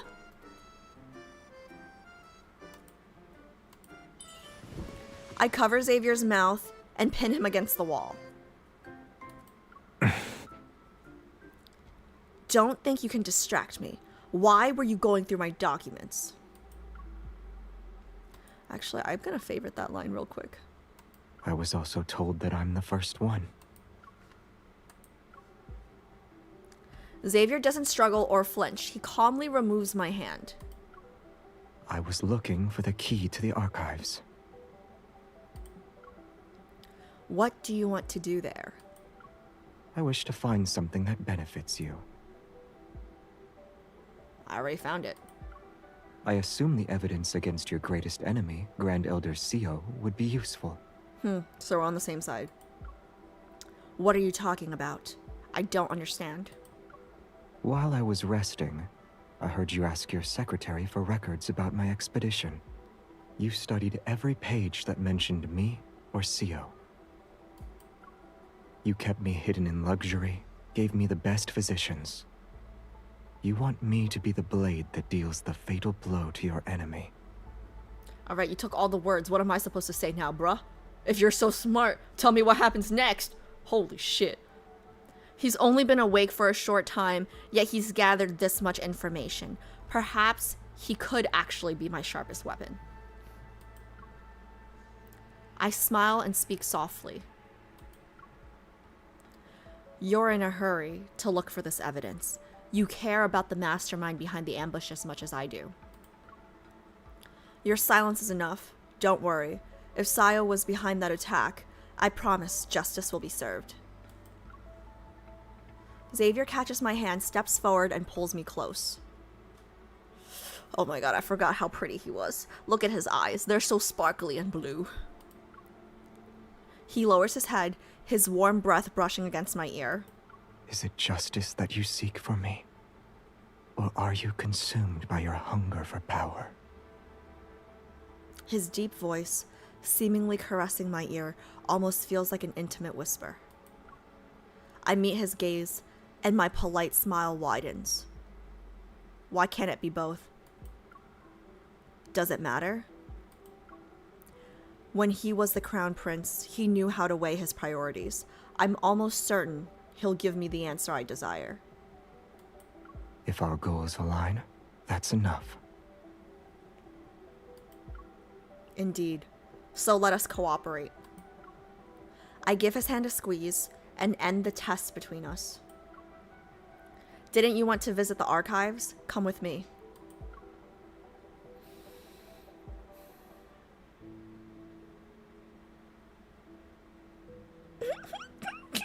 He's our favorite, guys.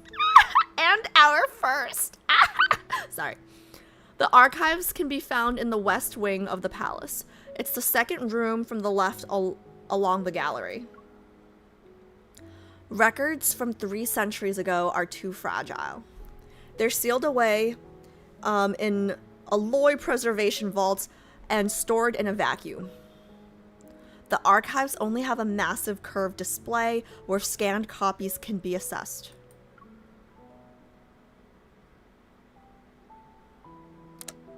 All the records are in the database. You can search for anything you want. Xavier presses a button and the display hums to life. His hand hovers above the table. Doubt and uncertainty flicker in his gaze as it flits between the screen and the table. What are you looking for? The control panel. It's a touchscreen. Use your fingers. Girl, be a little nicer. He just woke up, okay? He's used to technology from 300 years ago. I slide my chair closer to him and pull up the military... You have my thanks. Okay, fine. Okay, so she is helping. Okay. I slide my chair closer to him and pull up the military records in the database. Before I move my chair back, Xavier types in a few words. Royal Sky Guard. It's called the Imperial Division of Sky Security now. Thank you. Greetings, Your Majesty. Xavier is startled and quickly steps back from the display. Confused, I frown. Xavier points at the pop-up I have closed earlier. Someone was calling you. Oh my god, he's so cute. I freeze because I realize he's referring to the archival assistant. My lips twitch as I look away. Guys, he's fucking adorable. He's fucking adorable. That's the archival assistant. It helps you quickly search through the records. Oh.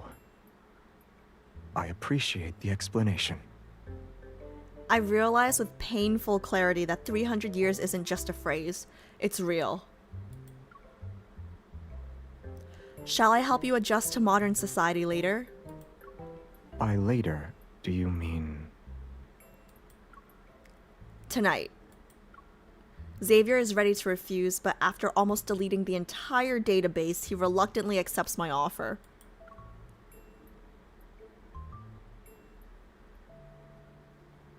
You know what's really adorable about how they set this up, right? Is, like, he's like an old man with technology, and it makes sense, because 300 years, right? But it's only adorable because we know he's smart. Like, he put together our entire intentions while his body was breaking down in, like, the shortest amount of time, right? So, it's only cute because we already know he's intelligent, right? But it's like, it's so endearing. At night, a spacecraft quietly slips out of the palace. It carries me and Xavier to a street with restaurants and stalls abound.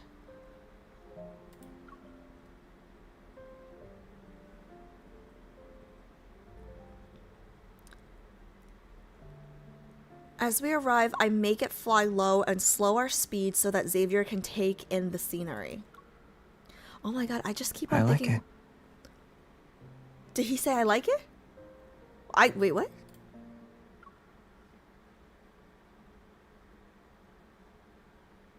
Was that one of the glitches from the new update?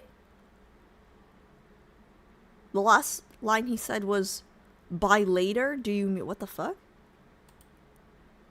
By later, do you mean... Was this a glitch? Chat, was this a glitch?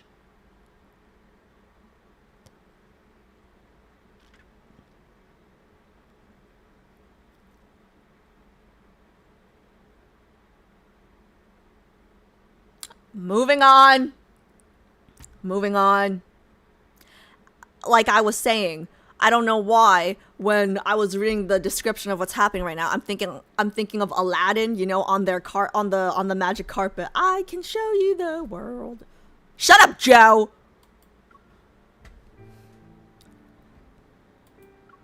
Oh wait, crap. Okay. As we arrive, I make it fly low and slow our speed so that Xavier can take in the scenery. The clock strikes the hour, holograms shimmer to life around the square, and theater posters come into focus. The Royal Theater shall present an epic of the era. The Lingering Sword will be premiering soon. That sounds dirty. The Lingering Sword?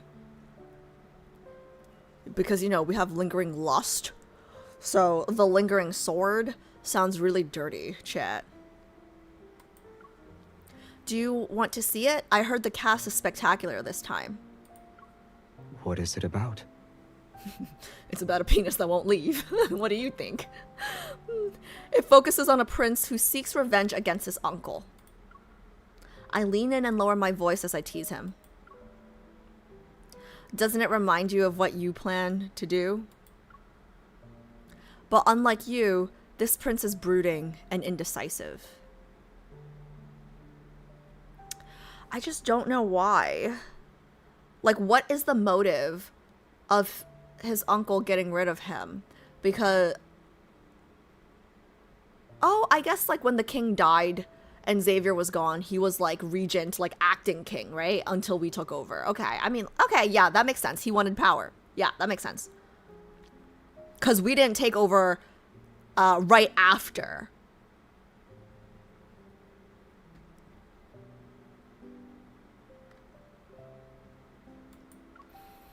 He's kind and idealistic, and unfortunately it only leads to tragedy. I summarize the play's plot. When I finish, Xavier looks at me. Do you admire that kind of person?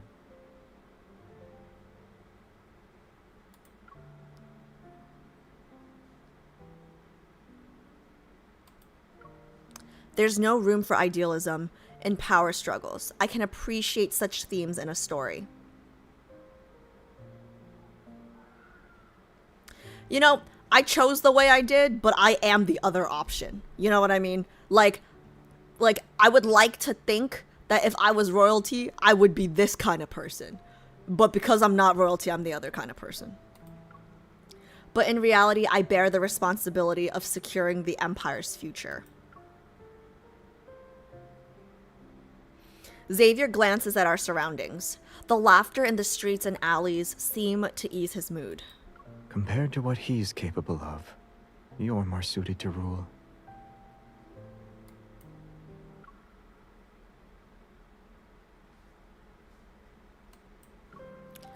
Of course, now choose a place to eat.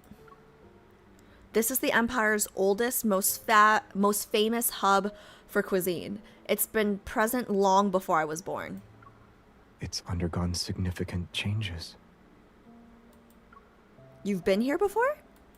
Yes. Back then, there was only an inn for travelers. Xavier points to a towering restaurant in the distance. Let's go with that. His voice here, right? I love his KOD voice. I guess I love his like royally like prince voice. You know what I mean? Above it hangs a huge, it's so regal. Above it hangs a huge sign which reads Flavorful Satisfaction. It's the restaurant's name. Only then do I remember that this is the all-you-can-eat barbecue place. It sparked this area's food craze. I recall their famous tagline was something along the lines of, "We've been serving deliciousness for 300 years. It's so good that even the prince approves." Stop. Xavier, do their words ring true? As expected, all their slogans are fake. They didn't lie about one thing. Their barbecue is excellent. However, they weren't exactly happy to see me at the time. Why? The restaurant's owner found out who I was and begged me not to return. They said I ate too much. Making a profit was impossible for them. Oh, because it's all you can eat.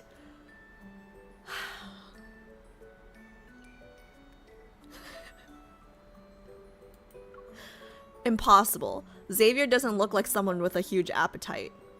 Girl, my youngest sister, oh my god, that bitch. She eats like 25 meals a day, and she is a stick, okay? And I just eat, like I wake up in the morning, my stomach's flat. I just drink water, and it's like, it expands, okay?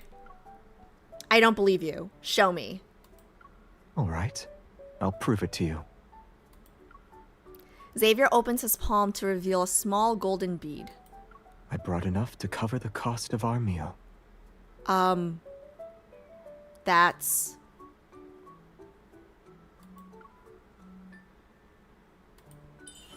I take a step and gently close his hand. 100 years ago, scholars discovered a planet on the edge of the Allure galaxy with gold mines. Their supply is inexhaustible. Xavier, you're in a different era. Gold isn't worth much anymore.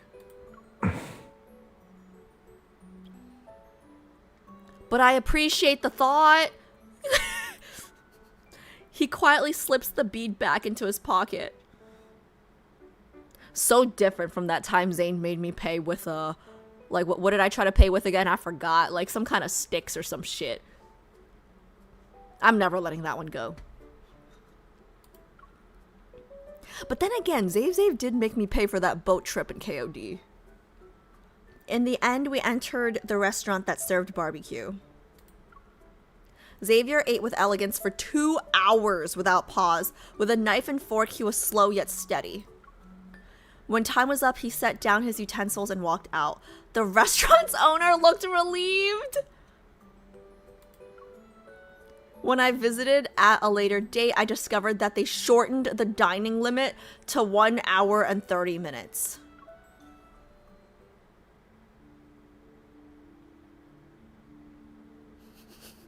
He's so cute. A month later, Xavier discovered something suspicious hidden among the endless deployment records. On the day of his ambush, several military starships had conveniently lost their warp logs due to radiation interference. Meanwhile, I combed through the medical records of past monarchs and found a discrepancy.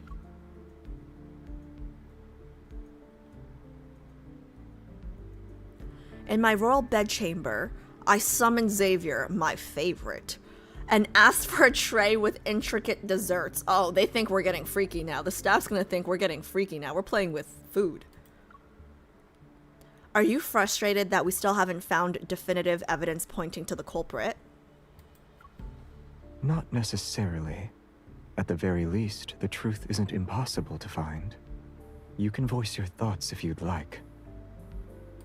To have a troubled expression on your face. Do you think I'm unaware that something's bothering you? While you were reviewing the deployment logs, I checked your father's medical records. Sayo regularly sent him tinctures during the time his health declined. He thinks he's poisoned him. The Grand Elder claimed they would improve his well-being. He was poisoning his brother. You suspect Sio murdered my father. What a piece of shit. I nod. Xavier's expression is icy. I knew about those endless power struggles long. It's as though a cold wind had swept in to remove the last trace of warmth. I knew about those endless power struggles long ago.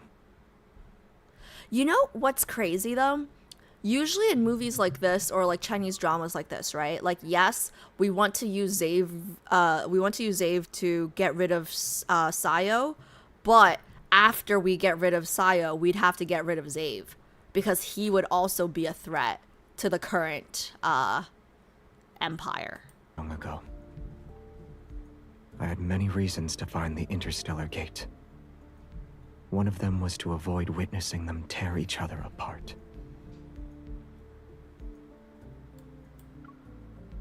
I never thought the first victims would be my comrades. The air is heavy with silence. Nothing moves in the bedchamber. Only a maid knocking on the door breaks the quietly brewing storm. Eat. I push the tray toward Xavier and dismiss the maid with a wave of my hand. Did you have these made just for me? You are my favorite, apparently. This is a simple act of hospitality. I turn my head away. I'm the Empress. There's no need to coddle anyone. But if I admit this care is only for him, then the secretary's words about my favorite might actually be realized. Is that so? We got no poker face, huh? I pick up the sourest candy on the plate and pop it into his mouth. Yeah, choke on that bitch. Xavier swallows it without harboring any suspicions. The sour coating wipes away his cold expression at last. Wait, does he like sour candy? Fucking asshole. Oh yeah, we can only do that to Zane, I guess, huh? Bite it. There we go. The sour shell cracks to release sweet jam. It coats his tongue with relief. Sweetness comes after bitterness. You know, my youngest sister calls me Sour Patch Kids. Because first I'm sour, then I'm sweet. It wasn't bitter, though. It was sour.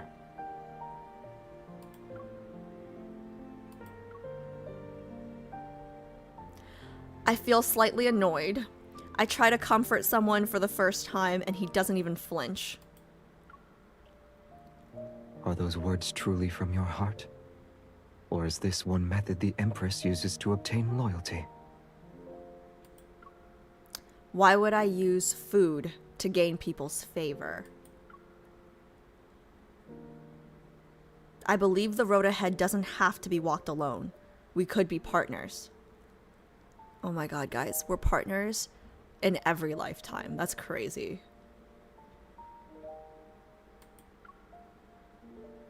After all, only you and I know how cold the throne is. Xavier falls silent. Then he picks up a pastry from the plate and holds it to my lips. In that case, we'll walk the road ahead together.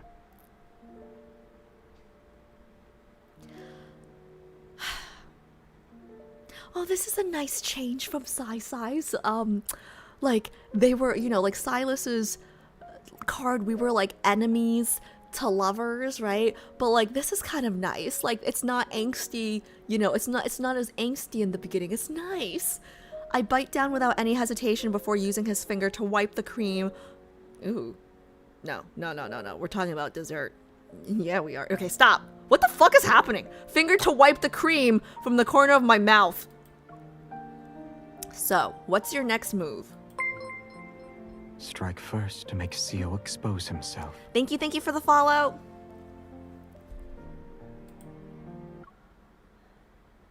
Strike first to make Sio expose himself.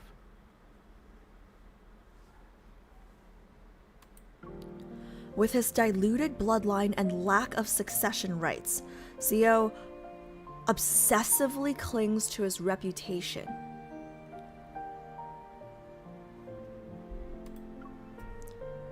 I kind of want to know what diluted bloodline means. Like, was he a half brother, or was he like a full brother? You know, he might have been like Xavier's dad may have been like the Queen's son, whereas he might have been like a concubine's son. You know what I mean? Something like that. We'll give him a taste of his own medicine and ensure his schemes are recorded in history forever. That's Xavier's goal. After our discussion, we reached an agreement. On Sayo's birthday, we would deliver a gift he'd never forget.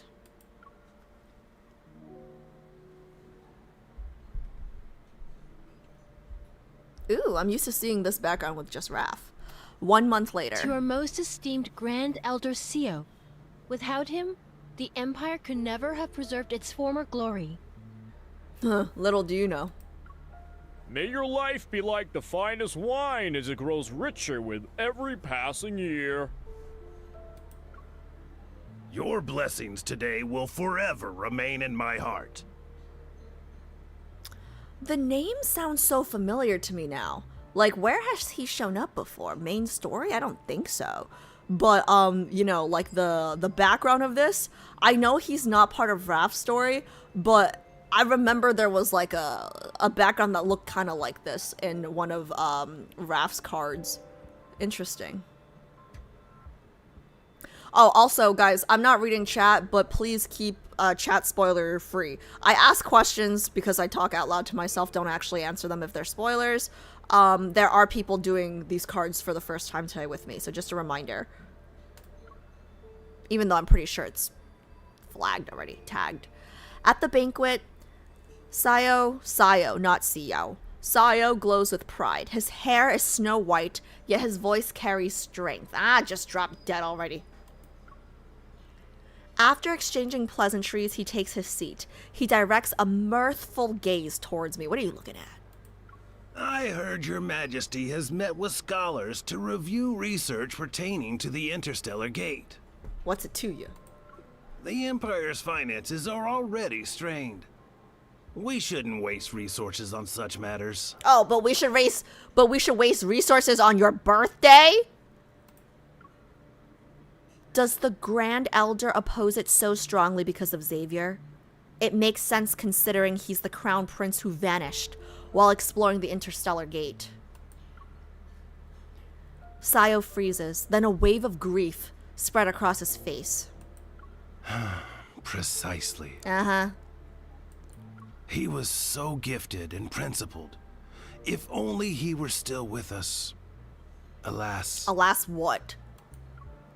I suppose I chose the perfect gift for your birthday then. I tap my goblet. Things are happening! Okay, sorry.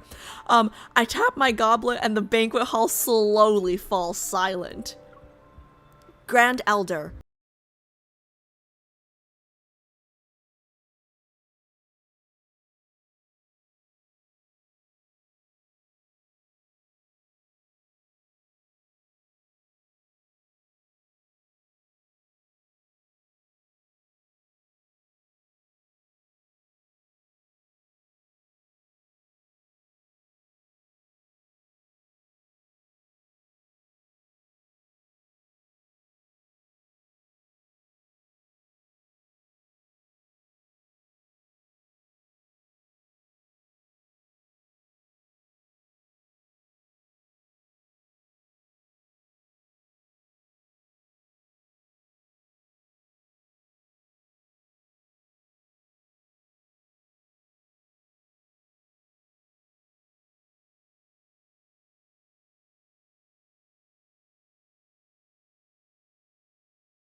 Crazy here.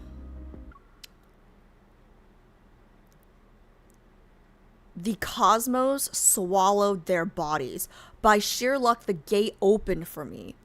I was pulled inside and survived. Okay, hear me out. You know how in main story we know MC is the Cosmos?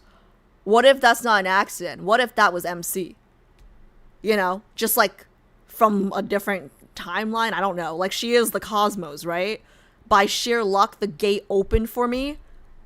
Really? By sheer luck? Just you? Everybody else was swallowed by the Cosmos, but she didn't want to take your life. Suspicious. Suspicious. Just saying.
After the banquet, Xavier and I returned to the palace.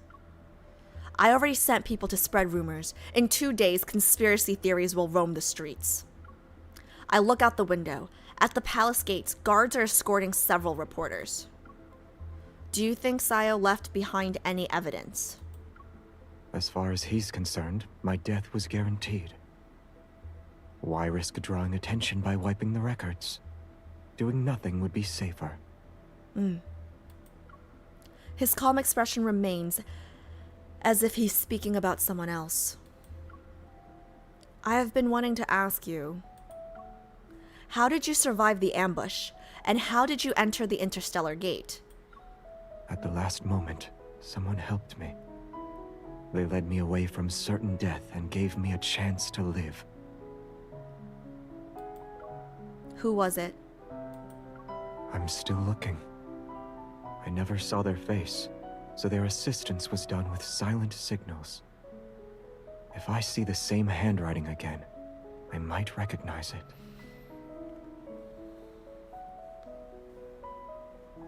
It was us. It was us. It was totally us.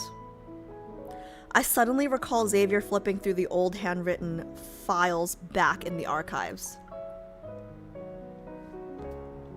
He must have been searching for a trace of the person who saved him.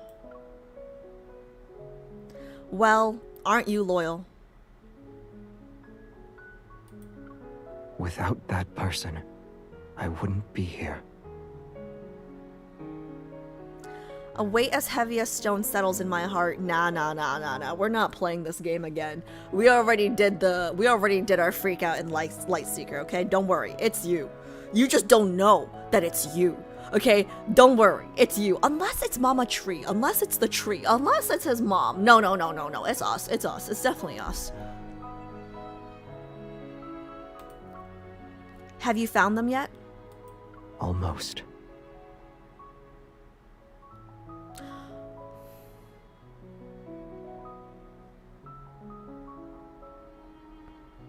No, it's definitely us. It's definitely us. You gotta communicate a little bit better, bro. Okay? Like, bring back KOD, Xavier. She's gonna be confused again. Don't forget, I was the one who pulled you out of deep space. I saved you too, bitch. Okay? And don't forget, I gave you CPR. That means we're married now. Half the credit is mine. Xavier reaches out. His slender fingers brush against my cheek and slide behind my ear. You know what? I like this MC. Like, it's okay to be jealous, but I like how she vocalizes it. Versus Lightseeker MC. The young miss at the bakery. Shut the fuck up. Shut the fuck up. Get in line, young miss. Okay, I'm first. Over my dead body, bitch. Anyways, where was I? Of course. I couldn't have survived without you. And don't you forget it. A cool touch graces my neck as a necklace settles against my collarbone. Its gleaming gemstone is reminiscent of a fallen star. Xavier gently sweeps my hair aside, his knuckles grazing my nape. He fastens the clip. It suits the you clasp. better than I had imagined.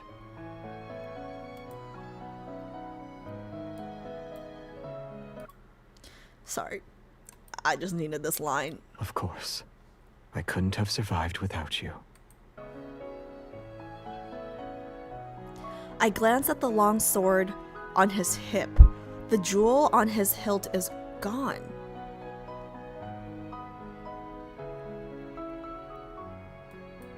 I had a necklace made, and this Celeste tiding was set into it. That gemstone represents your status as a prince, yet you're giving it to me? Well, he's given up a whole planet for you once. So, you know, this is nothing. I don't think he cares very much about his princely status, but also too, right? He only got golds from 300 years ago. He's got no monies. So, yeah. It's so sweet. I'm no longer a prince. Now it's only a keepsake that's accompanied me for years. But you can be a prince consort. You could be concubine number 1, you know? The necklace has nothing to do with our agreement. It's simply a gift from my partner. Yeah, but I would ask, what are we now, bro? Like, what do you mean simply a gift? Like, I think we're engaged now, bro. Basically asked for my hand in marriage, chat. Moonlight spills across Xavier's face. For a moment, his eyes shine as brightly as the Celestiding.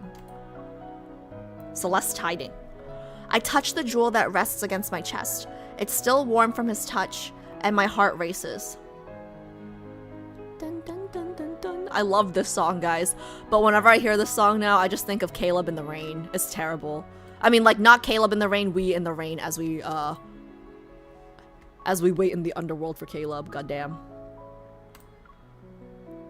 It's beautiful. I accept your gift. We are betrothed now. I lower my head to look at the necklace. It's cool to the touch, smooth, and has a unique design. Wait, where did you get the money to hire a designer? 300 years ago, I funded several institutes as they researched the interstellar gate. Now that I've been revived, they honored the contracts and paid me back. I was one of the founders. I won't say you're unable to adapt to modern society again. Okay, so he got his money back. Okay, that's good to know. I mean, I'm a queen, so I have all the money in the world, but still good to know. The ambush involving Xavier and his expedition sparked rumors. There were whispers of betrayal and lies. You know, just pausing for a second, that's why I'm like, when people say Sylus is the richest out of all of the guys, right? Like, I can believe it, right? Like, definitely can believe it, because, you know, mafia boss and all that. But, like, Xavier has been around for hundreds of years. Like, and he was a prince. Like, you telling me he's just living off of a hunter's salary? No. There's no way. No. Like, Psy might be new money, but, like, Xavier is old money, okay? Like, he's a prince. In time, suspicion turned to Sayo. He could no longer sit still. One day, our informants reported that Sayo set off with his confidants. They were heading to the site where Xavier was ambushed. Ooh, to eliminate any evidence? In our spacecraft, Xavier and I followed them. We watched the Grand Elder's spaceship veer towards an abandoned military base.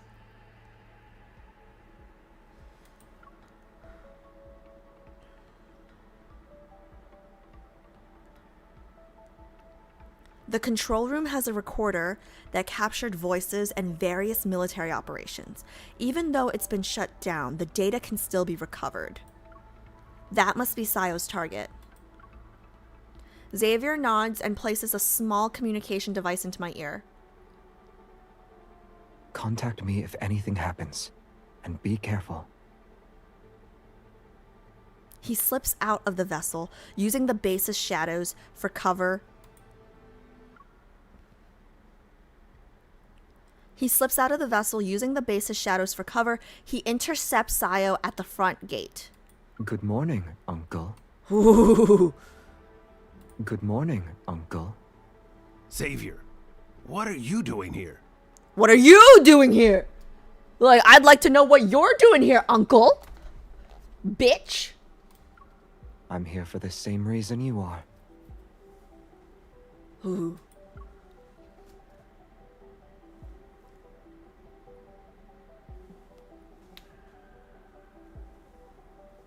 During their exchange, I pilot the spacecraft to circle Sayo and land in front of the control room. The dome is draped with web-like cables, and the screens that once glowed now sit as blank black glass. A thick layer of dust coats the main console, but the recorder remains intact. I restore the emergency power supply and attempt to log in, but the system denies my access. Probably because it doesn't recognize you as a royal yet. The base was decommissioned too early. My credentials were never entered. I'll have to remove the recorder and decode it later. On the recorder's cold casing, I notice a hidden groove. It matches the necklace's celestiding. So you put in the necklace? This... In my ear, the confrontation between Xavier and Sayo comes through the communication device. Out of all the places you could visit, you chose this one, Uncle? Aren't you worried about getting your hands dirty? There's only dust. It shouldn't be difficult to sweep away. Don't act like you can't understand what I'm saying. You know what I'm saying.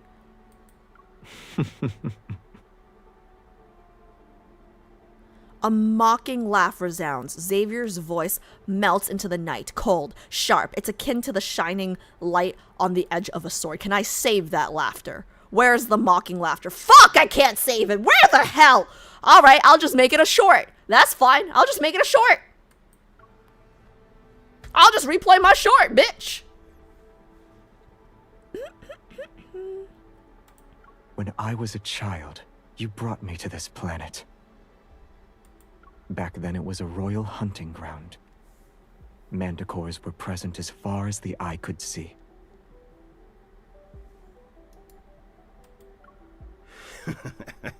My dear nephew, are you still bitter about how I accidentally left you here? I remember those monsters almost tore you apart. So... he's tried to kill Xavier multiple times. I'm sorry. I was the one at fault back then. I didn't properly take care of you. Don't worry. We'll properly take care of you right now, Uncle Bitch. Pissing me off. Your apology is late. And unneeded, bitch. I'm curious. Are you trying to sweep away dust? Or me?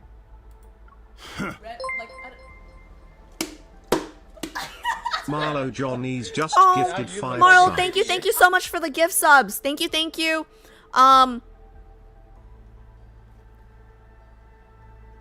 mean, gift subs should not be a problem, but just for anyone coming in, right?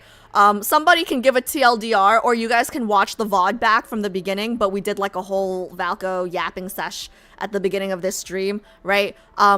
Just a disclaimer, guys. Any money that you guys gift me, I will not be using until we get Valco back. So don't gift money unless it's for my boba fund, okay? The gift sub should be fine, but I just want to state that just in case for anyone in the future that's saying that they got scam-assed by me, okay? Thank you.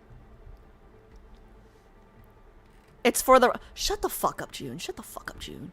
Thank you, Marlo. Again, if you got a gift sub, make sure you guys thank Marlo. Okay, continuing. It's a shame you were fortunate. You survived. Oh, so like all pretenses are gone now? Like we don't give a fuck? We're not even gonna pretend? Maybe I've been luckier than you ever since I was born. Boom. Xavier. Boom. Oh my god. That little like shoulder, like neck thing. Oh my god, KOD. I just, ooh. Bloodline has always been a thorn in Sayo's side. He spent half his life pulling it out, only for Xavier to drive it deep into his bones again. Yeah, you were part of the Branch family, weren't you? You were a concubine, or not even a concubine. You were probably like a palace maid's bastard, weren't you, bitch? And you have a small penis, so you've spent your whole life trying to make up for it, including killing your little baby nephew. You asshole, you deserve to die.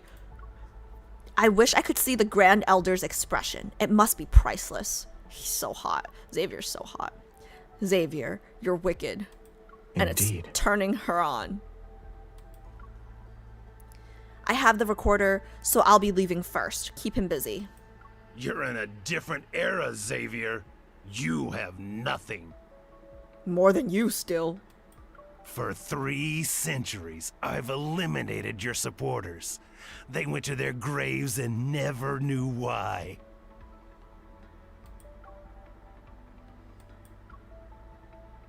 I detach the recorder and return to the spacecraft. Taking off, I look back at Xavier.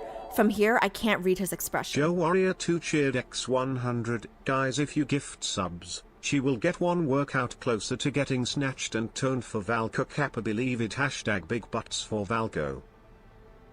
What do you mean big butts for Val? No, stop! Hey, how are you turning my wholesome, peaceful, positive protests into whatever the fuck? What do you mean big butts for Valko? What? Like, don't make this weird, Joe. Don't make this weird, okay? Thank you so much for the follow. Guys, please don't give subs. Don't know. The only thing you guys can do is, I think sound alerts don't count, right? Yeah, do sound alerts. Sound alerts don't count to the bar. I would really like 1 week off of exercising, please. Thank you very much. Okay, I'm locking in now, okay? Stop distracting me from the handsome Xavier. Asshole. Big butts for Valko. Yeah. Can you imagine if that's the next hashtag, guys? Hashtag big butts for Valko. I'm dead. I detach the recorder and return to the spacecraft. Taking off, I look back at Xavier. From here, I can't read his expression. You have 1 foot in the grave, yet no crown sits on your head. You're the one who has nothing. You tell him. You tell him, honey. The sky grows dark, clouds hang low, and the broken walls and bare rebar groan in the wind. As if echoing an omen, my spacecraft's alarm blares. Several unidentified starships are closing in. Something's not right. Sayo's reinforcements are here. We need to move. Take the recorder and head back first. No, I'm not leaving him. I grit my teeth, leaving a partner behind to be a target of firepower. That's not how I operate. Man. I really like her.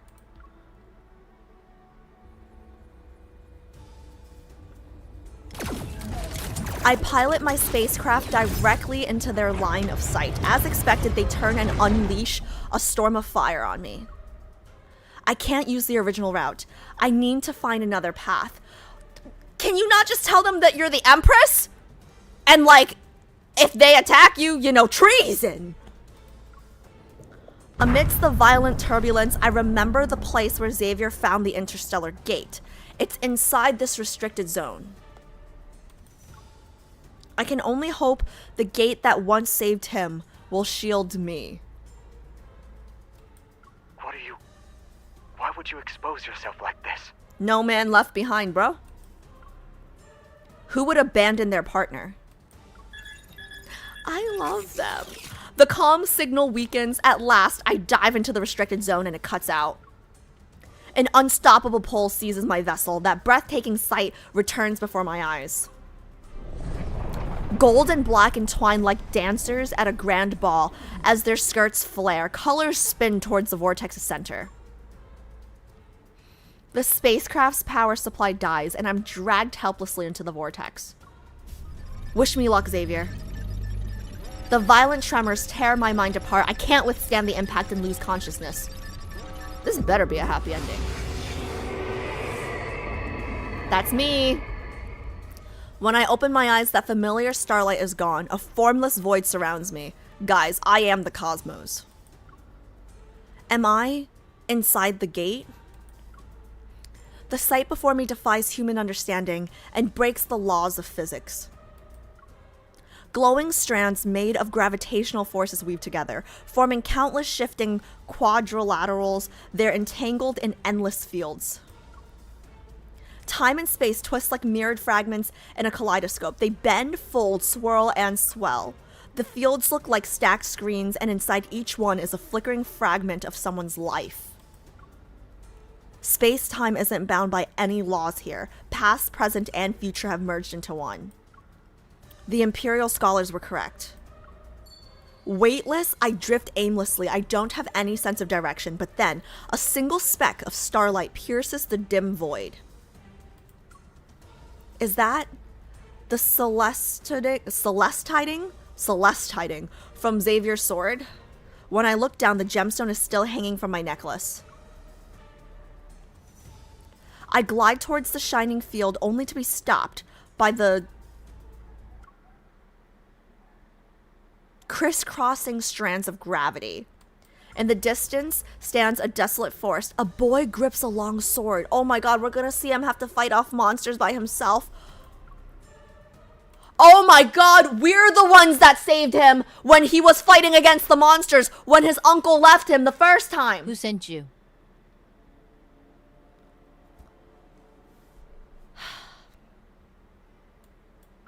Once I cut off your head and deliver it to my client, you'll know. A tongue that can't even flap properly doesn't deserve to stay in your mouth.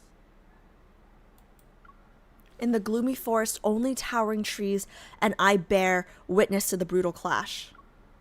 He wipes away the mixture of sweat and blood from his face. It takes 3 attempts before his trembling hands pull out his sword from the assassin's corpse. The boy scrubs the blade against thick bushes to clean it. Suddenly, the celestiding trembles and the sword shudders in his hand. Who's there?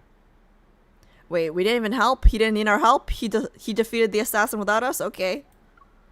He turns his head towards me and I recognize that clear, piercing gaze. It's Xavier. A figment of my imagination. The sword stops moving. We aren't in the same time, nor the same dimension. Meeting each other is impossible.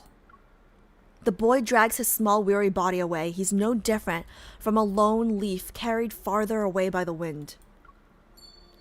A faint glow pulls my attention downward. My celestiding is flickering. Are you trying to tell me something? As if it understands me, the gemstone pulls me towards another field. We're gonna go to the scene of the crime now. When his comrades were being attacked.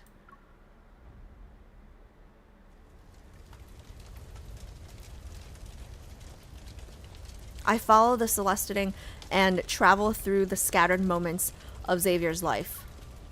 His past, his present, perhaps even his future, vast as the stars themselves, they're scattered across the galaxy. Blinding fire rushes in and I spot a distant field. Explosions shake the entire space station. The heavy barrage tear— Ah!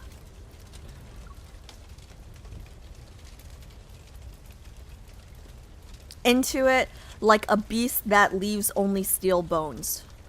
This was 300 years ago, the day Xavier's expedition was attacked. Do we save him? We open it. From the gravitational strings, I see Xavier. Flames burn his clothes, and torn fabric sticks to bleeding wounds. Metal shards cut his cheek. Xavier! Stay calm. This already happened. I'm only a bystander. Xavier will be all right. He said someone helped him escape so he could reach the interstellar gate. I try to calm my heart while keeping Xavier in my line of sight. You're the one that saves him. You have to save him right now. Is it a loop? Or does she see herself saving him? Or does she have to actually save him now? Like, what kind of time fucking loop are we in? The last surviving expedition member is scared and crying. Can you save 2 people? Are we going to die here? Can you save 2 people? Xavier steps over the body, shields him, and fires decisively at the assassin heading straight for them. Hot. Stay focused. I search frantically, but I don't see any assistance. There isn't a silent signal. You do it! You are the silent signal. Save an extra life! Then I notice a gun's barrel hidden in the corner. It's aimed at Xavier's heart.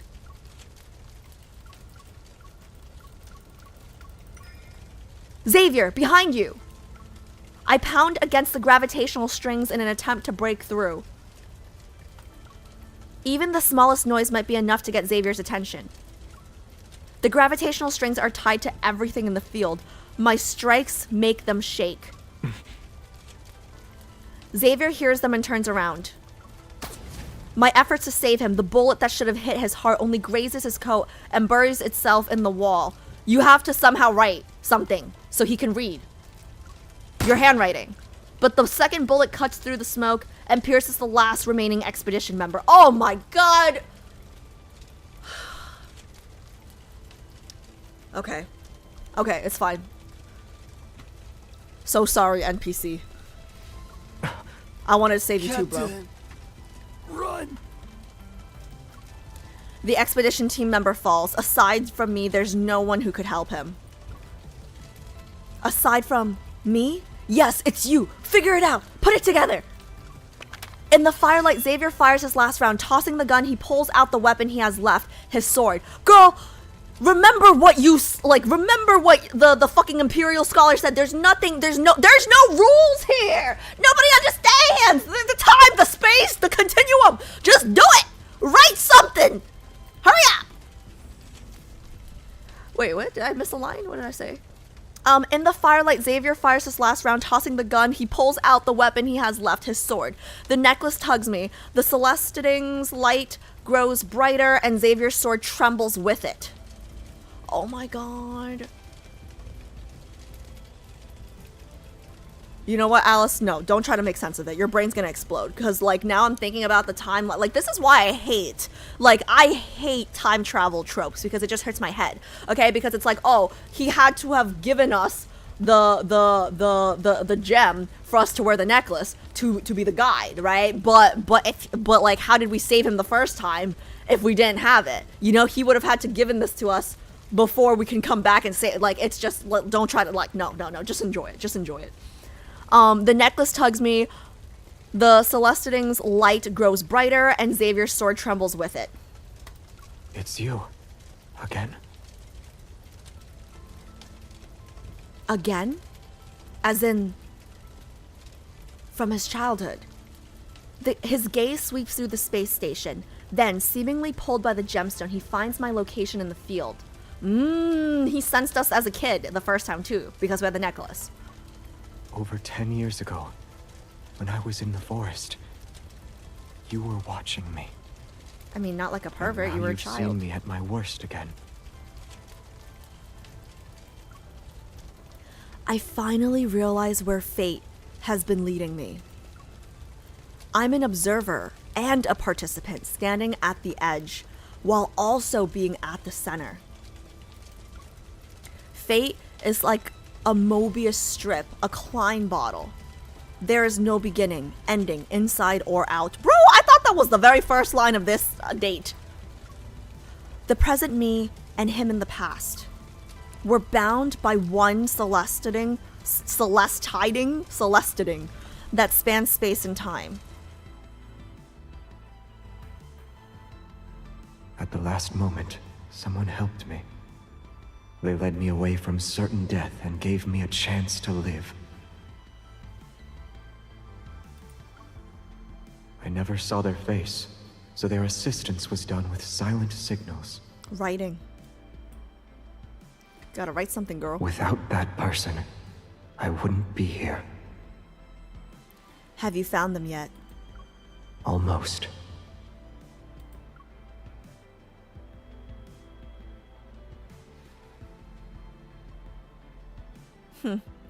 Don't forget, I was the one who pulled you out of deep space. Of course. I couldn't have survived without you.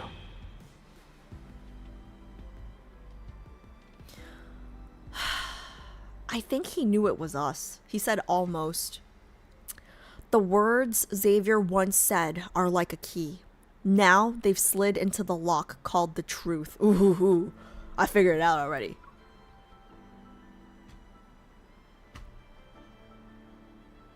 He realized that I saved him, but it wasn't the me from his own time.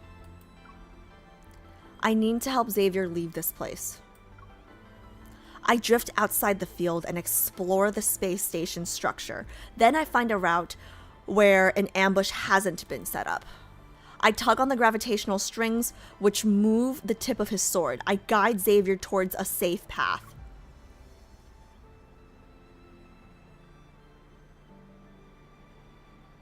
Artillery slams into the spaceship, akin to crimson scars, cracks spread across its hull. With my guidance, Xavier reaches the isolation chamber. The starship's only sleeping pod is here. Once the interstellar gates open, he has to launch the pod and send it inside.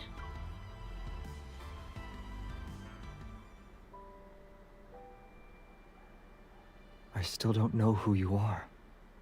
Are you a human? I grip the gemstone and tug on the gravitational string to say yes. So all you can control is this gemstone? Xavier pauses. Then he approaches a sand table and holds his sword above it.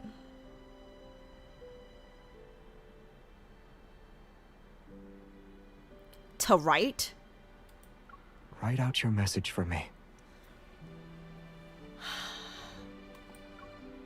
Pulling the gravitational string does leave marks on the sand table. But they don't bend in the way I want them to. In the end, I only managed to scrawl out 2 crooked words. Gate, hurry. Your handwriting. It can be a new form of art. Okay, but not Picasso, right? Because I don't like that. That's ugly. He has the time to mock me? I protest by writing a giant X. Write your damn name so he knows who he needs to marry. Xavier looks at it and laughs. It's genuine, and I'm reminded of the dawn on a wintry day. My tension and fear quietly fade. The isolation chamber shutters, and the interstellar gate's vortex appears. I shake the sword to signal that Xavier must leave. We will meet again. I'll find you. It doesn't matter how long it takes.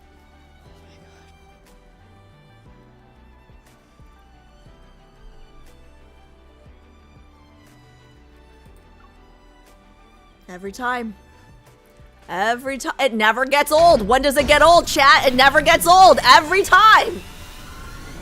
The sleeping pod door closes and seals itself. When the countdown ends, it's launched towards the interstellar gate.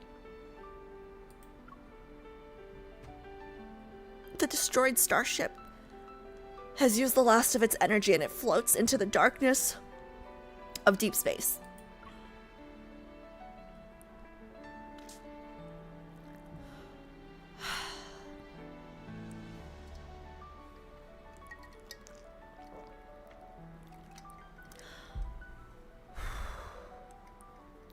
I turn back and see a blinding flash at the interstellar gate's center. Fields begin to shake and the gravitational strings flicker in and out. Fragmented time shines bright and dims. Is the gate collapsing? What's happened?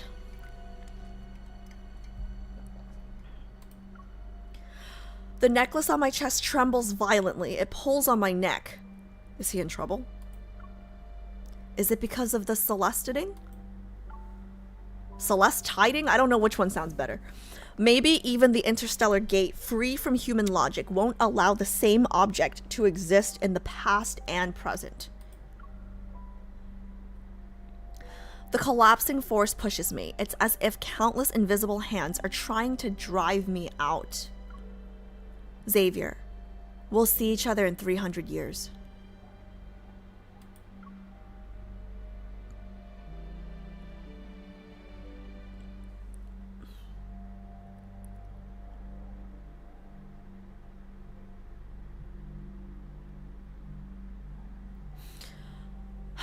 A flash as bright as daylight swallows my vision.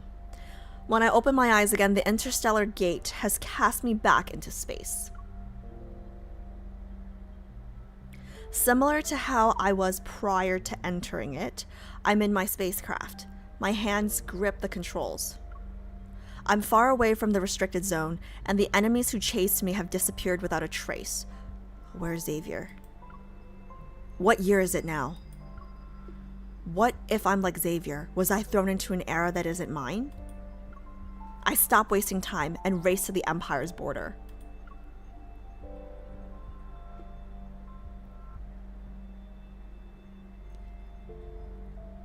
The border starport looks the same. I let out a sigh of relief.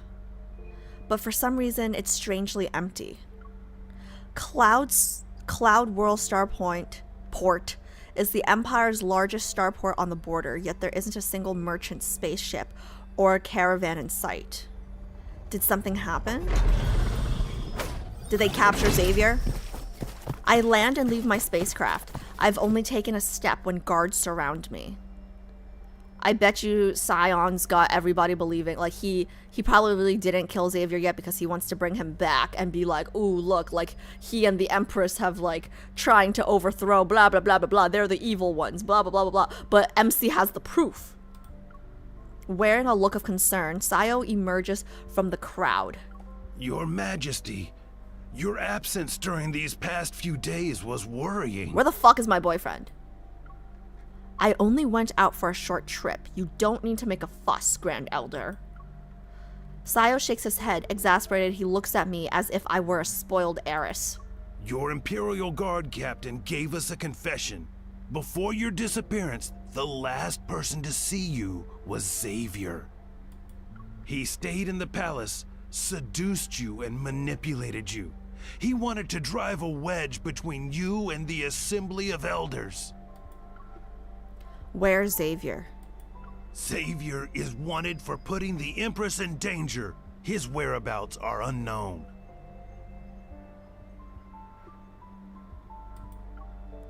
Using his words, I slowly pieced together what I missed. Xavier and Scio had already clashed at the military base. Any pretense of peace vanished. After I entered the interstellar gates, the Empire had no leader, so Scio declared himself the regent, just as he did 300 years ago. Grand Elder, you and I should talk. I'd like your opinion on something you might be interested in. I still have the recorder I got from the military base. He won't refuse. The data inside could turn the tide of his power struggle. That's why he rushed to intercept me.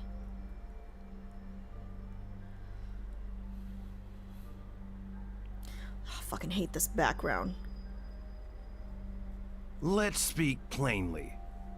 Considering the current situation, do you still plan to side with Xavier, Your Majesty?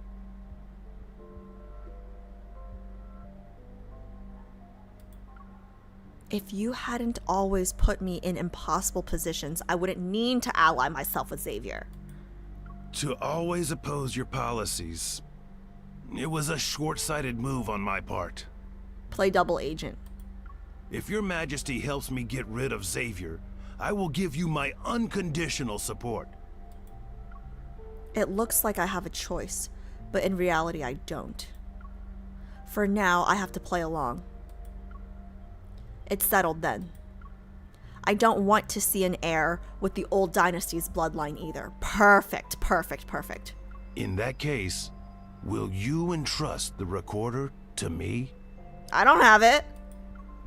As expected, that's his real objective. I remain calm and smile. Of course, but the best move is to remove the threat directly.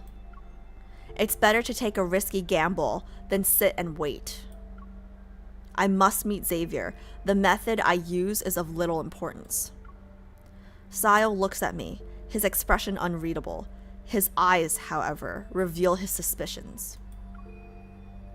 I have the recorder. It's only a matter of time before Xavier appears before me. I take off the necklace I'm wearing. This gemstone is a device we use to communicate. Have it appear at an auction. Xavier will show himself when he sees it. The rest is up to you. Syle silently stares at me. I meet his probing gaze without fear. She's smart. She's playing 3D chess. She's saying, you kill Xavier, then you get the recorder. But she's not gonna let him kill her. She's not gonna let him kill Xavier. That's smart. He grins and holds out his hand. Your Majesty, I hope we have a good partnership. She's very smart. Yes, let us get what we want with it. I don't take his wrinkled hand. Instead, I shove the recorder he covets into it. Never mind. I thought she was gonna give it to him after, but...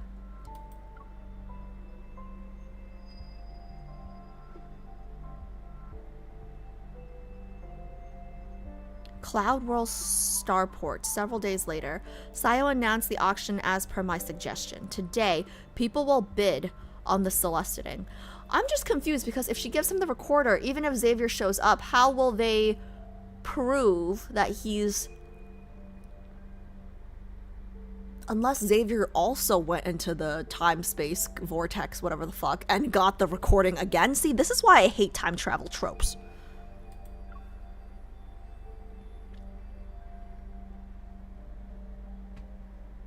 I touched my neck and remember Xavier's word, I'll find you. It doesn't matter how long it takes. I hope Xavier understands what I'm doing. Your Majesty, the Grand Elder has a message.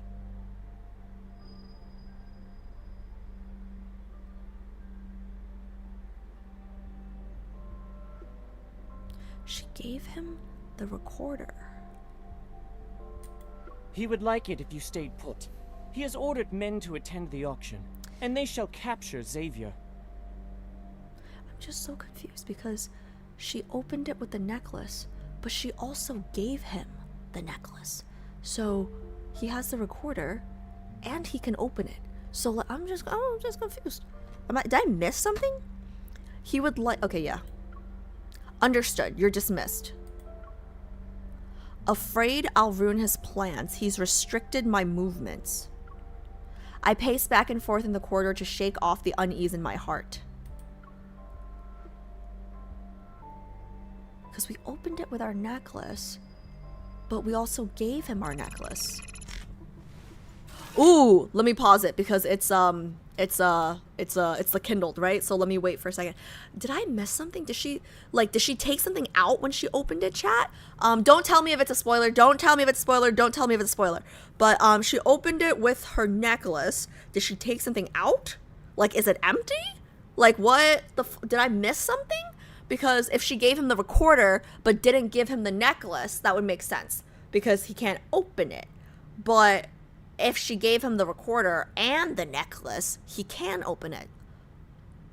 But when she opened, did she take it out? She might have taken it out. So it might be empty? It's probably empty. That's the only way it makes sense. Just keep reading. Okay, you'll see. Okay, I'm excited for this. I'm so excited for this. Because, well, let's just hope. You guys let me know if there's any bugs, but there were no bugs with size Kindle. So hopefully no bugs with this one. The Celeste Tiding is missing! Level 1 alert! Watch out for intruders!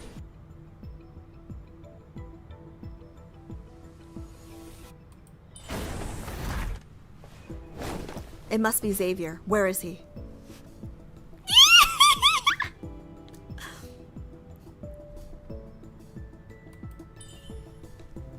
You gave away the Celeste Tiding I gave you just like that. Oh, it's beautiful. Oh, it's beautiful. Oh my god, more merch ideas. Oh my god, guys, I would love... Oh my god, just take my money. I would totally buy that if it was that beautiful. Oh, I would buy it. I would buy it in a heartbeat.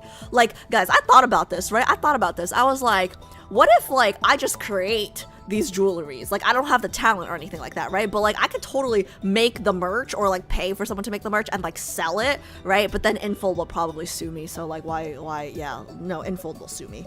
Okay, never mind.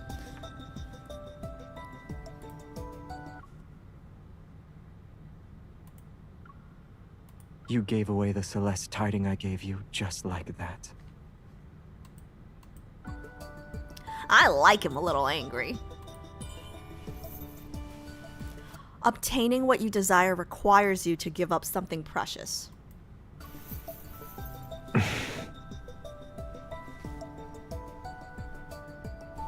He'll be here soon. What's the plan?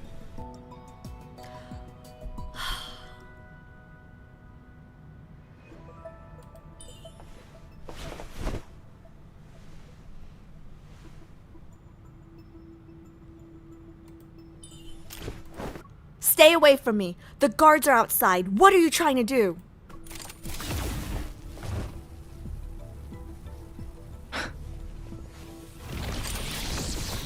Stop struggling. You can't escape. I just love how, like, oh, they're partners in every lifetime. Like, they, like, it's like they're equals, but, like, they're also, like, they're so in sync. Oh my god, it's so good. It's so good. Like, right away he understands what's going on. I love it. I love it. Okay. Pretend to attack. Oh.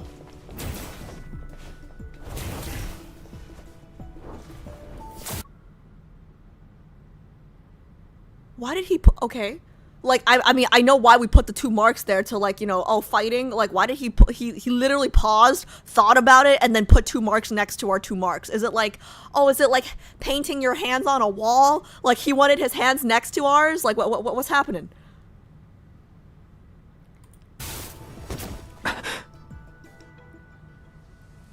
Take necklace?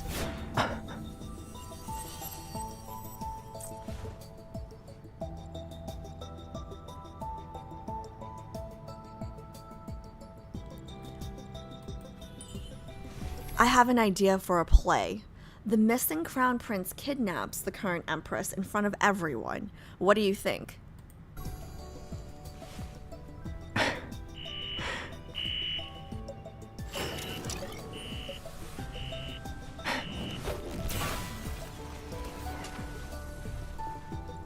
Do that and the Empire's mine. How are you so sure that I won't hurt you?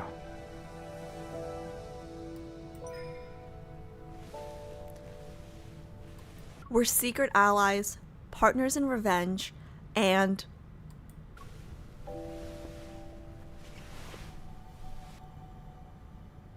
And you're my favorite.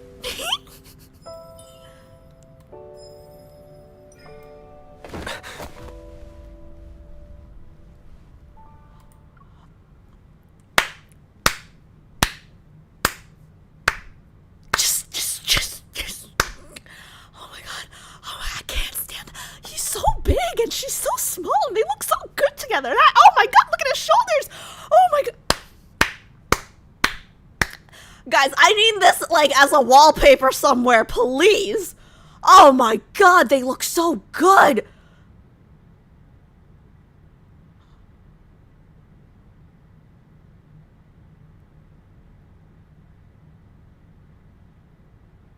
Oh my god, I could just stare at this all day. Oh my god, it's so beautiful, guys. I, like, don't want to press play. Like, this is like, damn, I don't want to press play. Shit. Fuck. Guys, I know last card I said I'm a Sylus main, but I think I'm a Xavier main right now. Like, what the fuck? What the fuck? I didn't think this card could beat size, but, like, it's literally on par. What the fuck is going on? Oh my god. Okay.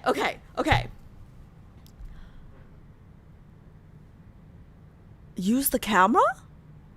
Like, on my phone? What do you... take a photo, like, on my phone? What, like... Moon Emerok cheered X100. Press the camera icon to take a picture. Press the camera icon? There's a camera icon? Where? Where the fuck is the camera? There's a camera icon? Where? Oh my god, I've never seen this before in my life. I've played this game for a year now. I have never seen this button before in my life. Oh my god, guys, that's my first picture! Guys, this is my first picture! Oh my god, I think this means I'm a Xavier main. I have to be, right? Like, don't worry, guys. I'm gonna be a Raph main real soon at the end of it. Like, I'm gonna be a Raph main real soon, but this is my first picture, guys. This is my first picture, guys. Oh my god! I was a Sylus main like an hour ago. Now I'm like, this is a wild ride, guys. This is a wild ride. This is beautiful. Oh my god. I never saw that button before in my life. How many scenes have I missed?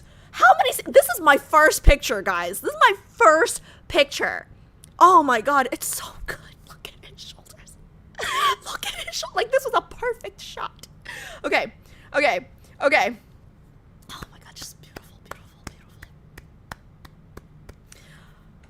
I almost don't want to press play.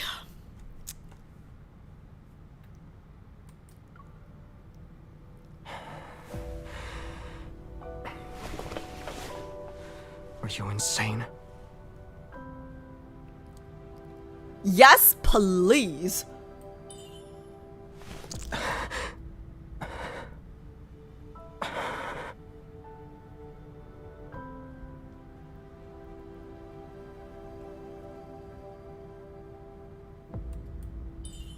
I knew you couldn't handle it. You lured me here and...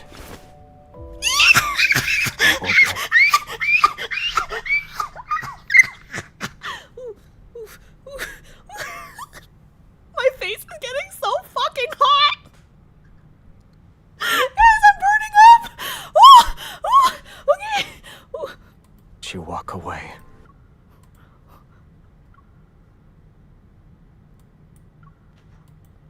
I won't let you walk away. You lured me here and...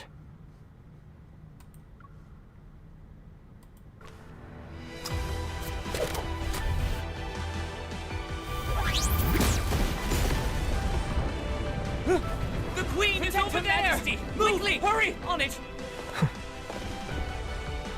From now on, Your Majesty.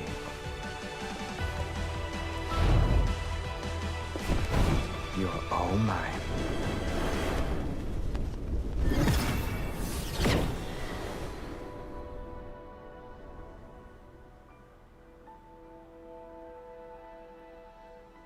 That was beautiful.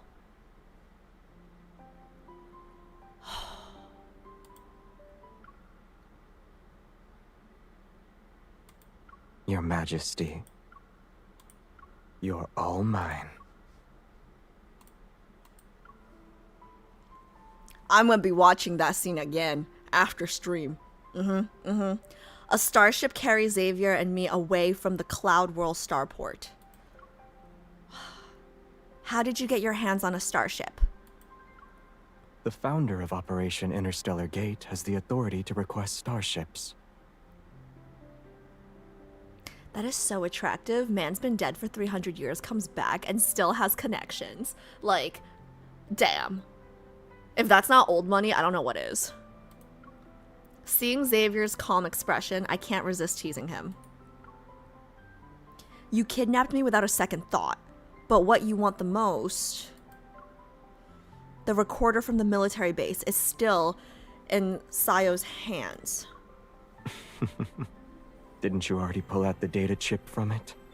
Okay, so it was empty. Okay, so it was empty. I see. Back at the military base, I heard you unlock the hidden slot through the comms. Damn it, I thought we could fuck with him.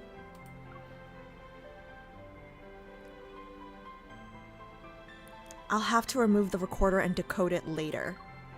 On the recorder's cold casing, I noticed a hidden groove. It matches the necklace's celestinating. This I examine the necklace closely and find a tiny clasp where the gemstone links to the necklace. Yep. I detach the stone and insert it into the recorder. The hexagonal shell unfolds to reveal the data chip inside. But it never said that she took it out. That's why I was confused. You actually knew. Disappointed, I pull out the data chip and pout. He's no fun. Xavier sets the starship to autopilot and moves... You've already entered the gate. And moves closer to me. I lower my head as he fastens the necklace around my neck. It carries our promise. Then you're aware. No matter how long it takes, I will find you. Stop. Again with that line. Of course. Otherwise, I never would have risked using this necklace as bait. Guys, he needs to stop with that line. I can't. You know, if he was bad looking, chat, just to be real for a second, if he was bad looking and not a prince and like not good at everything, that line is stalkery. Okay, so just a lesson for my younger Love and Deep Space girlies, okay? This is one of those moments where it's only cute in-game. In real life, if a boy says this to you, you run, okay? You run, girlies. I'm just letting you know, okay? Because that's stalkery, okay? I'm just letting you guys know. Oh, I look into his eyes. Maybe tonight is the first time we've truly met. Pretty privilege is real, guys. Pretty privilege is real. It's a thing. All these memories, a past only we remember. This promise spanned 300 years, and on this night, I kept...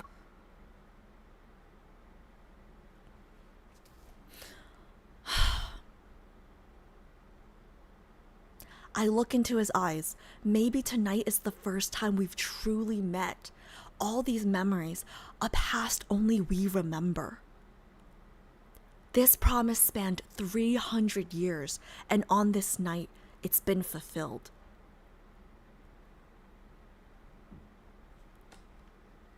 Oh my god. I kept my word. My word.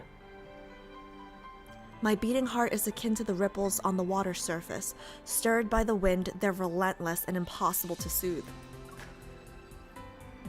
This isn't the first time I've seen his face from a distance. That's almost negligible. Yet right now it feels different. Perhaps these feelings had already sprouted, but before I entered the interstellar gate, I refused to face them. When I saw Xavier 300 years ago, covered in wounds, I never had time to hear my own heartbeat. You said what I wanted the most was the evidence of Sio's crimes. That's not true. What I want the most is a person. His hand trails down my neck and rests at my waist. Meeting his burning gaze, I raise my hand, press it against his neck, and kiss him. You're bold. I hope you can forgive me, Your Majesty.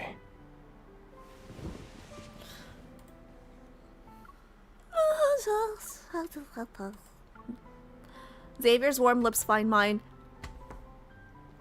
and his tongue slips between them. Oh, we're just okay.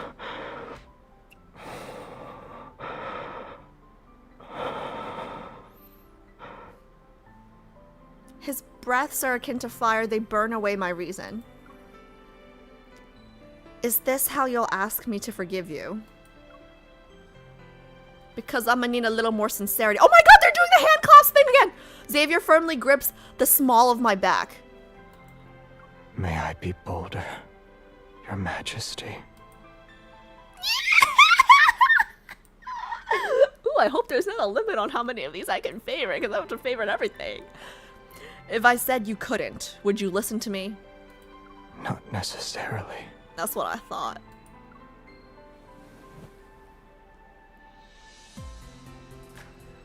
I love them so much. My back hits the cold control console, but Xavier's warm hand shields me from it. We move as though we're the interstellar gate's opposing currents. Entwined in the emptiness of deep space, we rush and converge towards a singular point. The blinding light is gone. I can only hear his breaths, his emotions, his desire. Wait, are we doing it in the ship? Okay! Does this count as joining the Mile High Club? I'm pretty sure it does, right? The world is seemingly reduced to only us. We merge in the silence of deep space. Ah! Sorry. We merge in the silence of deep space, meaning his penis is in our deep space. Ah! Okay, sorry. I'm cool. I'm calm. Okay, sorry. Royal Theater, several days later. When Xavier took me from the Cloud World starport, he left Sayo a ticket to the Lingering Sword. Damn, we're back to the Lingering Sword. Okay.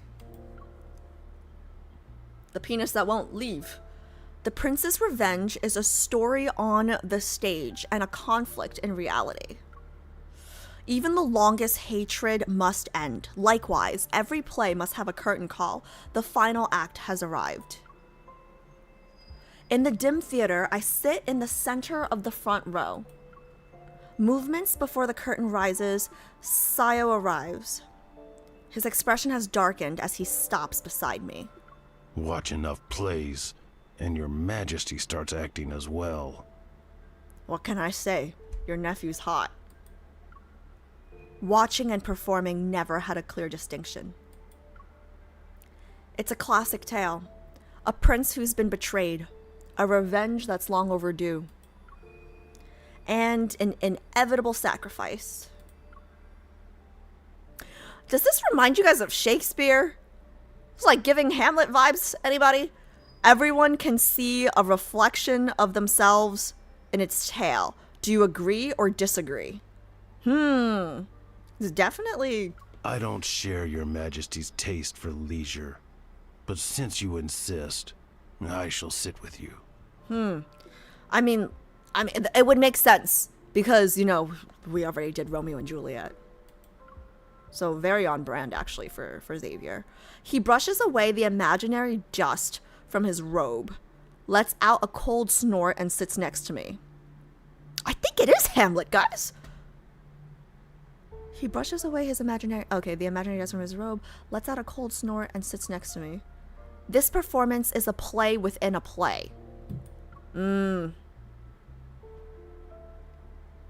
It's a play within a play. Do you see the king on the stage? His schemes will be exposed to everyone through the play. It's a vulgar tale. Despite saying it, I notice his clenched fists and pale knuckles.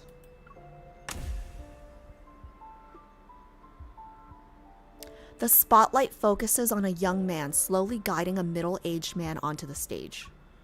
The middle-aged man's face is pale, his steps unsteady. It's as if each one is draining the last of his strength. The younger man's face is heavy with worry. While whispering comfort, his gaze shows a deep sorrow. Xavier hast been missing for a year now. My dear brother, thou mustn't keep wasting away. Ooh.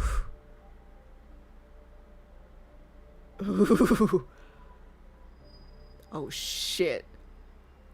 We chose the theatric route. Like literally. Literally.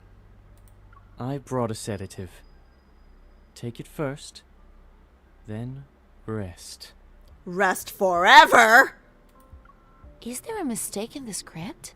Oh snap. Oh snap. Oh snap. Oh snap. I thought it was like an empty auditorium with just the two of them. Oh snap! There are other people there. Yes! I'm not sure. Let's keep watching. The scene changes, and the apothecary hands a glass vial to the king's brother. Your Highness, the dosage must be precise. If the poisoning is too obvious, we won't see another day. Perfect measurements shall make others believe he died from the grief of losing his son. Oh, damn. The scene changes again. The middle-aged man's breath grows weaker. With a barely audible sigh, he closes his eyes. Next to him, his brother smiles. Starting today, the Cosmic Empire is mine to command. Wait, isn't this? About the Grand Elder! Who changed the play's script? The theater falls silent. The actor playing the new king is confused and meets Sayo's gaze. Everyone in the audience holds their breath. It's a predictable twist. What are you trying to do? Allow me to...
Xavier draws the sword from his waist. Its icy gleam sharp enough to slice through the night. The blade pierces Sayo's withered frame. A mix of terror, pain, and relief crosses Sayo's wrinkled face.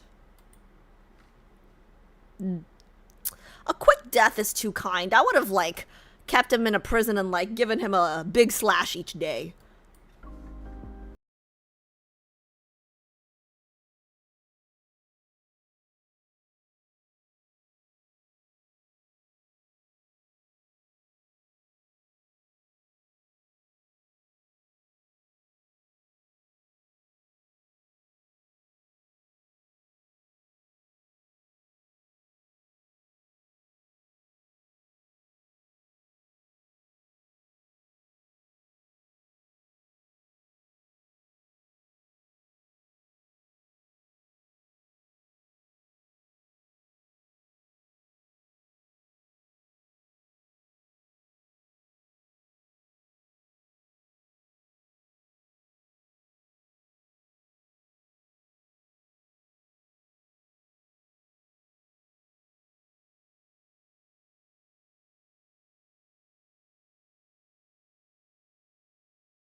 Sorry, calm. I rest in my bed after getting a good night's sleep. I've decided to not worry about the future. Sunlight filters through the heavy curtains and spills across Xavier's face. He's still asleep. I roll over and make the mattress bounce. He doesn't stir. I lean in and blow air at the hair on his forehead. His eyelashes slightly tremble, but his eyes stay closed. His body doesn't move. Okay, it's time to wake up. I need attention now. Hello? I reach out and touch his long eyelashes. He stretches out his arm, pulls me back down, and holds me in his embrace. It's so bright. I was trying to block the light for you, but you don't appreciate my efforts. Just close your eyes. Xavier kisses me to stop me from talking. The bedchamber...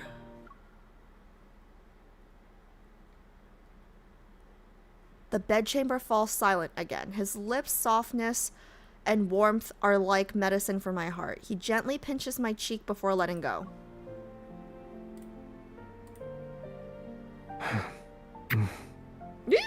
Sleep a little longer. I can't. I'm hungry. What are your plans next? Xavier sits up and faces the sunlight. Drowsiness fades from his face. I plan to leave in a few days. I'll work with the Imperial scholars and install a trail of eternal lights across the space stations. They'll be similar to a chain of stars. Those lights will serve as a guide from the interstellar gate to the Cloud World starport. You're doing this for your expedition? Xavier nods. Buried in a starship lost in deep space, their remains will never return home. I hope these lights will guide their souls to where they belong. Come back soon. And before you go, have your identity verified by the security. You won't need guards to announce your arrival when you enter the palace then. Xavier raises an eyebrow. I'm gonna make you an official favorite. Your Majesty is making an exception for me? Aren't you afraid of the gossip? Shut the fuck up. We've already done it on a plane. I smile, nuzzle Xavier's neck, and inhale his warm, pleasant scent. You're my favorite. Of course I'll make an exception.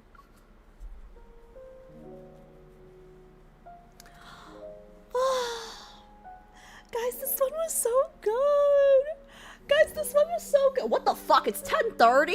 How long? Oh my god, these are so long. I mean, like, I know my labs committee gave me, like, the time estimates already, right? But that's crazy.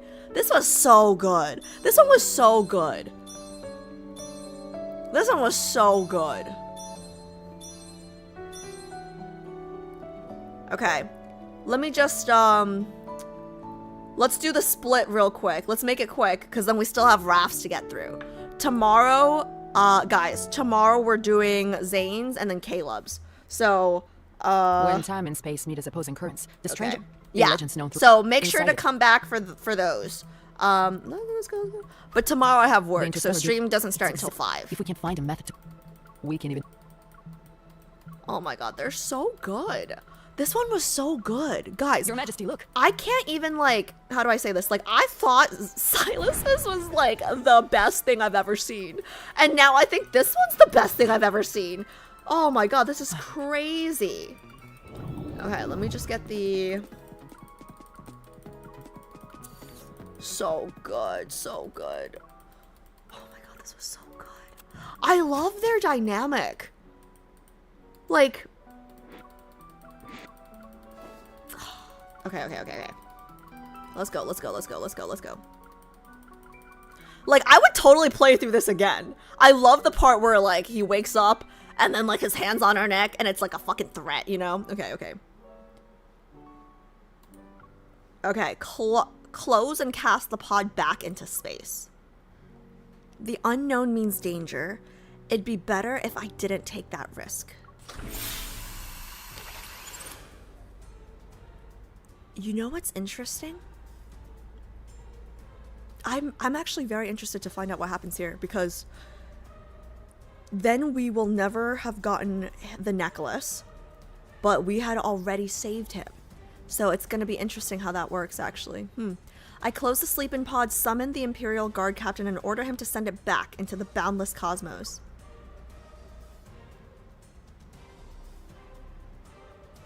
Only after a significant amount of time had passed did I learn a truth.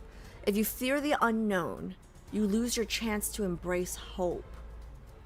Ooh, that's deep, MC. I see you. If you fear the unknown, you lose your chance to embrace hope. I always fear the unknown, so damn. Trapped in an endless struggle with the assembly of elders, I discovered the only path I could walk was one lined with thorns. The constant strife left me weary in body and spirit. What ended my suffering was a familiar blade.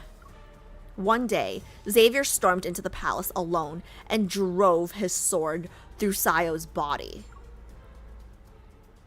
I never learned how Xavier survived. I only know that his body was covered in scars, and his eyes held nothing but cold indifference.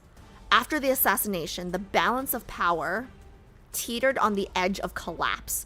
The order I had worked so hard to preserve disappeared. Xavier's return was brief, yet the reason for decades of irreckonable division could be traced back to that day. After every exhausting council meeting, I wondered if this was the price I paid for refusing to save him. Day after day, year after year, I dragged the Empire's broken body. I didn't need the interstellar gate to glimpse into the future. The ending was clear.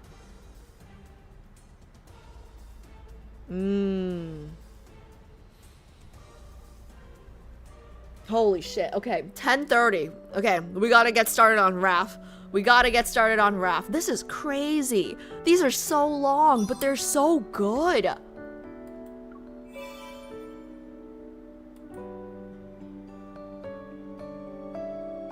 Honestly?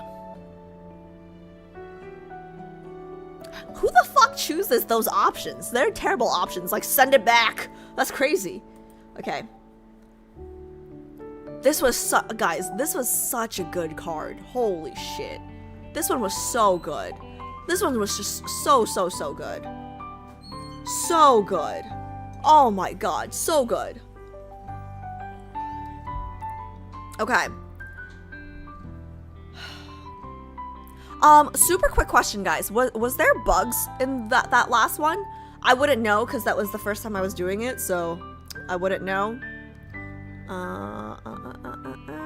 Where is it? Where is it? Where did it go? Where did it go? Well, where is it? Do I do newest? Rarity? Did I pass it? Did I pass it? Oh, it's right there. Fires of Devotion. Okay. Okay, no bugs, nope. A couple, the camera, really? Shading was off? Oh, really? Camera was different in the kindled in some parts, really? The zooms, oh. The only thing was a bit zoomed out, but it wasn't bad. I thought the whole thing was beautiful. But you know what? Maybe, like, I mean, it's too late tonight, but maybe, like, I'll do it on my own time. Like, the lads committee, like, already linked the YouTube versions for those. Pi, if you're updating, can you not delete those for today? I want to check the YouTubes for those. Just to see, like, what the differences are, but let me see. Okay, yeah, I gotta get started on this. It's 10:30. Fuck, that means I'm not ending. How long did Xavier's take? Probably not ending until midnight, but okay, let's do this. Let's do this.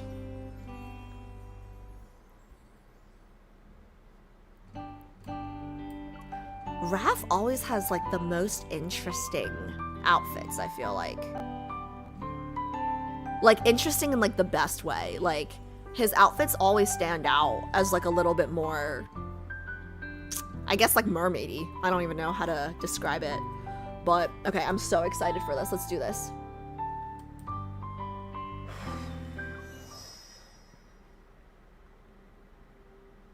No amount of disguise can hide the moment we fell in love. Ooh, that's a good sign.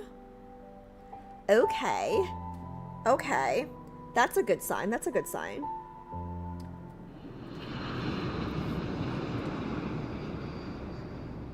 Okay. Reminder, no spoilers, please, everybody in chat. I'm not reading you guys during this, but I know some people are doing it for the first time with me, so shush! Talk about things as they come on the screen. Thank you, thank you. Okay, I'm gonna lock in because it's 10:30 and I have work tomorrow morning. Oh my god. Okay. I need to marry rich so I can just stay up later to goon to fictional men. Okay. Okay, Raph girlies, brace yourselves.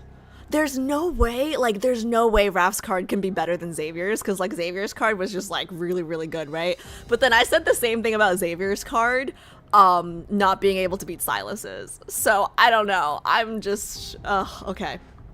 Locking in. The vessel exits the navigation tunnel and lands on the planet where the Empire. Oh, wait, sorry. Before I stop, okay?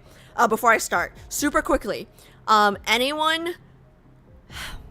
Formal request. Please put any AO3 like recommendations in the Discord for me for the Sylus scene, you know, like, you know, when he threw out the nobleman. Okay, I want the ending of that scene.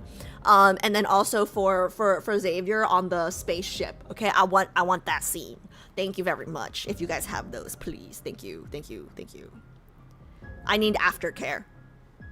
The vessel exits the navigation tunnel and lands on the planet where the Empire's foundation of faith, the Sanctide Court, is located. Following the path where the court member serves as a guide, my attendants and I walk towards the tallest chapel on the planet. Ooh. Your Majesty, please sit on the Sanctus bench.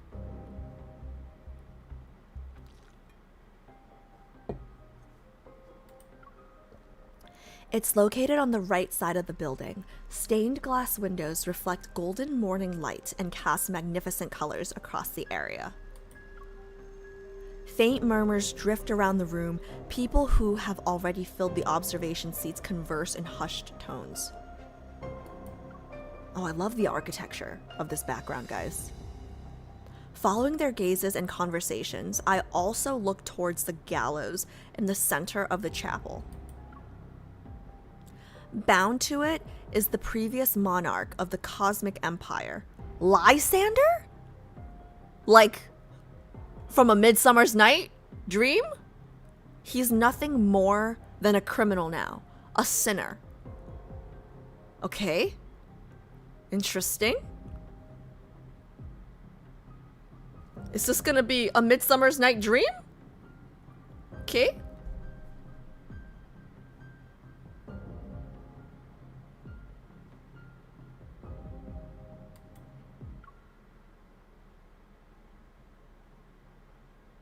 Okay. Huh. Previous monarch of the Cosmic Empire. I see.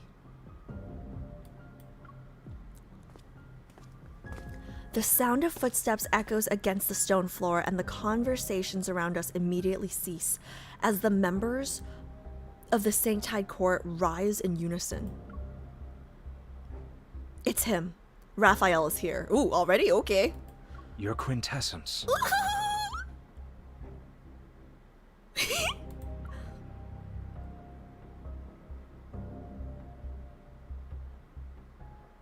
A white hood covers half of Raphael's face as he steps through the light and onto the Sanctus bench. He slightly tilts his head to glance at me. Okay, wait. Let me just get some things clear. Sorry. Because I don't get a break between Xavier and Raph like I did between Sylus and Xav. So, okay, let me just get a few things clear.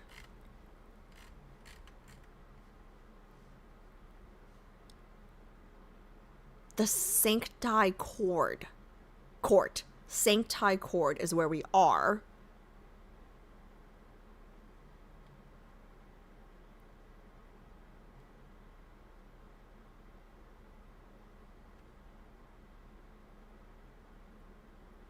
I am the Empress of Cosmic Empire, so that does not change.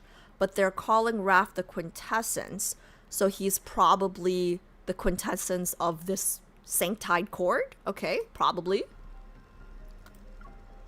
I happen to meet his gaze. His indifference doesn't carry scrutiny, yet on me, it weighs heavy like a mountain. Is this our first time meeting, or are we just acting cool? I remain seated and make no effort to rise. He says nothing and sits next to me. This place is remote and hardly pleasant. I thought the Empress wouldn't grace us with her presence. As the Cosmic Empire's Empress, judging the guilty former monarch is also my duty. He looks good, guys. He looks really good in this outfit. I want this outfit. Eh?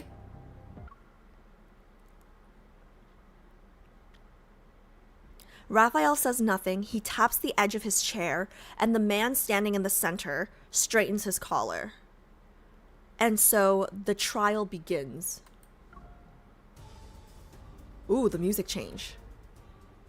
As the stellar ocean watches us, our faith in them remains unwavering. In accordance to the stellar ocean's current incarnation, the Sanctarch,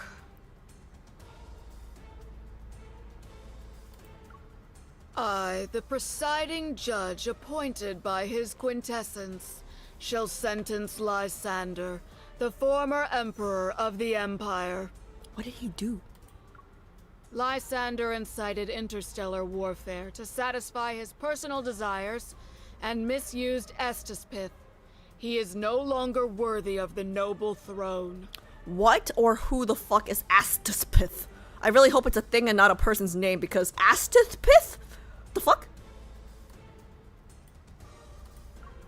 Therefore, Lysander shall be exiled to a black hole, and no one will be sent to retrieve him. Representatives of the Empire, do you agree with this judgment?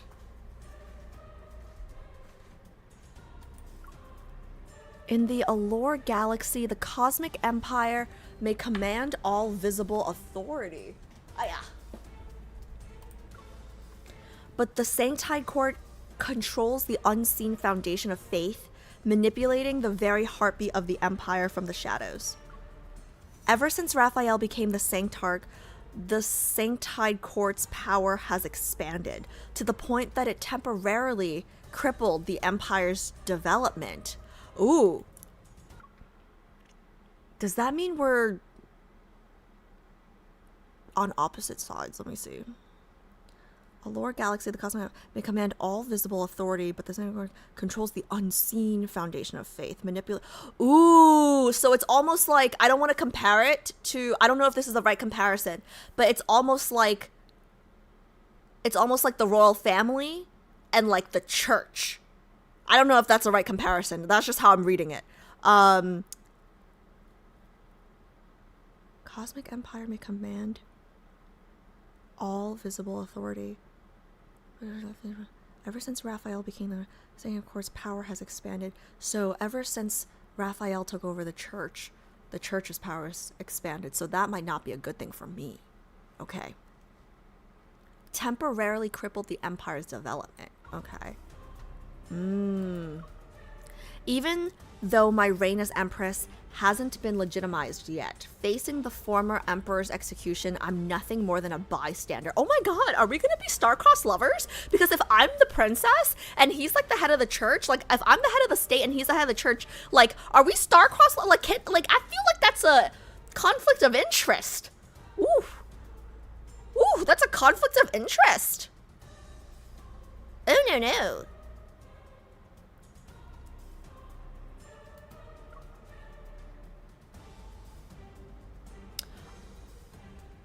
I mean, I was gonna select I agree, but let me check what the committee, just in case.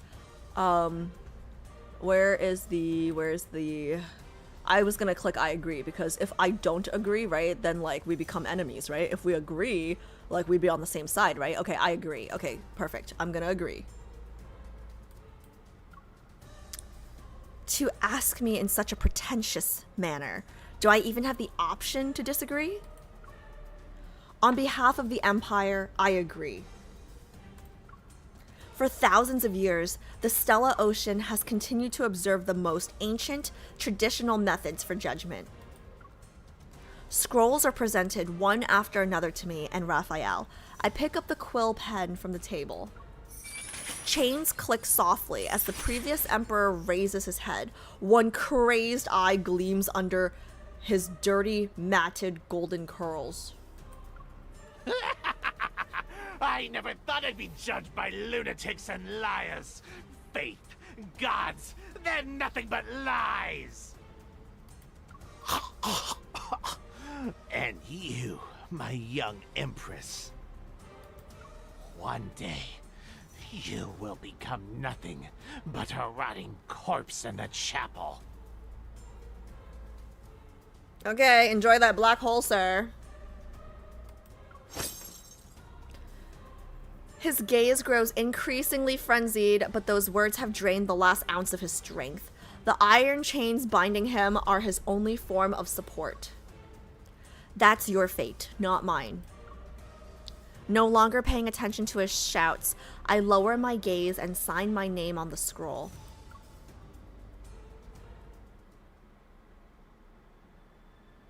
Have you ever killed anyone, Your Majesty? I can't just like every single line where they call me Your Majesty. Can I? I really hope there's not a limit on these because I'm liking this one. God damn it.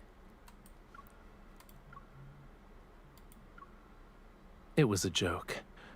Once blood stains your clothes, it's difficult to remove. I happen to have something I want to show you. Follow me, please. Is it your penis? Sorry guys, it's getting late. It's getting late. We're heading to the horny hours right now. Oh my god, what the fuck? Rafayel turns away. I'm right. You know what? No, he's like a religious, like, Alice, chill. This is weird. Okay, Rafayel turns away. Is he allowed to take a wife? I don't know what kind of. Okay, it's fine. It's fictional. It's fine. Rafayel turns away. I'm right behind him as we leave, and the former emperor's mad laughter and curses still echo throughout the chapel, but I don't look back.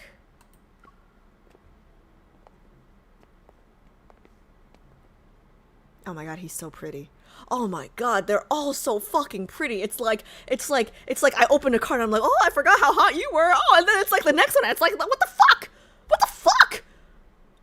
Rafayel leads me to the garden at the. This is such a good game, man. Please bring Valko back so I don't have to quit. Please. Like I just please. I just want to goon to my men in peace. Please just bring him back. Okay? Thank you.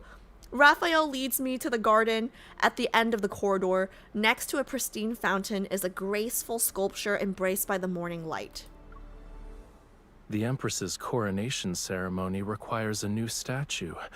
I believe an occasion this special shouldn't be left to others. He lowers his head. With one hand, he lifts my chin to make me look at him. So I think we're already in, like, a forbidden relationship, right?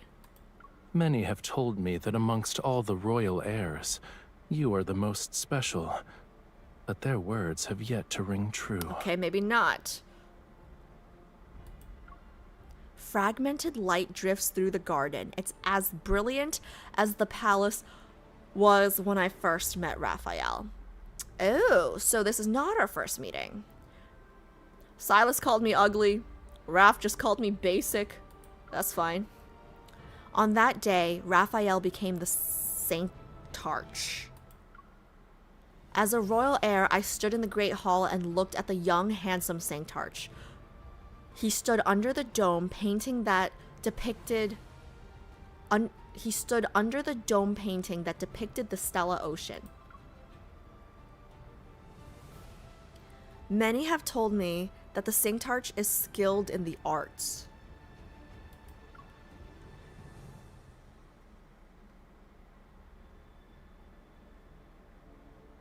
But this sculpture, the eyes are too narrow and the lips are too thin. It doesn't look like me at all. Did he draw me ugly? With an almost insolent gaze, I examine Raphael's face. Then I turn around and pick up the carving knife that was set aside.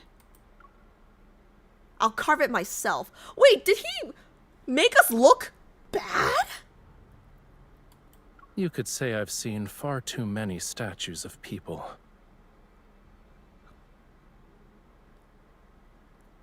Raphael grips my hand and guides it to carve the statue's face. His grip is firm and unyielding. I feel as if I'm being controlled like a puppet. Guys, he's grabbing my hand. We're skin to skin. I don't know if that's appropriate. When I glance to the side, I notice the indifference in Raphael's gaze. I'm at a distance where I can hear him breathe. They were just monarchs, but they believed that once they were enshrined, they would be immortal like gods. I delivered statue after statue. I didn't have the time to properly appreciate them, since I would already be carving the next one. Raphael gently brushes away the dust from the statue's face with his fingertips. How long do you think yours will be displayed in the Great Hall? What's your problem, man? If we're actually counting, then the Sanctarch... Sanctarch? This is so hard to say. Sanctarch must have quite a few sculptures. The faithful dedicated them to your quintessence, after all. But when people kneel before your statues, are they praying or readying themselves to be punished for their sins? Yeah, give it back to him. The Sanctide Court is nothing more than a symbol. To me, it doesn't matter who leads it. You only need to do your duties well.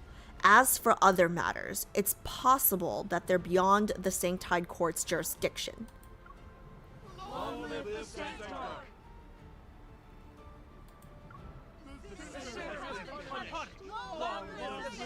Alright, shut the fuck up, crowd. You're supposed to be cheering for me. The commotion outside the chapel reverberates at an inopportune moment. My words now seem hollow and empty. Yeah, this is awkward now. It's time. Would you like to accompany me to see those followers? You smug piece of shit. Irritated, I pull my hand from Raphael's grasp. Yeah, no more skin for you. That won't be necessary. You've done so much today, your quintessence. It's time for you to rest. I told you guys, I told my sisters to call me your quintessence, right? Nobody called me that. Nobody called me Alpha Beauty either. The starship is docked on the top floor of the chapel. As I prepare to leave, I look down at the bustling crowd. That splash of color belonging to Raphael is like a spark that fell into a wasteland. As soon as he steps out, a crowd bathed in dimness surrounds him. Only a gust is needed to ignite the flame of conflict. When that happens, I will be subjugated and reduced to a chapter in cosmic history under Raphael. I must stop the Sanctide Court from expanding. Interesting. Raphael will be my starting point. Damn it, I was hoping it was going to be like another fluffy one from beginning to end like Xavier, where we were on the same side, but nope. They say the Sanctarch has 10 different souls. No one can truly kill his quintessence. How do you say Sanctarch? They say the Sanctarch has 10 different Sanctarch? souls. No one. They say the Sanctarch has 10 different souls. Sanctarch? No one can. Then why'd you add a C there? Sanctarch? Okay, whatever. I don't even care. Those who anger the Sanctarch shall be punished by the Stellar Ocean before dying under mysterious circumstances. Sanctarch. I heard that his quintessence opens a third eye while sleeping and feeds on human brain matter for sustenance. What is he, a? Enough! In order to understand who Raphael actually is, I summon ministers who have contacted him. But I only hear absurd, useless information in the court. I need to silence everyone. They say this. I've heard that. Since when did you start believing in nonsense? Your Majesty, I think we should focus on Memoria. It's a planet controlled by the Sanctide Court. The strategist, a minister whose duty is to predict the course of events as they unfold and offer me counsel, steps forward.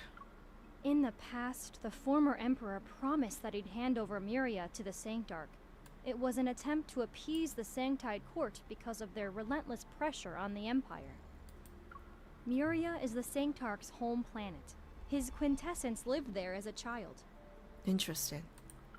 Moreover, Memoria possesses an energy source that's extremely important to the Empire, Astaspith. Crap, that means that word's gonna be coming up a lot, isn't it? Astaspith. Okay, let me hear it again. Moreover, Memoria possesses an energy source that's extremely important to the Empire, Astaspith. Astaspith.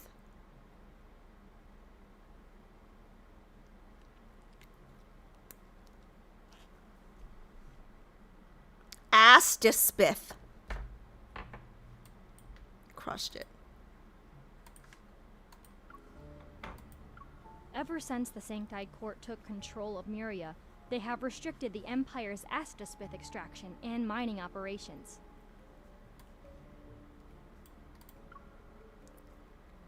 Astaspith.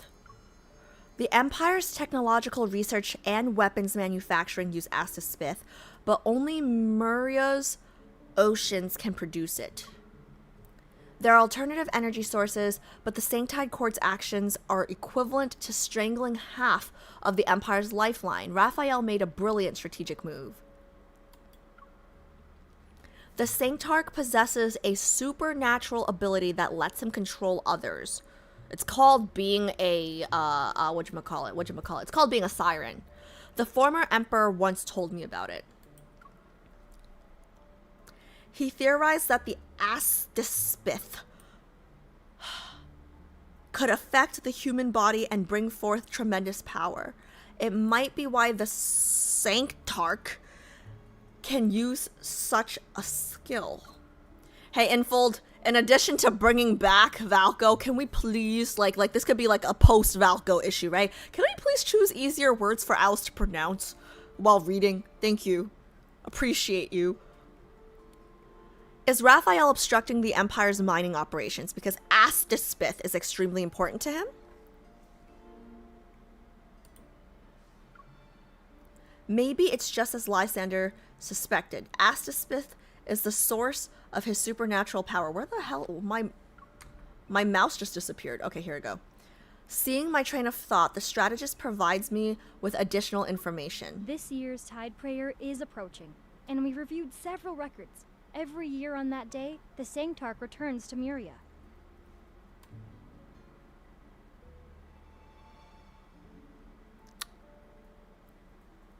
One day a year? The day he's weakest.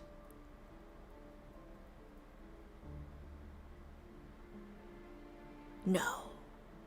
Ebb and flows? He goes to that distant planet from the Allure Galaxy just because of Tide Prayer? Grabbing a possible lead from countless thoughts. I pause, then I stand up. It seems the connection between the Sanctarch, Memoria, and Astaspith is not a small matter. Why don't we investigate this further? Prepare a starship. Its destination is Memoria.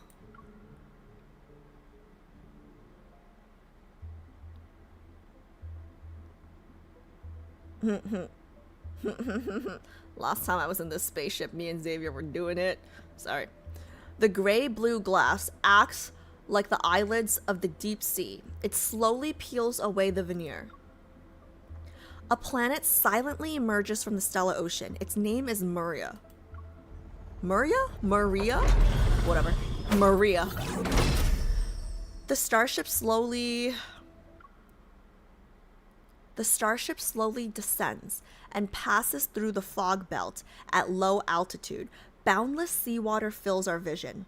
Neither pure blue nor black like stagnant water. It's a metallic rust-like gray that surrounds the remaining remnants of land.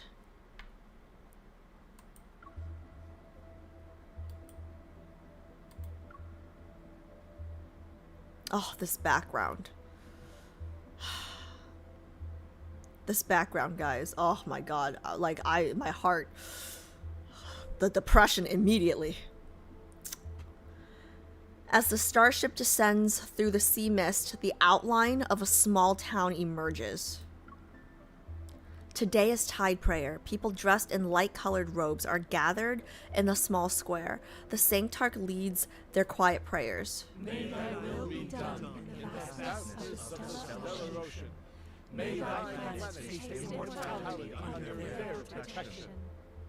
I adjust the mask on my face, wrap my cloak more tightly around me, and follow the crowd to the center of the square.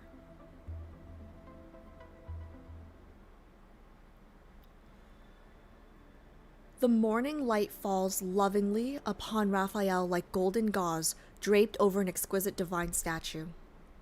I mean, honestly, it makes sense that they chose this background. It just brings back, you know, pain. A large hood covers his face as he bestows blessings upon the people who are here for morning prayers. The radiance shall accompany Memoria and all who look up to it forevermore. Oh my god, I just realized something, guys. Memoria, Lemuria. Memoria, Lemuria.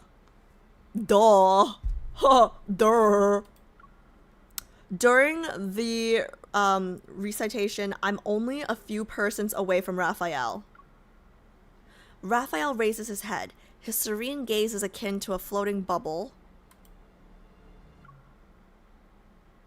as it seemingly drifts and lands on me. Oh, he totally knows it's us. Our cover's blown. Curses. He didn't recognize me, right? I quickly lower my head, but all I see is the crowd slowly parting. A hand is extended before me. One must first acknowledge their sins to find deliverance. Tell me, my lady, what is your sin?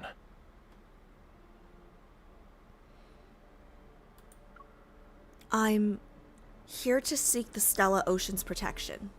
It is their duty.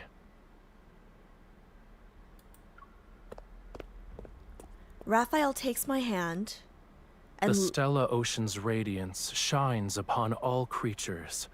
No matter who you are, you shall be watched by them. I feel like he knows it's us. Rafayel takes my hand and leads me to where he had been standing before. I'm underneath that morning light. Rafayel lowers his gaze, and his unfamiliar, gentle gaze seems to have already pierced through my mask. He recognizes me. But watching? This feels more like a covert warning. He doesn't want me to act rashly. He is watching me. It's a warning. Or is it a threat? All shall be protected by the Stella Ocean. He's saying it's gonna protect me too? Long live the Sanctarch Court! Long live the Sanctarch! Long live the Sanctarch Court! Long live the Sanctarch! It's like they forgot they had an empress. My posture is almost stiff, and I'm unable to ignore a certain sensation. Rafayel is pressing a small steel dagger against my back. Ooh, knife play. So the Empress has decided to attend Tide Prayer. Why didn't you tell me in advance, Your Majesty? Ooh, that voice. Ooh, okay. Okay, whatever. It's fine. Please head back. Memoria isn't a safe planet. Ooh. It'd be most unfortunate if something bad were to happen. He's threatening his Empress right now, guys. He has a dagger to my back. Shouldn't that be, like, punishable? Like, I'm the Empress, guys. The chanting lingers in the air. The prayers end and people surge forward. The pressure behind me eases. The crowd instantly engulfs me as my attendants return to my side. We've been discovered. Keep following him, but be more careful. Your Majesty, the mining area was sealed off this morning. All the miners have been ordered by the Sanctide Court to withdraw. Last year's mining records show that the area was only sealed off during Tide Prayer, too. 1 day a year?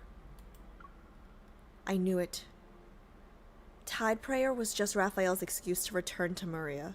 His real objective involves... Fuck, I forgot how to say this.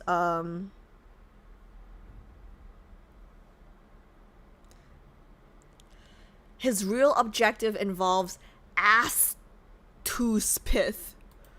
Is that right? That sounds wrong. Alright. We'll stick to our original plan and go underwater. We'll look at the mining area in the sea. Please reconsider, Your Majesty. We're unfamiliar with Memoria's marine environment, and there are also tide whales. Tide whales are legendary sea beasts that are extremely dangerous. They can appear and disappear without a trace, and one is capable of destroying 2 or 3 submarines. The existence of tide whales has never been confirmed. Besides, something's not right. We can't let this lead go to waste.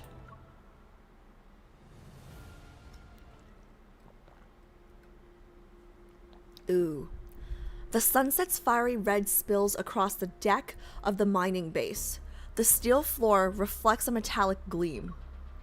My attendants and I silently neutralize the station guards and decipher the submarine's access codes within the base. The submarine's lights pierce through the dark ocean. I sit in the control room as we reach the mining area at a depth of 3,000 meters.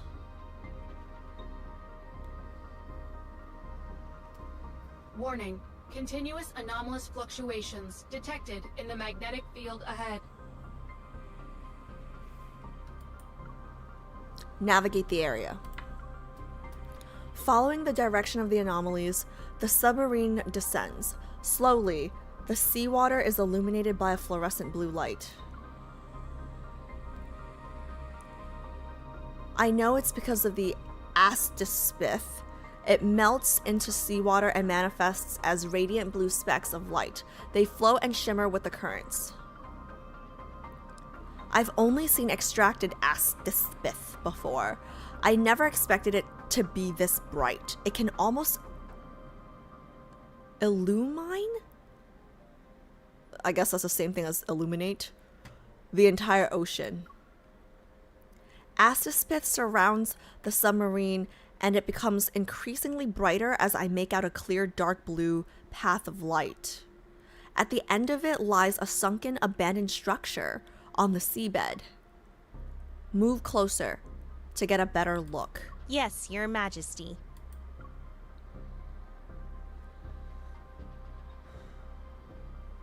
The submarine searches through the structure. After we pass several ornately carved stone pillars, our field of vision expands. This appears to be a garden.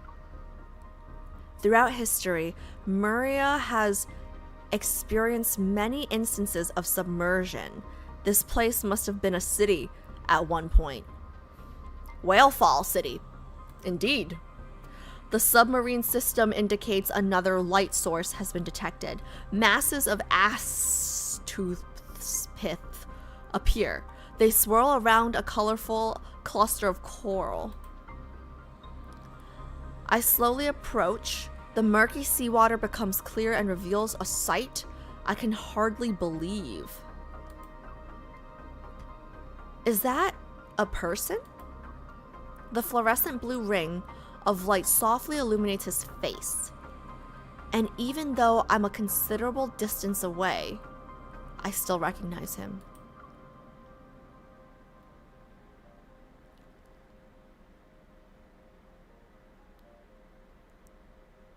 What is he doing? Without his mask and robes, Rafayel no longer resembles a lofty sanctarch. He rests quietly in the coral as if he's in a peaceful slumber. Rafayel? Why is he here? Astuspith gathers around him and forms slender chains of energy. They pierce his body. Fluorescent blue light particles flow towards Rafayel as if they're delivering energy to him. Astuspith can be directly injected into the body and become usable energy. Give me some. This will surely bring unimaginable power to the Empire.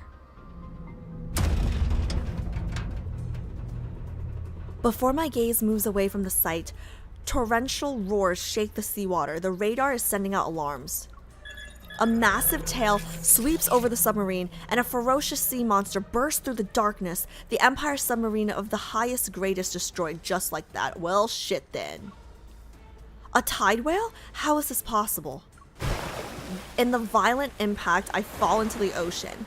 Although technology allows me to breathe underwater, I feel pain. Rafayel is still there. In this critical moment, I don't have time to think about how he might be someone I'm supposed to kill. My instincts tell me to save him. What if the whale is there to protect him, and her saving him disrupts whatever the hell he's doing? The violent, turbulence fails to wake Rafayel, so I grit my teeth, swim to his side, and grab his arm. But the astapith acts like vines that are growing from his body. They're resisting me. Flames soar towards the sky from the submarine's location. I'm running out of time. Desperate, I pull him back. When the submarine explodes, I tear Rafayel out of the coral formation, and the thunderous sound causes the seawater to churn. Why do I feel like she's not supposed to save him here? The sea monster's shadow looms over me, but I can't give in to fear. I use all my strength to swim upwards. But the seawater's depths are too much. After swimming for who knows how long, I slowly become exhausted. My consciousness scatters, my body sinks until a hand grabs hold of me. Rafayel?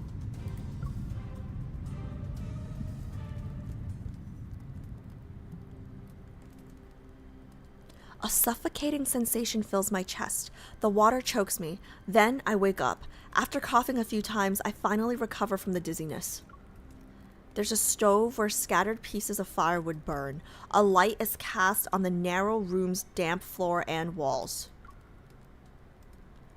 A box of emergency rations marked as fish is propped over the pile of firewood, and Rafayel's shadow sways along with a fishy aroma. Is this his hideout?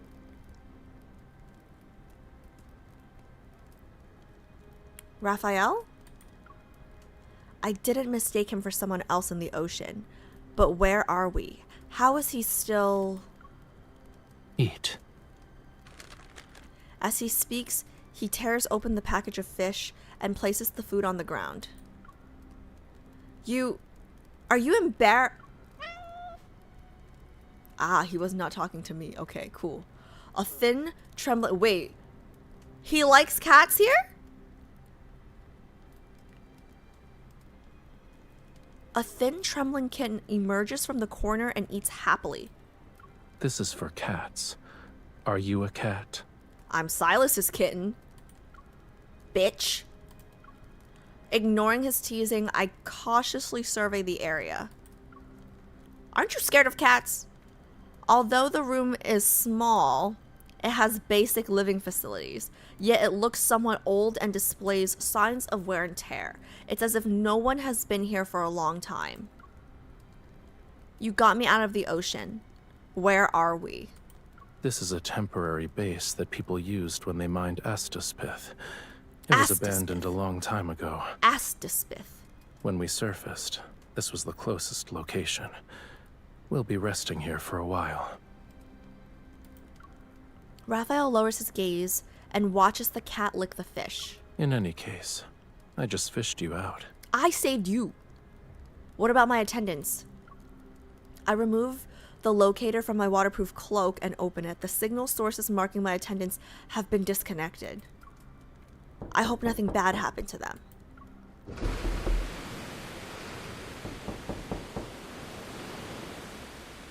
Because I'm worried about my attendants' safety, I want to leave as quickly as possible. I don't think too deeply and pull open the heavy iron door. In the endless darkness, icy rainwater and wind hit me. I can't open my eyes even though I'm near the door. With no other choice, I close the door.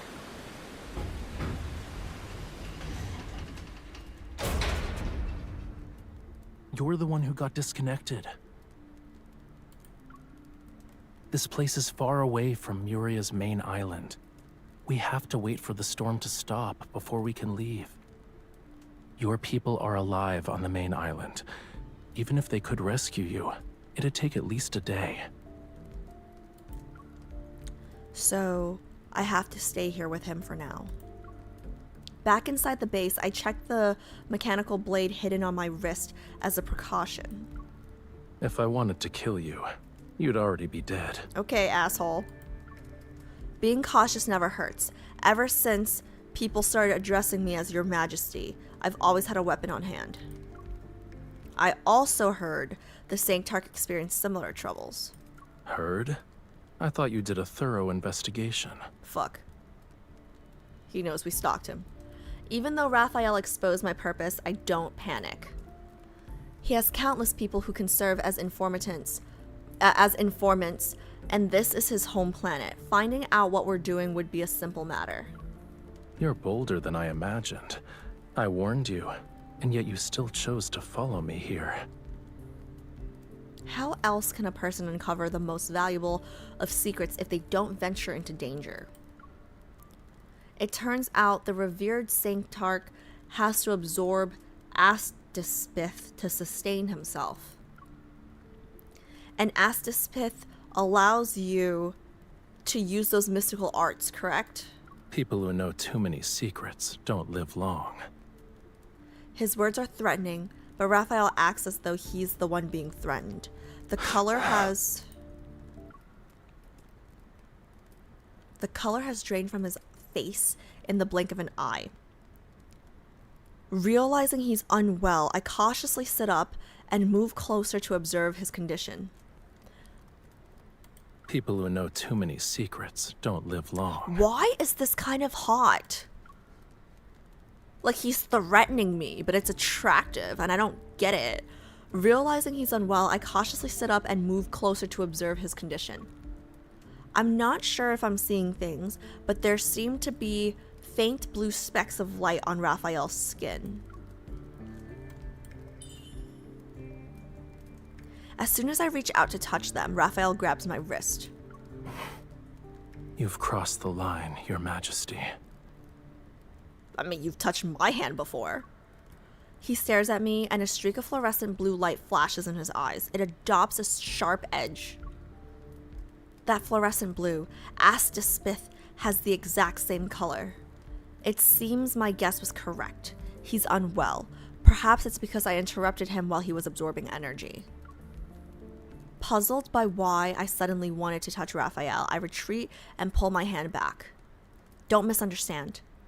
I thought that if something were to happen to you here, the conflict between the Empire and the Sanctide Court would only escalate. Assuming this conflict exists, why did you save me?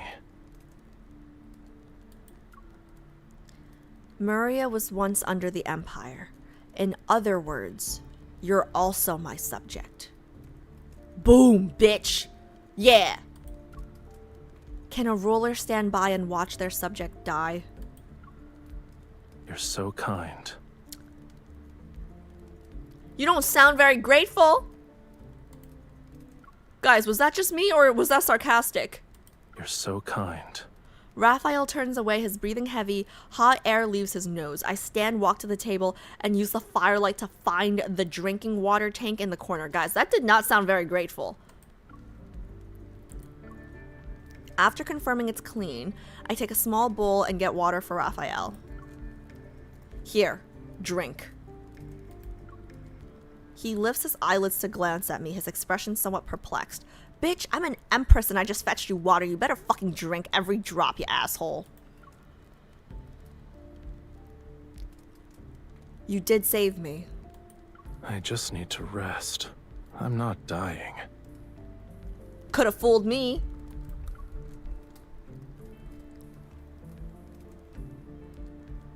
Despite saying that, Rafayel takes the bowl. He drinks the water and I start to walk around the room. In one corner of the room, rust-covered machinery is piled up. At its center is an electric display, its screen covered in dust. I gently touch the screen. Several words appear. As to Spith mining log. The first page is a record of sea monster sightings. Ooh, like tentacles. Stop. I didn't think the tide whales from legend actually existed.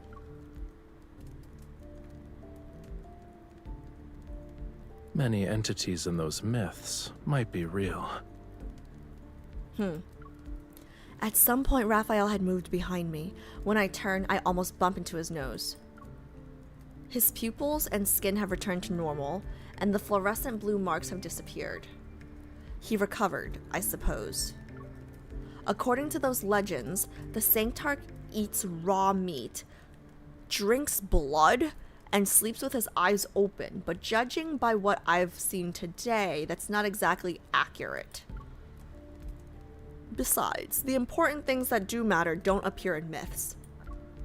We're close enough that I can hear him breathe. Raphael's gaze is no longer sharp. In fact, there's a nonchalant laziness to it. I clear my throat and step back. But in the attempt to create some distance... This is the Narek... But in the attempt to create some distance between us, I knock over the receiver on the table. This is the Narek Temporary Mining Base's real-time weather report. Temporary Mining Base's real-time weather report.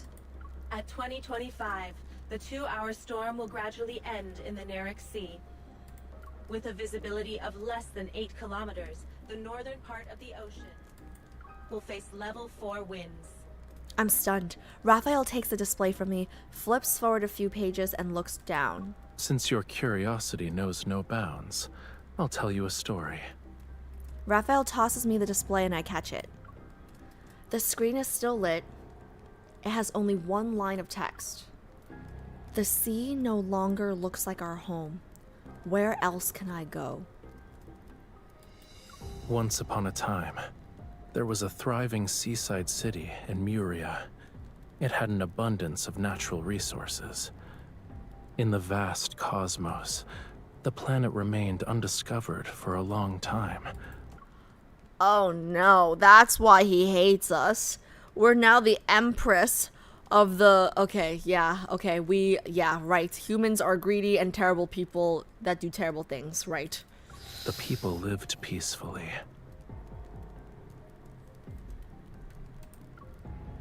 Years later, Memoria was discovered.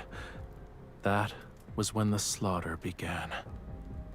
Before the technology for extracting Astaspith was fully developed, the few survivors were used as mining tools. The strong prey on the weak. I would hope both of us understand that. If you aren't the person standing at the apex, then even survival itself becomes a luxury. Isn't the tension between the Empire and the Sanctite Court also a form of survival of the fittest? Touché. Rafayel turns off the receiver and the static in the air disappears. Is that why you want power? You don't want to be weak. You just refuse to be defeated in this race. Or rather, you want revenge against the people who harmed this place. They've already paid the price. The execution of the former Emperor is one part of it. Opposing the Sanctite Court won't be beneficial. Noticing the implication behind Raphael's words, I go to a blank page on the display and draw a few lines. The diagonal lines are the eaves of a roof, and 2 small figures sit under them. The wavy lines represent the burning firewood. Everything matches our current surroundings. The present is the present. The future is another story. Since neither of us can go back, we might as well pretend you're not the Sanctarch and I'm not the Empress.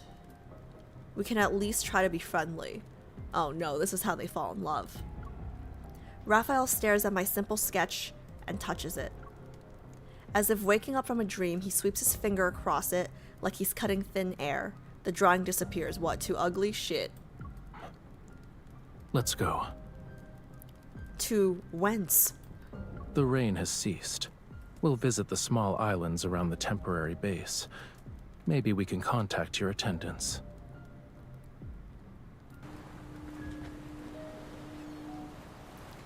Oh my god, these backgrounds, guys. I just keep thinking about his third myth and his second myth. It's all fucking depressing. Outside, the sea's surface has calmed down. This is a small, low structure built from materials that won't easily erode from seawater. Waves crash against the jetty outside the base. Droplets land on my shoes. I follow Rafayel and board the speedboat at the end of the jetty. The propeller spins, stirring up the seawater. The base's figure slowly recedes into the night. After traveling for some time, a narrow strip of land emerges from the mist. The town's lights twinkle, and the sea breeze carries distant, melodious, cheerful music.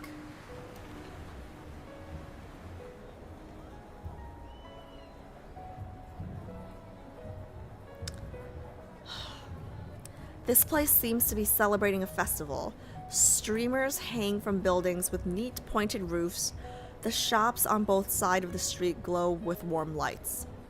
Rafayel did say Memoria was destroyed during an invasion. But the street before me shows no trace of disaster.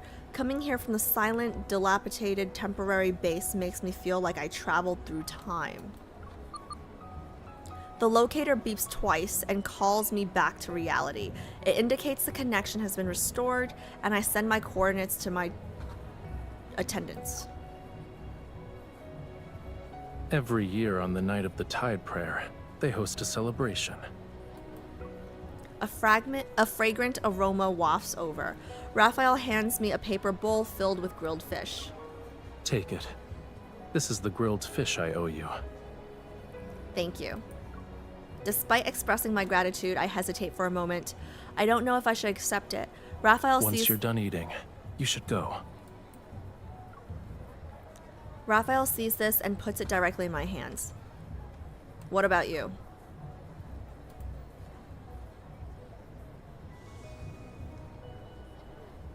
No one recognizing me is a rare occurrence. I want to stay for a bit.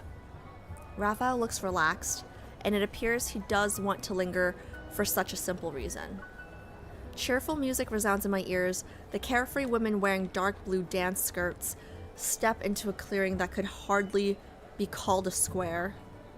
They dance passionately, swinging their skirts. They're reminiscent of fish swimming in the ocean. I pick up the fish, I taste its freshness and the flavor of being free from heavy responsibilities, something I rarely experience. This, experience with this specific background, guys. What's the name of that dance? It's not a specific dance. When the music plays, they move based on how they feel. Do you want to try? Addressing the Empress by her first name. I pause. It's been many years since anyone addressed me as such. It's been so long that I had forgotten that being the Empress is simply a role. There's no such thing as empresses or sanctarchs here. I believe we're just two ordinary people. Okay, Rafayel. The corner of his mouth curls up, and I place my hand on his shoulder. Just so you're aware, I'm good at dancing. Are you referring to the times you listened to solemn melodies in the palace? You only wore the appropriate poses and expressions. That can't be called dancing. So he's been paying attention. Rafayel supports my waist with one hand, using a firm grip.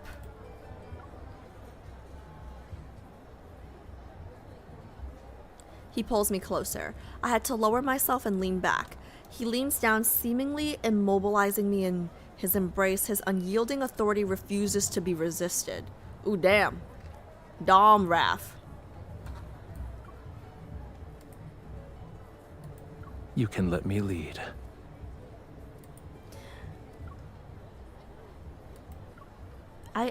Immediately, Caleb's song.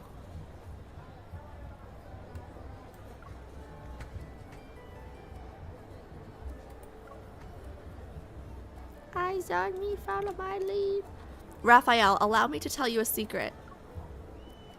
I'm not the obedient, docile person you think I am. Outside the palace, I have other sides you've never seen before. So... I push Raphael away and immediately step forward. Without giving Raphael a chance to react, I take his hand, pulling him towards me. I become the one who leads this dance. Yeah, bitch. Follow my lead.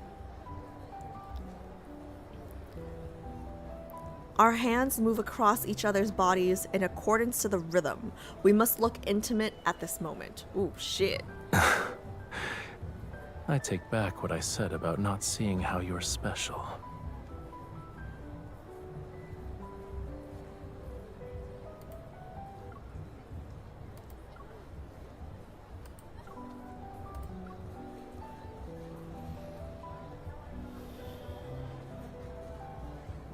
As the music gradually fades, Raphael catches me. While those final notes resound, we lock eyes.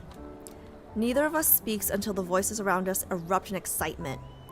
Only then does the air seem to rush into the space between us. Wait.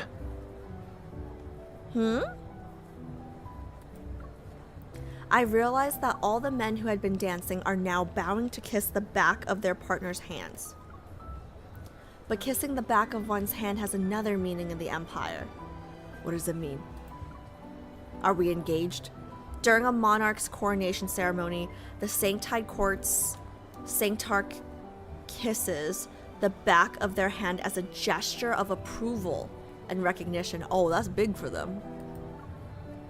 Even though this isn't a coronation, I try to pull away, but Raphael doesn't let go. Why are you worried? This is nothing more than a meaningless kiss given to a dance partner. My heart pounds like a drum. I assume it's because I dance so passionately. Or maybe because he's hot. I offer my hand to Raphael, and his soft lips immediately touch the back of my hand. Ooh! Ooh! Ooh! The sensation tickles as it gently ripples outward.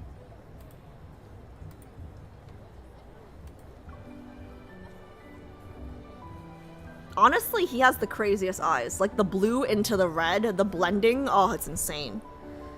For some reason, a thought appears in my mind. If there's anything that could commemorate these few seconds, it'd be this kiss. The locator on my cloak vibrates. My attendants are sending me a signal. You know, he says it's just like, he says the kiss is just for the dance. But you, like, I know it's not. Chat, you guys know it's not. It's him giving us his approval, okay?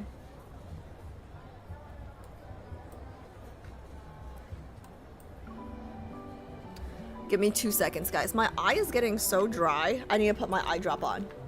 2 seconds. Oh, I think I've been reading for too long. I'm just not blinking.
Okay, much better.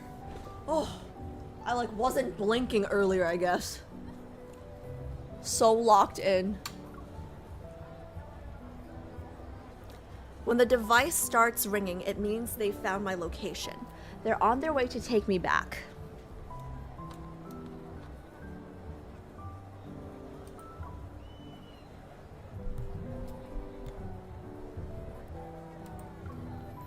My freedom has already come and gone. I feel a hint of regret. Do you want to stay here? No. Yes, no, maybe so. A thought involuntarily arises in my mind. In the time I have left, what else can I do with Rafayel? Naughty, naughty girl. My gaze falls on Rafayel and I realize I shouldn't dwell on it. She wants to fit in a quickie. What I must do is wait for the moment when we part ways.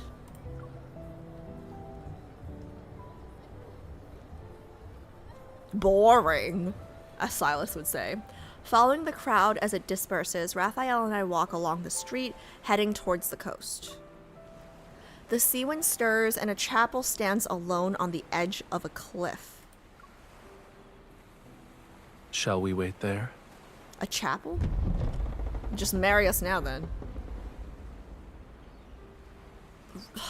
What the fuck are these backgrounds? Guys, it's giving me PTSD.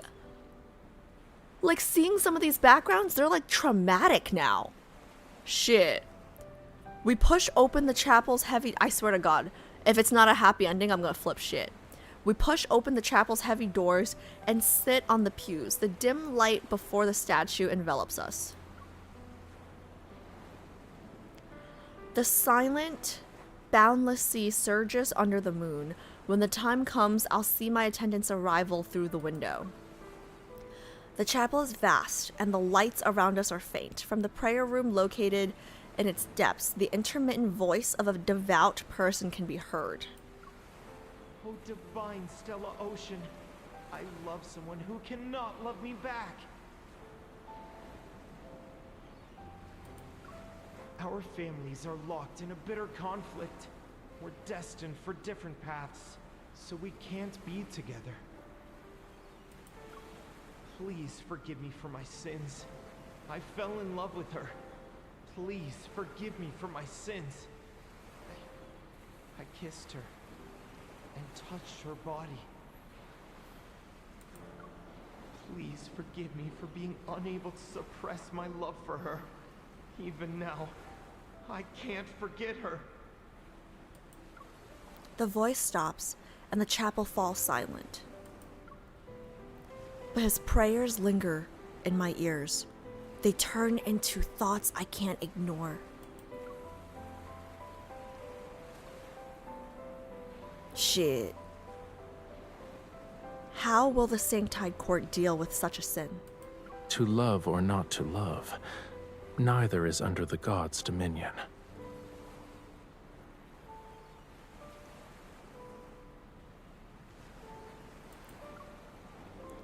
So being destined for different paths is utter nonsense.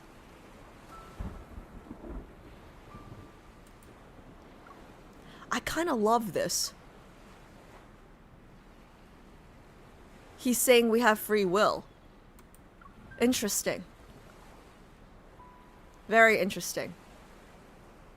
I look up. A blinding flash of lightning streaks across the sky and illuminates the chapel. I really hope this is a happy ending for Raph. Like, every fucking lifetime he, like, tries to fight against fate and believes in free will, and every fucking time it sucks. Just once, please. It's going to rain soon. In that brief radiance, I look at Rafayel. Oh my god, the music. Oh my god, the music. Oh my god, the music. He thinks falling in love with someone he shouldn't love is a sin. But maybe this was inevitable for him.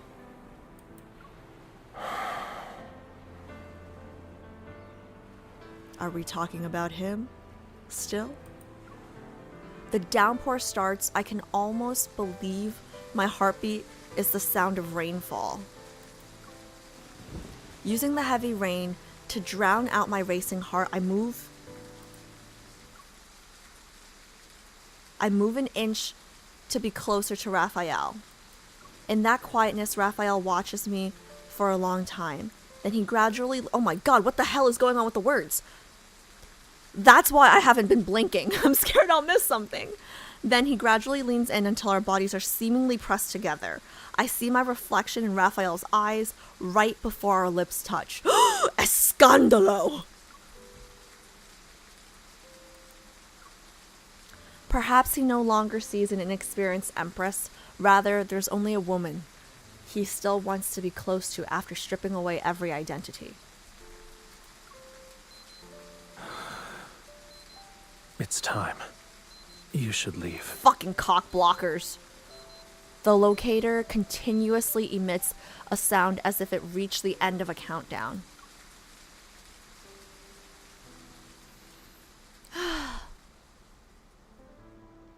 And so the lion fell in love with the lamb.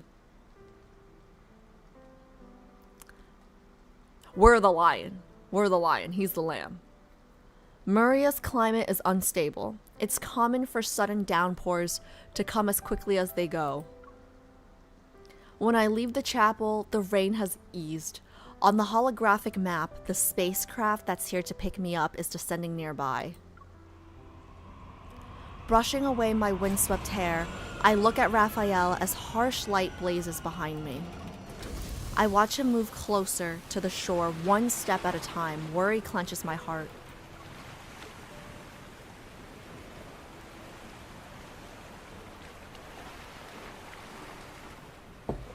Rafayel, the sea has waves at least 1,000 feet high crash against the land behind him. He watches me from a distance. I don't really want you dead anymore. Life actually feels interesting when you're the Empress.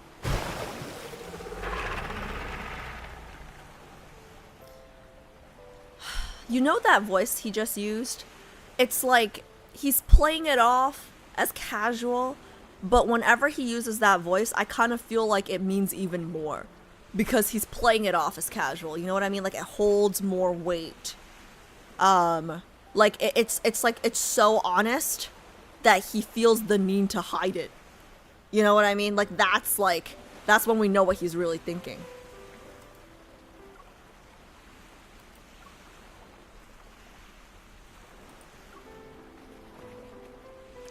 A tide whale leaps out of the water, its massive shadow enveloping me and the spacecraft. Rafayel falls backwards into the sea, then the tide whale crashes into the ocean with a thunderous roar. I chase them. Raphael's figure stands on the departing sea creature as it leaves behind waves reminiscent of mountain ridges on the water's surface. So Rafayel and the tide whale aren't enemies. I could have told you that, girl.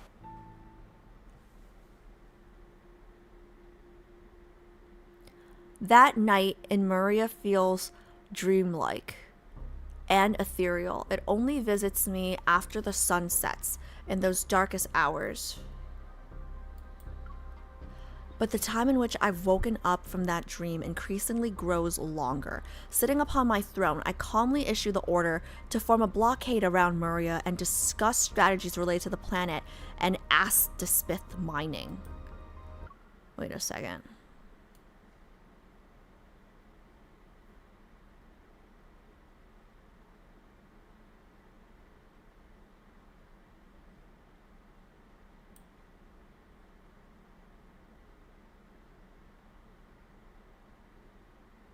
I see. So, did he say he saved us from the whale just now? I think.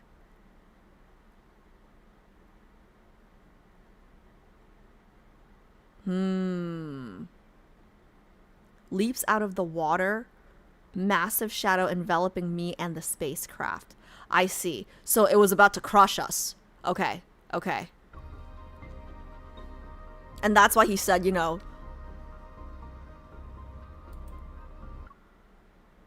I don't really want you dead anymore. Huh.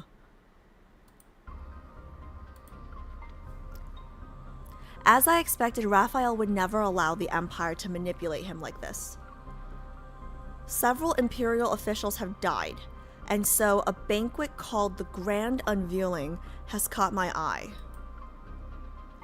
It's a grand event organized by Rafayel. Everyone in the Empire is vying for an invitation. So everyone dies who Anonymous just gifted 40 subs. look like an idiot. Did that... Did we just hit the goal? Fucking asshole. I just wanted 1 week off, guys. I just wanted 1 week off. My legs are so sore. I just wanted 1 fucking week off. You asshole. You know, I have no respect for Anonymous. Like, at least when Moon did it, you know, she ended up on my shit list with righteousness. Okay? Whatever. Fuck you. If you guys got a gift sub from Anonymous, make sure to say thank you to Anonymous, because I will not. That was a very aggressively calculated move to make sure I run in the fucking 95 degrees weather again next week. I wanted a fucking break. I wanted a fucking break. God damn it. Every fucking week. I thought, okay, it's fine. It's fine. Forget it. Forget it. Forget it. That's tomorrow's problem. My legs hurt so bad right now, guys. Like, my thighs are sore from today's run. I'm just saying. I'm just saying. You guys better not get used to these running streams, okay? Like, I can't. Anyways.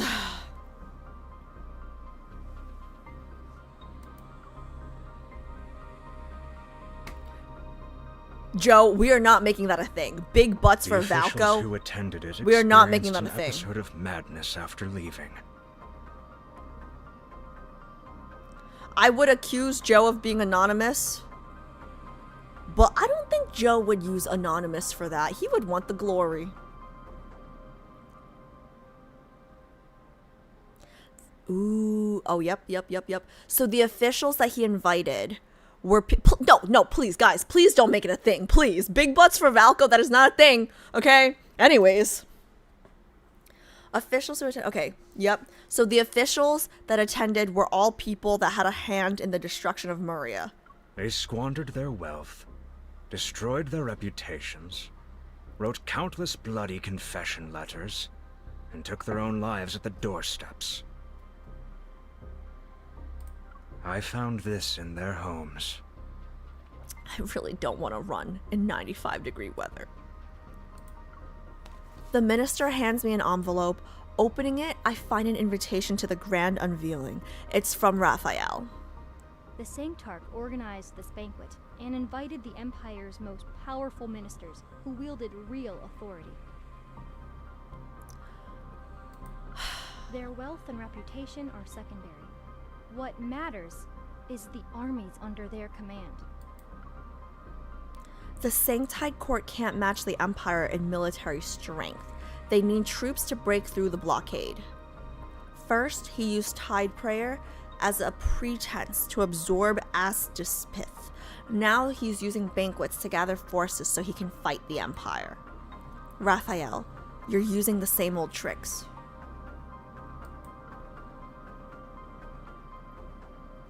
A general standing in the Great Hall steps forward and presents a dagger in an ornate sheath.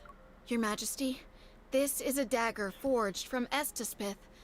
Please accept it for your protection. Guys, I'm not doing this again. This better be a happy ending. I mean, like, it's gonna be a happy ending because it's a date, right? And Sylus and Xavier were good. Should be fine. The Sancti Court shall inevitably challenge us someday. I hope you'll prioritize your safety. I just keep thinking about the ending of the third myth. God damn it. I draw the dagger halfway. A fluorescent blue light shimmers on the sharp, cold blade. Find out which officials received invitations to the Grand Unveiling. I want a thorough investigation. In a few days, I'll visit the Sanctide Court's chapel to confirm the details of the coronation ceremony. Until then, don't act rashly. It doesn't matter what happens. They bow and acknowledge their orders. I look down and slide the dagger back into its sheath.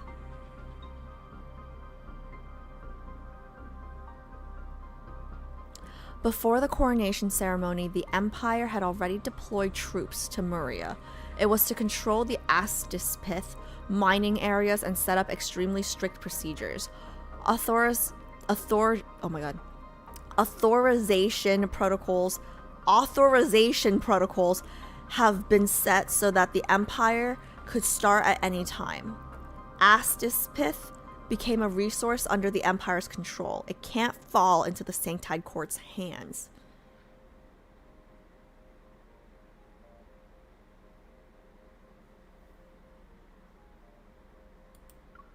And just like that, these forceful measures shattered the superficial peace between the Empire and the Sanctide Court.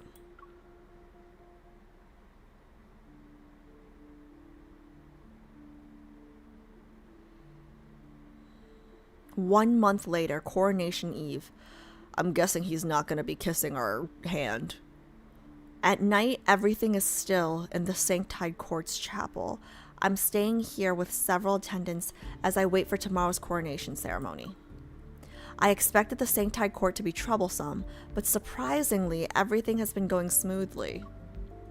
It's just that the Sanctarch hasn't shown up once. Your Majesty, this is your room. I nod and remove my robe, but I'm confused as to why the maid is still standing in the doorway. Is there anything else? I'm about to get naked, bro. The maid remains silent, her forearm twitching as she pulls out a note from her pocket. Upon closer inspection, there seems to be fluorescent blue lights clinging to her skin. Rafayel? He's using his power to control her? Annoyed, I unfold the paper. Top floor, to the west, second to last room. Rafayel signed this. You're giving this to me now. What do you want to do? I subconsciously check the Astispith dagger that's strapped to my thigh. After tomorrow, I will officially be the Empress, and Rafayel will be nothing more than the Sanctide Court's Sanctarch. This is the last night that belongs to us. Two people without any identities. I will attend this meeting. And we're gonna do it! At midnight, everything is empty and silent in the chapel. The flickering candlelight illuminates the corridors. Reaching the location mentioned in the note, I push open the door. The starry sky enters my vision, and there's an airship beside the launch platform. Under the starlight, Rafayel stands quietly in front of it. Where are we going? You contacted me in the middle of the night. Are you not going to tell me where we're headed? So you wouldn't have come if I didn't tell you? Well, I'm already here. I'm speechless. The airship's hatch slowly opens, and I follow Rafayel into the cockpit.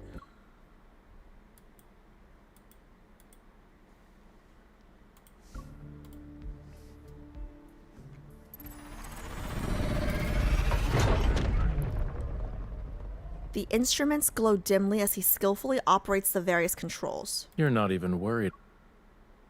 The airship stirs up air. With a roar, it's launched into deep space. You're not even worried about the possibility of me kidnapping you. See, this is pretty privilege again, chat. This is what I was telling you earlier with About Xavier. the possibility of me kidnapping you. See, another example of pretty privilege. On the night before the coronation, the Sanctarch takes the Empress and runs away. It doesn't sound like kidnapping. It's almost like... We're eloping? We're settling a personal vendetta. The passage grows narrower. I watch the coordinates blink as the navigation system shows that we're approaching the border. A realization dawns on me. Are you taking me to the Interstellar Fortress? You're clever. The Interstellar Fortress acts as a barrier. It's a sentinel standing in front of deep space forbidden zones. Beyond it, the area is filled with turbulence and debris. It's extremely dangerous for flying spacecraft to navigate. If you're scared, You can still change your mind.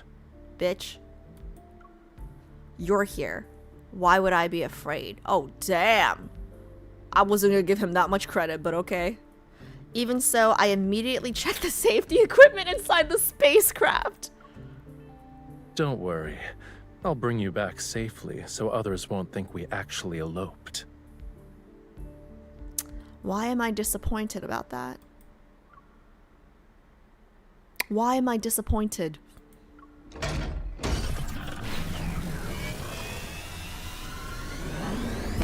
The rapidly spinning propellers disperse the dark-colored mist. Several towers rising towards deep space stand guard over the safety barrier along the perimeter. The airship enters the departure zone. Several beams of light streak across the sky, and the almost transparent barrier opens up on both sides. The vast cosmos unfolds before us. In the distance, blinding light pulsates like a series of detonations.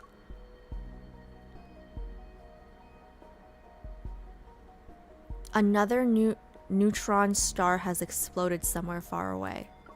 You've seen meteoroids explode in space? I've been one of those meteoroids exploding in space. Hello.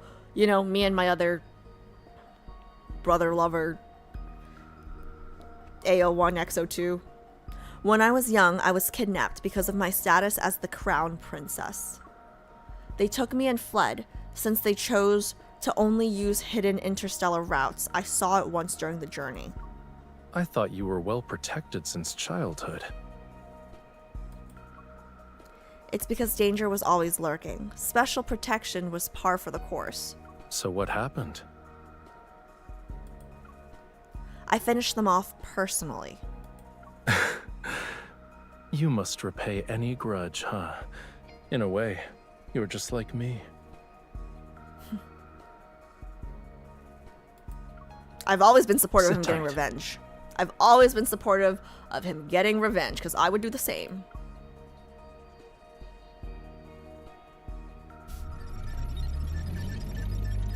He activates the airship's defense mechanisms. The vessel's speed suddenly surges, and I'm forcefully pressed back into my seat. Meteoroids of all sizes form a narrow tunnel. We weave through the bizarre, otherworldly scenery. The instrumental panel reflects Rafayel's calm expression. Amid the violent turbulence, he pilots the airship and breaks free from this obstacle-filled galaxy. The vessel escapes the torrent and enters an ocean of stars. What is this place?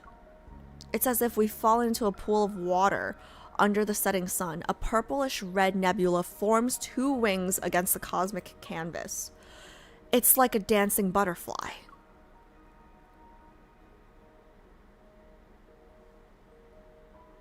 The Butterfly Nebula is the result of two meteoroids colliding. It's hidden behind the turbulence, and it's impossible to see unless you pass through the chaos.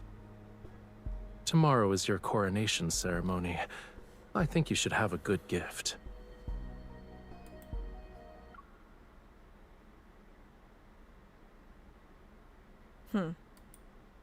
Two meteoroids colliding. I turned my head towards Rafayel because I'd looked at the nebula for so long. The colors belonging to that ocean of stars gently veil my eyes. Veil? In my vision, Rafayel is also tinted with those hues. The sight becomes a memory related to this night. It's more beautiful than when I saw it as a child. Thank you. At this moment, I seemingly have gained the freedom to be honest with my feelings. I envy those two meteoroids. One of them collided with the other. They couldn't escape their fates, yet in the process, they became a rare, beautiful spectacle. They've been shattered, broken into little pieces. Is being envious of that worthwhile? I won't accept such an outcome, and I don't believe in fate either.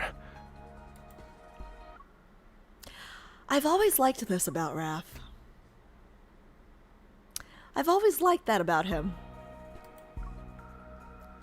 I believe wherever my choices lead me shall be my fate. I really have always liked that about him.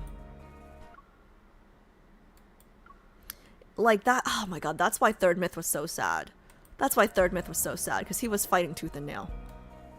Before I can fully process what's happening, Raphael leans towards me, his palm clad in his searing warmth is pressed against my thigh over my clothing. Oh my god, this is a scandalo, guys. His palm is over my thigh. So, you know, I knew he was a pervert because that girl that he was possessed by, she was standing right there while I was undressing. I'm just saying. Intimate yet methodical. His hand moves up by half an inch. My heart skips a beat. Raphael touches my dagger.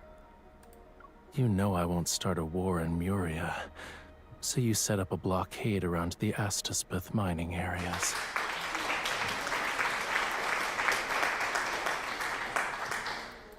Very good use of the applause. Very, very good use of the applause. Guys, I just want to say, you know how Sylus pulled a gun out from under our skirt? This is pretty, like, this is like on par with that. That's crazy. You figured it out? Many have sat on that imperial throne. I thought you'd be the same as them. In the dimly lit... Did he just call us basic again? I'm pretty sure he just calls us basic again, guys. In the dimly lit cockpit, our breaths mingle as Raphael moves closer. I can feel his gaze on me. Judging by his expression, I realize he's aware that I brought a dagger. He also knows where it is. You're not the first ruler who wanted to kill me. But I better be the first one to want to fuck you, okay? But you're the first to call me by my name, and the first one to dance with me. Horizontally? He pushes my... He pushes my robe aside, but what touches me isn't Raphael's hand? It's a cold glass bottle. I got excited for nothing. What? He tucks it under my thigh strap. The item sits next to my dagger. I found an interesting bauble. When two people drink this potion, they will form an unbreakable connection. They will share each other's joy, pain, and death. It's not love per se, but it's almost like it.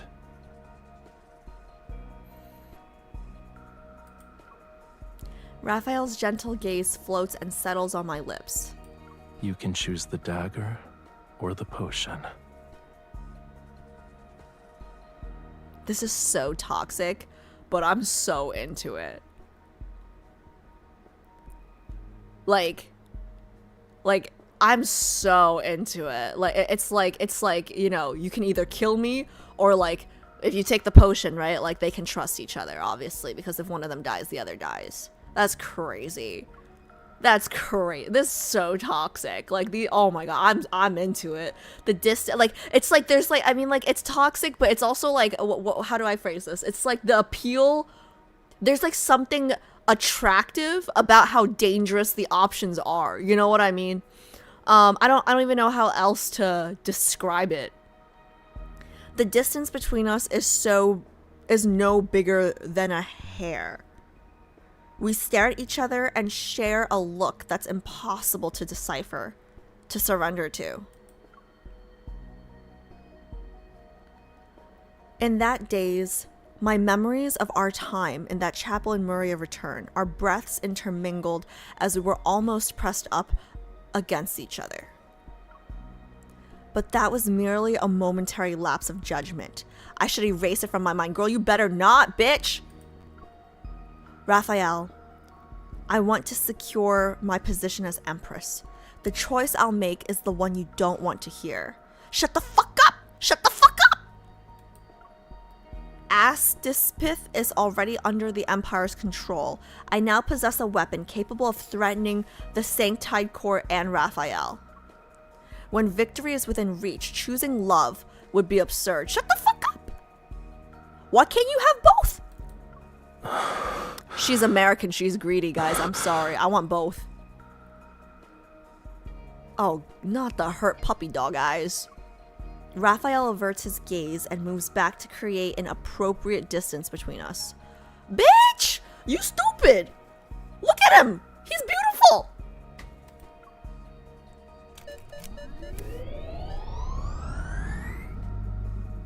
Well, damn, that ended the day abruptly. Way to kill a— okay, what a fucking buzzkill. The airship is restarted. It stirs up the dust that quietly floats in deep space.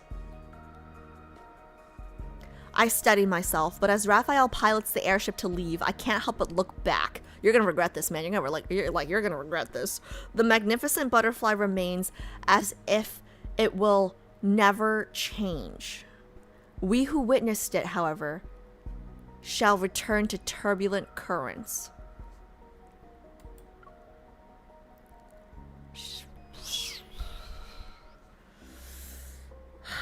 I can't believe she did that, chat. I can't believe she fucking did that, chat. I can't believe I didn't get a choice. Like, especially after all he said about, like, not believing in fate and, like, him choosing his— like, what a— like, oof, no, it's fine. No, it's fine.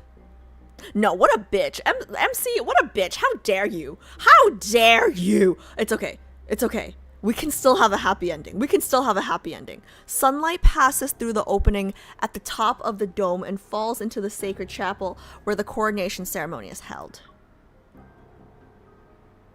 We could have done it. Our first time could have been under the beautiful— like, oh my gosh, she fucking ruined everything. She fucking ruined everything. Oops, sorry.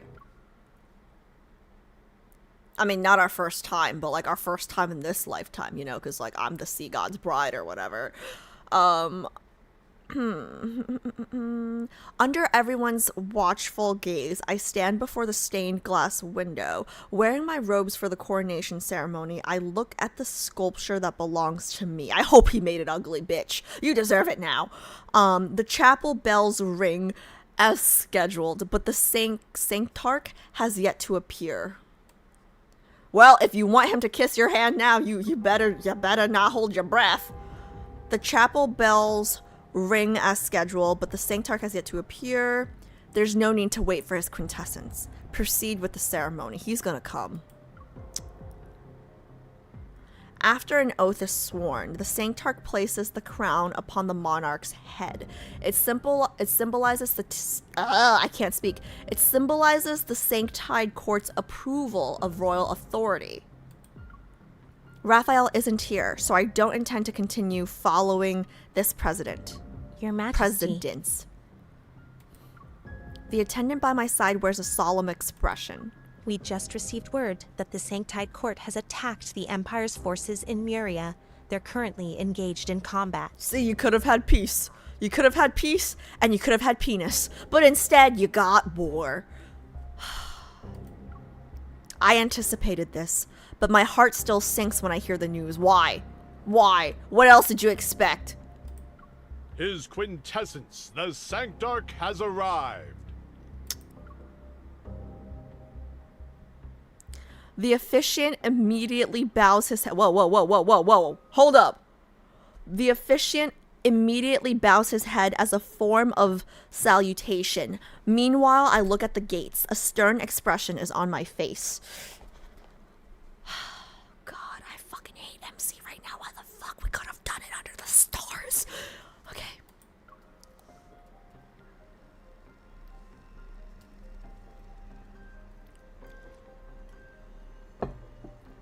Sanctide Court members surround Rafayel as he enters. Today, he wears the most ceremonial, solemn attire that belongs only to the Sanctarch. And damn, he looks good!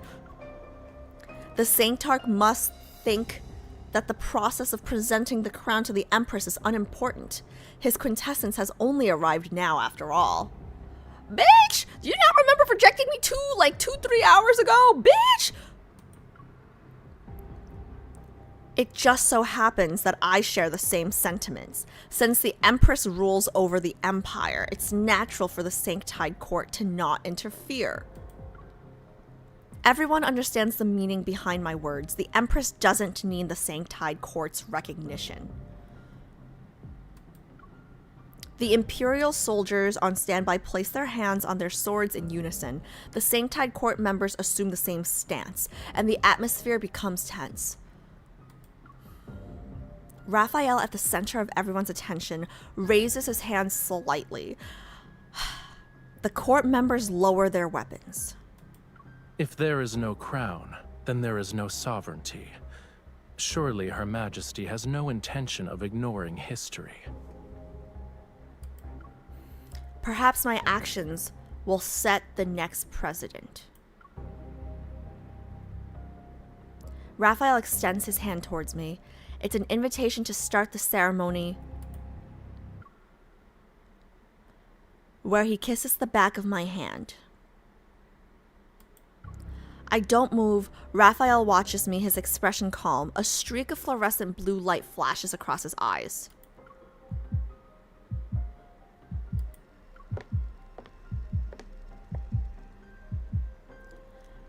Rafayel's gaze controls my movements. Ah, shit. My consciousness scatters for a moment, and I watch myself place my hand into his palm. You know what's crazy? You know what's crazy when you think about it? He gave us a choice. He could have done this to us last night. You know, like, as toxic as his options were, he gave us the option. That's crazy. Like, knowing that he could have forced us to drink it. I don't know why, that makes it hotter. Like, like, oh man. He should have just forced me to take it, but okay, maybe not. Okay, maybe not. Just, okay, it's fine. Chill. Okay. He's using his power to control me. He could have done it last night. Like, that makes me appreciate him a lot more.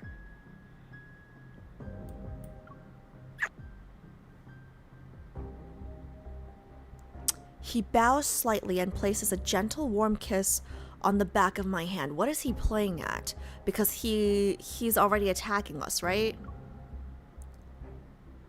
I can only look at him. The person before me is strange and familiar. His kiss on the back of my hand overlaps with the memories of our time in Memoria. Wandere and... oh, that's me. And Rafayel's time has ended. All that remains is the Empress and the Sanctarch. Remember, that was your choice, bitch. On behalf of the Sanctide Court, I shall bless the new Empress. God damn it. Now we only have a professional working relationship. I hate her. The Sanctide Court shall continue to work with the Empire to establish legitimacy in the Alor Galaxy. Bitch, you better fix this by the end of this. Otherwise, I'm putting you right up there with Lightseeker MC. The fluorescent blue glow in Rafayel's eyes fades, and I pull my hand away. I've also been waiting for this day. For a long time. His pause is almost imperceptible. He takes the crown and places it on my head. Allow me to send a congratulatory gift. I would like to formally invite the Cosmic Empire's Empress to the grand unveiling banquet. Where he kills me? Or, sorry, where I go mad. I suppress my surprise as every gaze in the room falls upon me and Rafayel. Those unaware of the truth might think Rafayel is extending an olive branch towards the Empire. But I know this is a trap I can't simply refuse.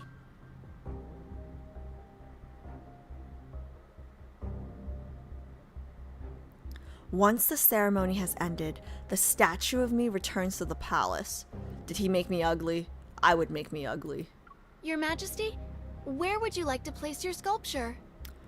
Somewhere people can't see it. The sunset's glow filters through the windows on both sides of the courtyard. Like gauze, it covers the statue's face. I trace her eyes with my fingers and wonder how long it took for Rafayel to carve this. I don't want the sculpture. I draw the dagger meant for Rafayel from my thigh and strap on my thigh strap and viciously stab the statue. The stone cracks from where the blade was plunged. Tiny fragments tumble down. Okay, well, he still spent some time working on it, bro. First you reject, I don't know. It seems a little disrespectful. Destroy it. I mean, you kind of already did. I pull the dagger out and use more force compared to when I stabbed the statue.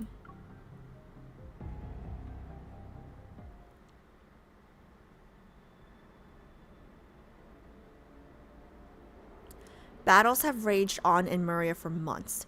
Daily battle reports flood in like snowflakes.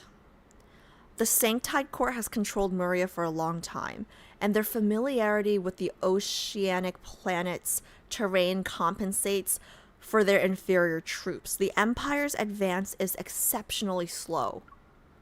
Igniting a war is merely a Cyric choice. I don't know what this word means, but it means crazy. Killing 1,000 enemies means losing 800 of our own. Given the current circumstances, the best solution is to kill Rafayel. This could have all been avoided if we just both drank that potion, man. We could be having sex right now instead of war. At first, I'm reluctant about the banquet, but after some careful consideration, this seems to be the perfect opportunity. I shall use this chance to figure out what Rafayel intends to accomplish with this death banquet. So, I attend the event.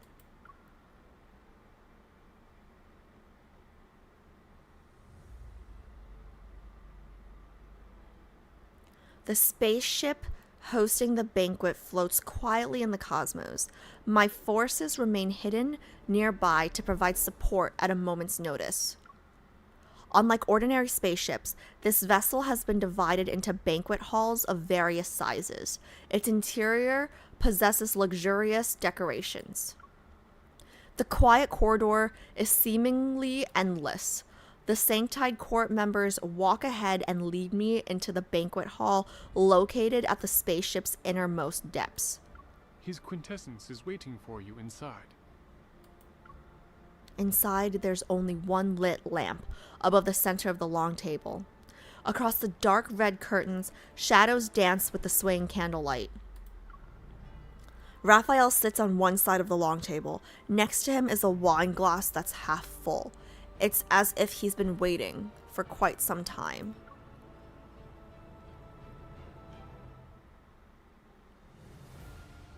The supposedly dreadful grand unveiling banquet is drinking with the Sanctarch? I wouldn't say it's the grand unveiling banquet. I prefer to think of it as a private invitation. Everyone who has been invited to attend must first demonstrate their loyalty to the Sanctide Court. You're the only exception. But the guests are people from the Empire. Oh shit. The guests are people from the Empire, and I remember they weren't like small players either. Like, they were of higher status and they had control over military forces. Well, shit then. Rafayel raises his hand slightly and the red curtains beside the table are opened. Beyond the glass, a statue of the Stella Ocean stands in the center of another dimly lit banquet hall. Boxes of gold, silver, and jewels lie at the foot of the statue, their scattered reflections fragmenting solemn lines until they're barely recognizable. Some imperial ministers are devoutly reciting prayers before the statue. I didn't force them to do anything. I told them to attend the banquet and offer their most prized possessions. Then, they can gain the Sanctide Court's favor. Once the war in Memoria ends, they can become members of the Sanctide Court. They'll possess a status that's far more superior to an imperial citizen's. The people of the Empire might revere them. Fucking double, crossers. They suspected that I had killed quite a few attendees here. Yet, when it comes to the taste of power, they were willing to betray their country. I know we're on opposite sides, but I don't know why this Raph is really like... He's like really working for me. Like, I like him, Dark.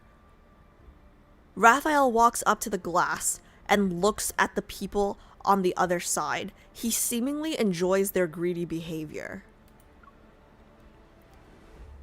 You keep the useful ones who happen to hold high positions in the Empire. Convert them to your cause and use them to undermine the Empire's rule. You extort riches from those who aren't useful to you. Your tactics are more ruthless than actual warfare, and I don't know why that's so hot. He turns, picks up a wine glass, and hands it to me. Bro, I'm sorry, but if I'm gonna go to war... Since this is a banquet, let's have a drink first. Like, how dumb is she? Your tactics are more ruthless than actual warfare. Bro, I didn't go to war thinking, you know, I didn't go to war planning to lose, okay? If I'm going to war, I'm going to win. I ignore the glass and don't look at him. Constantly targeting each other will only ensure mutual destruction, but we can change our approach. I would not want to be his enemy right now. For example, we can cooperate. Really? After we rejected his offer the first time? The Sanctide Court controls Astispith. Cooperation will be difficult when there's a conflict of interest. As soon as I turn to leave, an irresistible force controls me. A fluorescent blue rises in Rafayel's pupils. Oh my god. You. My people are outside Rafayel. No one wants to see a fight to the death. If anything, I'm your best choice. My sincerity is eliminating traitors in their quest for power. Do you actually need those who forsake the Empire for small favors? I mean, he's got a point there. I watch myself pick up the glass. I drain it in one go. Okay. Okay, MC. Point MC. That was hot. Because I can't do that. I'm a lightweight. Everything seemingly becomes hazy. I can't even clearly see what's in front of me. Oh, she's going mad. There was something in the wine. Of course there was. Where are you taking me? It'll be over soon.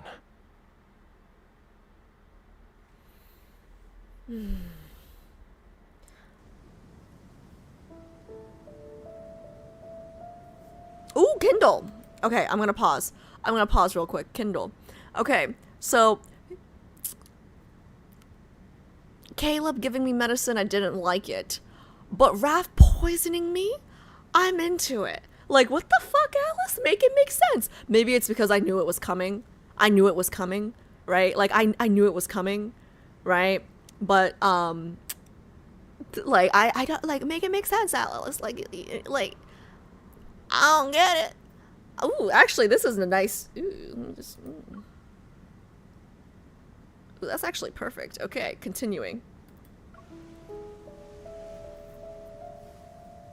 Welcome to my private domain,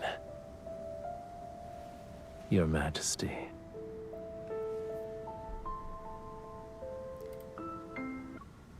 Oh my god, I literally will not be able to choose a main. Will literally will not be able to choose a main. Like, you know how he says, welcome to my private domain? I just hear, like, welcome to, like, my red room. Like, you know, like that Christian Grey, 50 Shades of Grey, like, that room? Like, that's what I heard. Like, what the fuck, Alice? Like, it's bad. It's bad. This is bad. What did you do?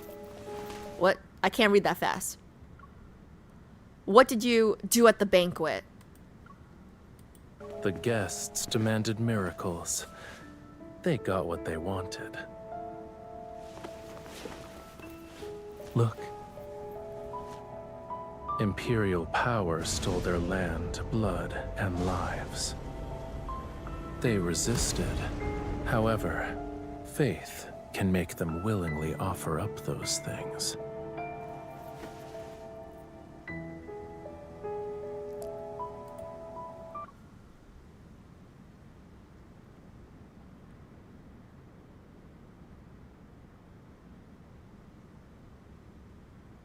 Imperial power stole their land, blood, and lives. They resisted. However, faith... It's like brainwashing. Shit. I don't want to break free. I'm happy where I am.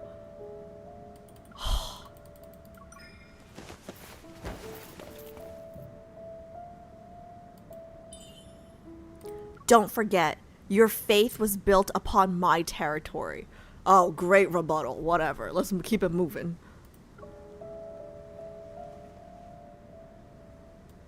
Threaten him? Oh my god, guys. Raph is moving up. What the fuck is happening? He's like laughing at us right now. Look at him. He's not taking us seriously. Look at his face. Look at his face right now. Guys, what the fuck is happening? I'm into this, Raph. What the fuck? Okay. Okay. You've witnessed my choice. You can either submit to me or die by my blade. He's laughing at us right now.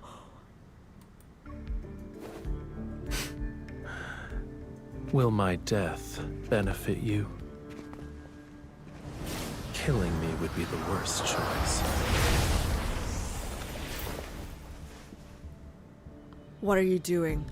Oh my god, he's got tentacles. Oh my god, he's got tentacles. Not only does he have 2 penises, he has Try tentacles. it. I don't mind.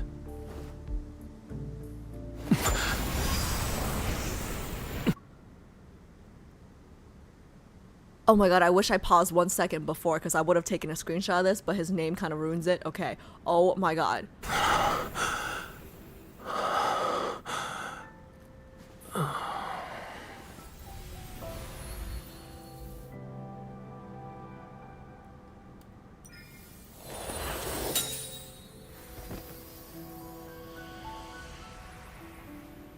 He can't die. Remember in the beginning, one of the rumors? Wait, I didn't mean to.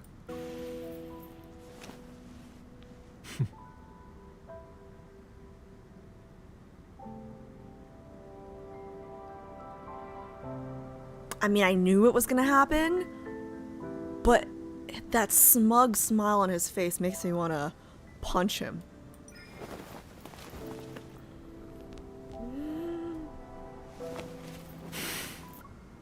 I can never click those fast enough when I play on the emulator. You used your power to trick me?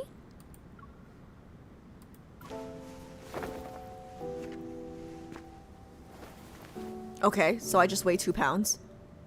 I let you see your own heart, didn't I? Shut the fuck up. I was happy in denial.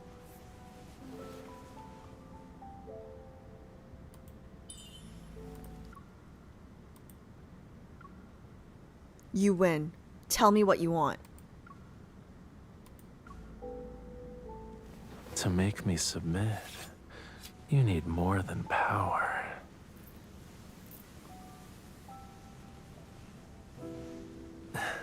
Use yourself.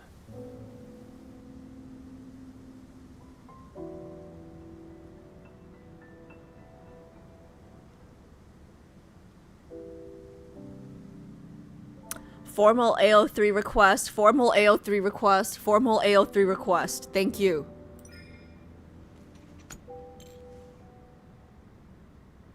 What is going on? What is going on? Why did he just like shoot to the top? If you want me, then you have to give yourself up to me too.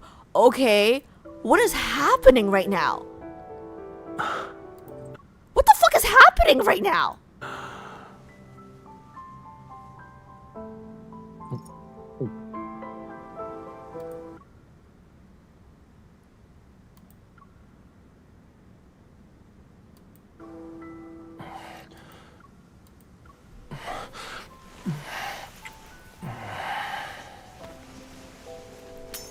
Wait, what a... From now on, you and I, together with our power, we... Hold up, because the bottle dropped. Did he feed us his... We drank from... Oh, okay. Ooh, that's... Ooh. Conspirators. Yep, I saw it. I saw it on her lips. I saw it on her. Oh, he's going in.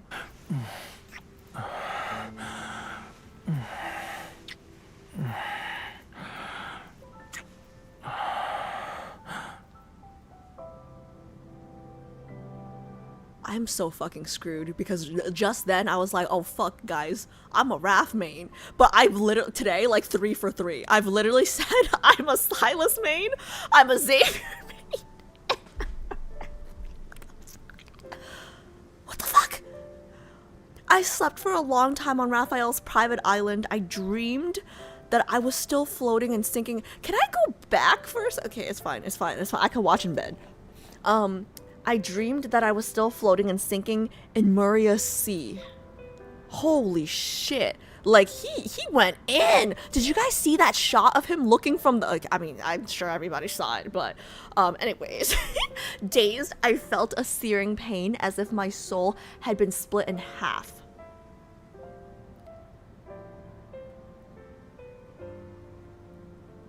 There was an emptiness within my wait, hold up. Did Raph die? What?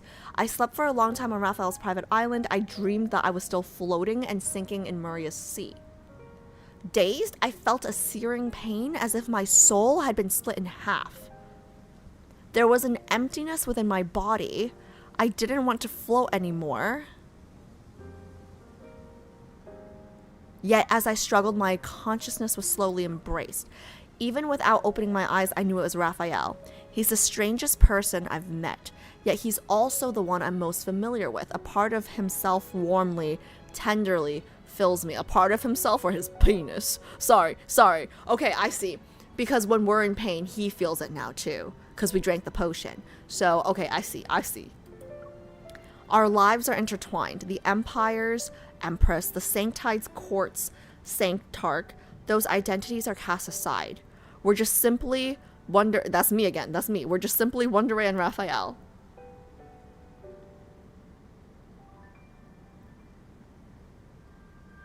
When I wake up, I feel like I've emerged from seawater. There's not a single ounce of strength left in my body. The morning light in the cosmos is more tranquil than the water's surface. It streams in through the portholes to quietly announce the arrival of dawn. Rafayel is holding me, and he relaxes his grip once he sees I'm awake. I remember what you said to me when we were in that Merian chapel. It's time. You were referring to the time that belonged to Rafayel and Wonderay. I raise my hand, and my fingers caress Rafayel's cheek. From that point on, you were no longer Rafayel to me. You were only the Sanctide Court's Sanctarch. Actually, I was wondering if the time that belonged to Rafayel and you could last forever. So forget what I said. I didn't mean it.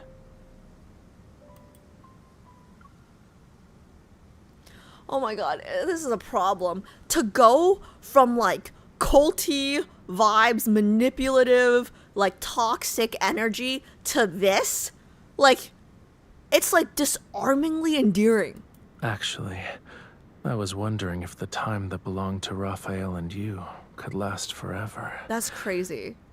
He's crazy. So forget what I said. I didn't mean it. Oh my god, guys, he literally looks like a cinnamon roll, but could kill you. Cinnamon bun? Cinnamon roll? Cinnamon bun? I don't know, but he could kill you. This is crazy. Rafayel lowers his gaze. Only now is he honest with his emotions. His words return to me. Maybe opponents who are evenly matched can be great conspirators.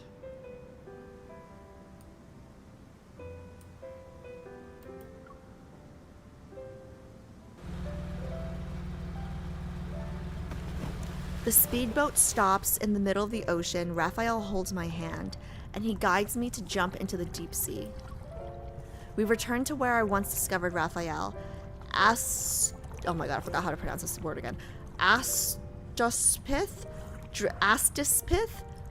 whatever, drifts like butterflies in the water.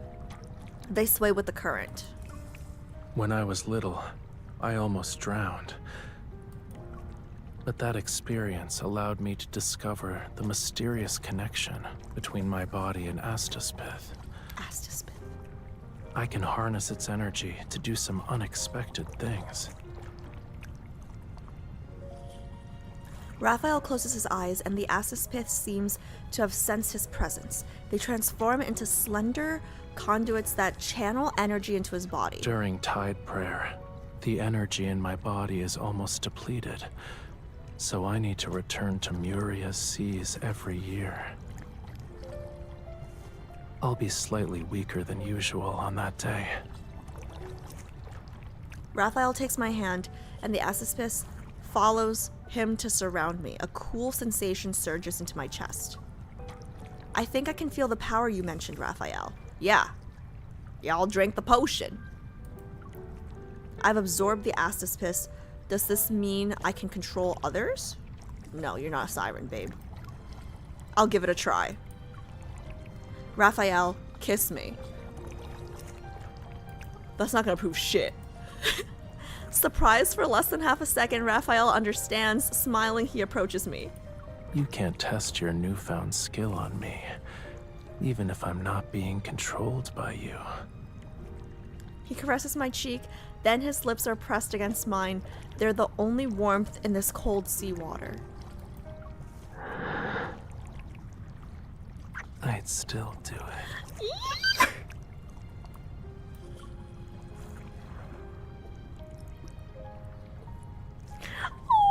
A happy ending for Raph for once. Oh my god, I'm so happy. As Rafayel gently kisses me, I can sense the power that comes from Astaspith, as well as... Did I just say ass is piss? Okay, whatever. As well as our emotions. I think that if I stood on an open sea mentioning love would be enough to make schools of fish follow me. They'd swim towards land.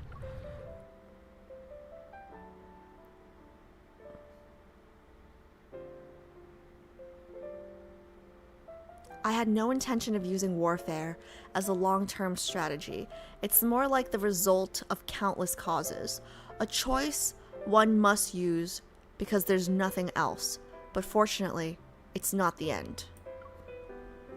Since I can't completely eliminate the Sanctide Court, I might as well take the olive branch that Rafayel extended. We'll step back and cooperate. This is a rational calculation and the outcome I want. After discussing it with the ministers, the Empire and the Sanctide Court agreed to a ceasefire in Memoria. In exchange, the Sanctide Court and the Empire fairly divided the mining rights for Astaspith and clarified their respective interstellar authorities.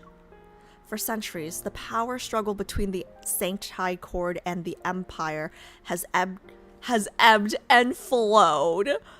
But in this era, it has subsided temporarily.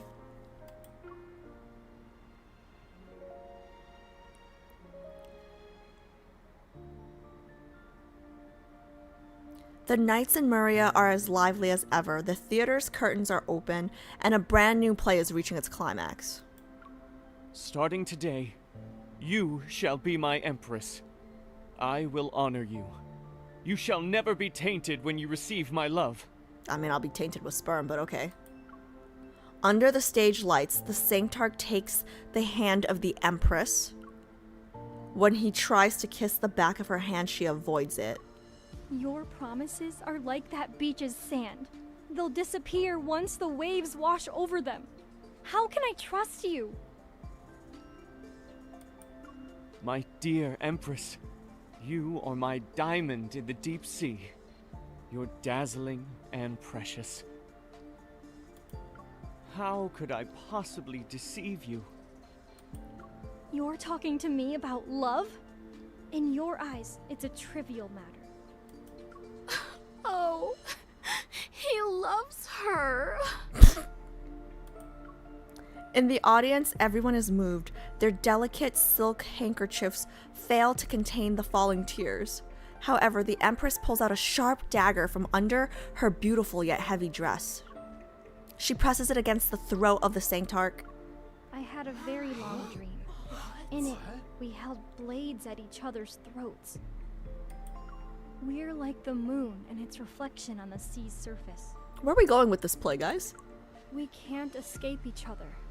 Yet, we'll always be separated, unable to be close. Mother, aren't they in love? Why would they want to kill each other? You're still young. You don't understand that they must hate each other because of their circumstances, but they love each other because it's what they desire. Pull it together, Mama. I don't know if this is age appropriate for your son to see. The curious crowd frantically enters the theater to witness the love and hatred between the Sanctide Court's Sanctarch and the Empire's Empress. When someone in Memoria says the word love, the sea breeze carries their story.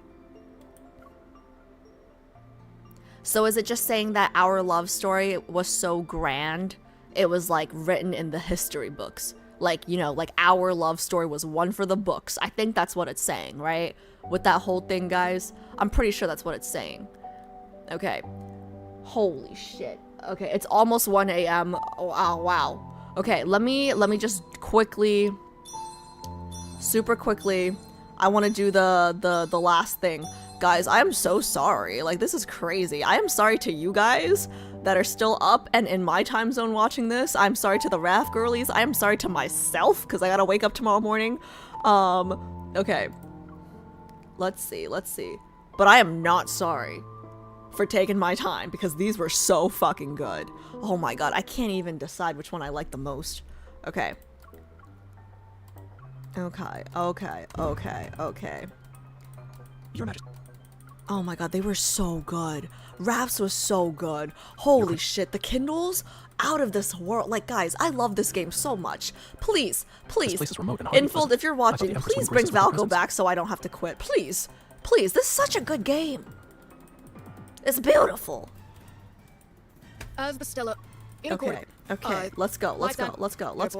Represent.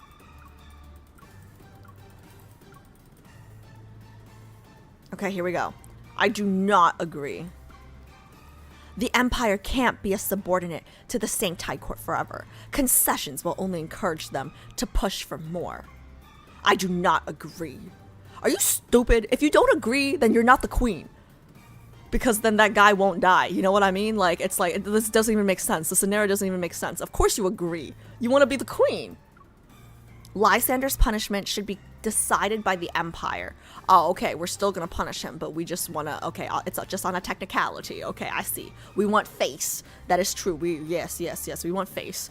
The Sanctide Court has no right to interfere. Oh, wait, I was like, why is it so dramatic? I was like, why the fuck is it like so dramatic? Thanks, June. I looked over, I saw your comment. I was like, oh yeah, why is it? I was like, wow, like I really felt the dramatic. Like I was even reading faster because to match the music. Holy shit! All is quiet in the chapel. Rafayel looks at me, his gaze not revealing the seriousness I expected. Rather, there's a hint of intrigue. The Sanctide Court members immediately rise and surround me and my attendants. But Rafayel raises his hand. He's signaling them to stand down. Since Her Majesty wishes to personally judge Lysander, I can make concessions. However, as the Sanctarch, I need to act on behalf of the Sanctide Court's interests if the Empress decides to take Lysander away. Understanding Raphael's warning, I remain resolved in making my choice.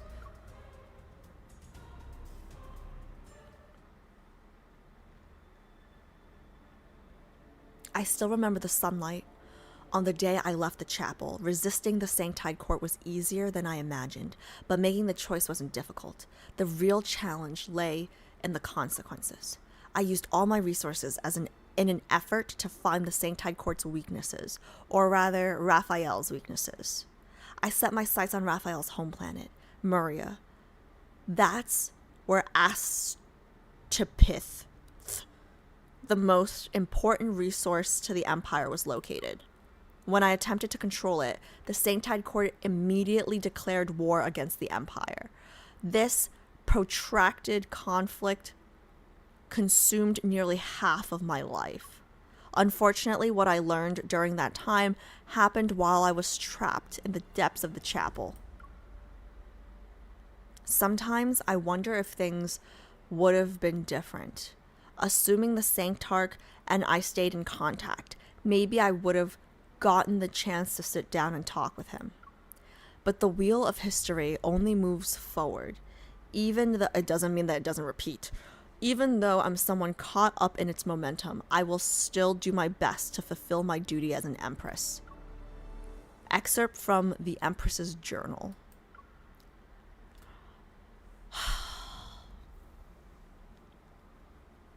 Guys, this was so good.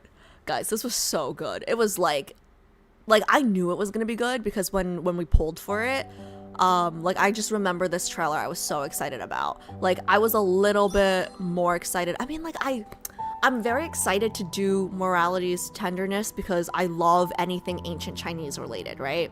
I love the aesthetic. I love the, like, just like everything, right? But I remember being maybe 1% more excited for this one just because the trailer was just insane for this one. Mortality. Oh yeah, sorry, it's late. Yeah, it's like almost 1 a.m. for me. I'm going to sleep. Holy shit. This was so good, guys.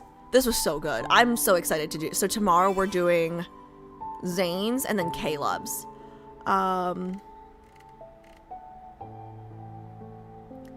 Read Tilla's message.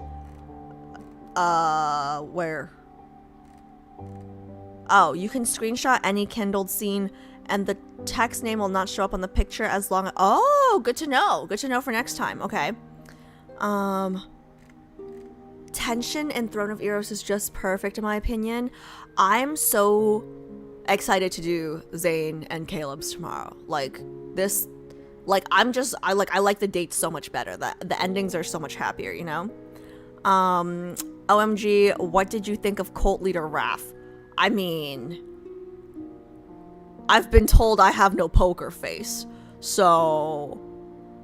I mean...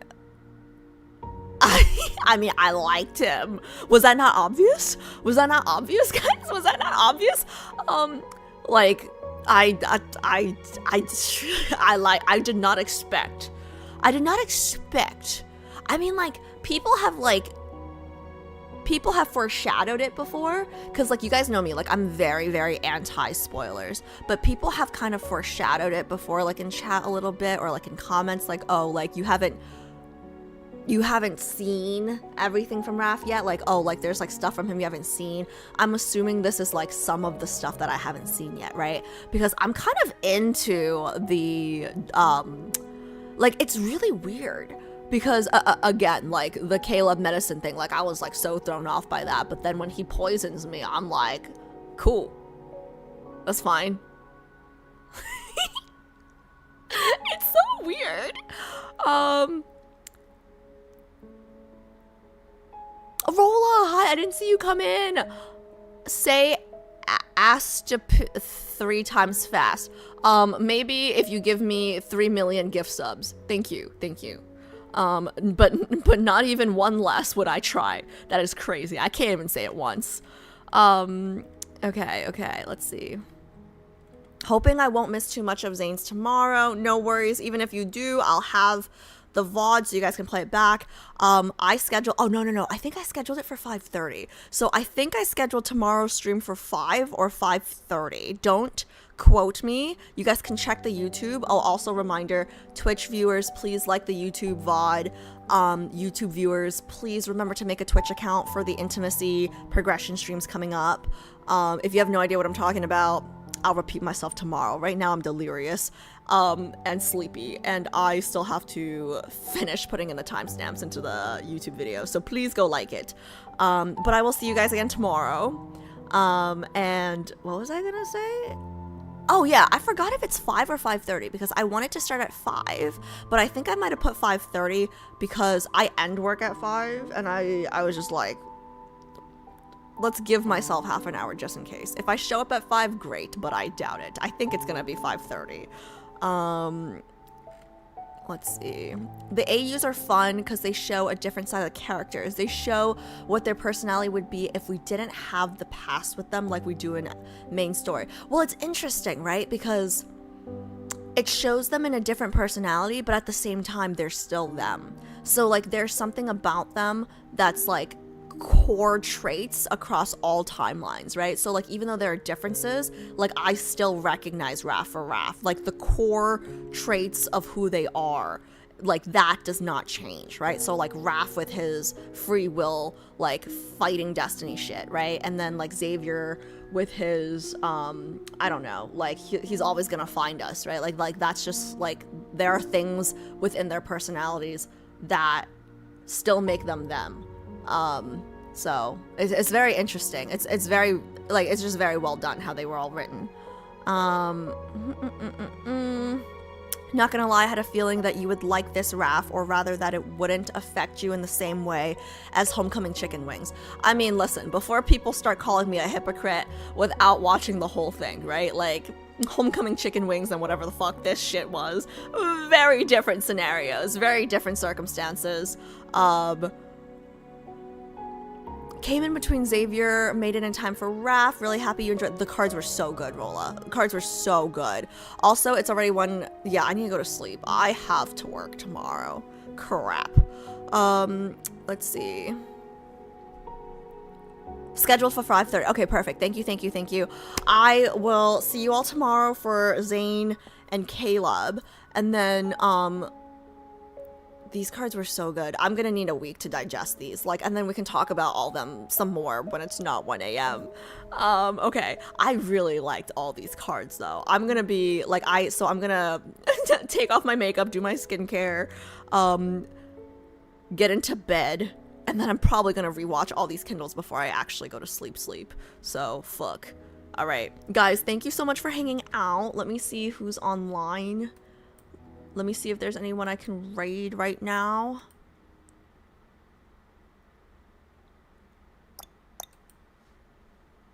These cards were so fucking good. See, that's the problem. Like, I really want to pull for Wandering, whatever the name is. I like, my brain is on. I got no brain right now. No brain juice. It's too late. But, like, I really want to pull for the current banner, the rerun, right? But I can't. Well, I can use my diamonds, but I should save them for Raph's 4th myth. But, like, that's what I'm saying. Like, I'm never gonna want to skip one, so it's fine. Like, it doesn't matter which one it is. I'm not gonna ever want to skip one, so might as well suck it up and skip all of them. Okay, let's see. Ooh, I don't think there's anyone in Love and Deep Space right now. Let me just check.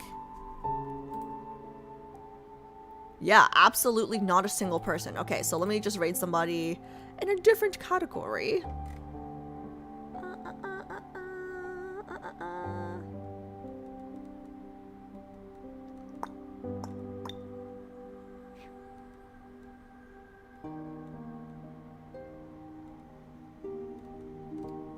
I don't know who to raid. I don't know who to raid. Okay, let's just, oh. Actually, Mish is on. Let's raid Mish. I know she's a few hours behind me, so that should be fine. Okay, cool. Oh, what was that? Ah, sorry, I don't have, where did it go? Okay, I started the raid. Let me see, what was that?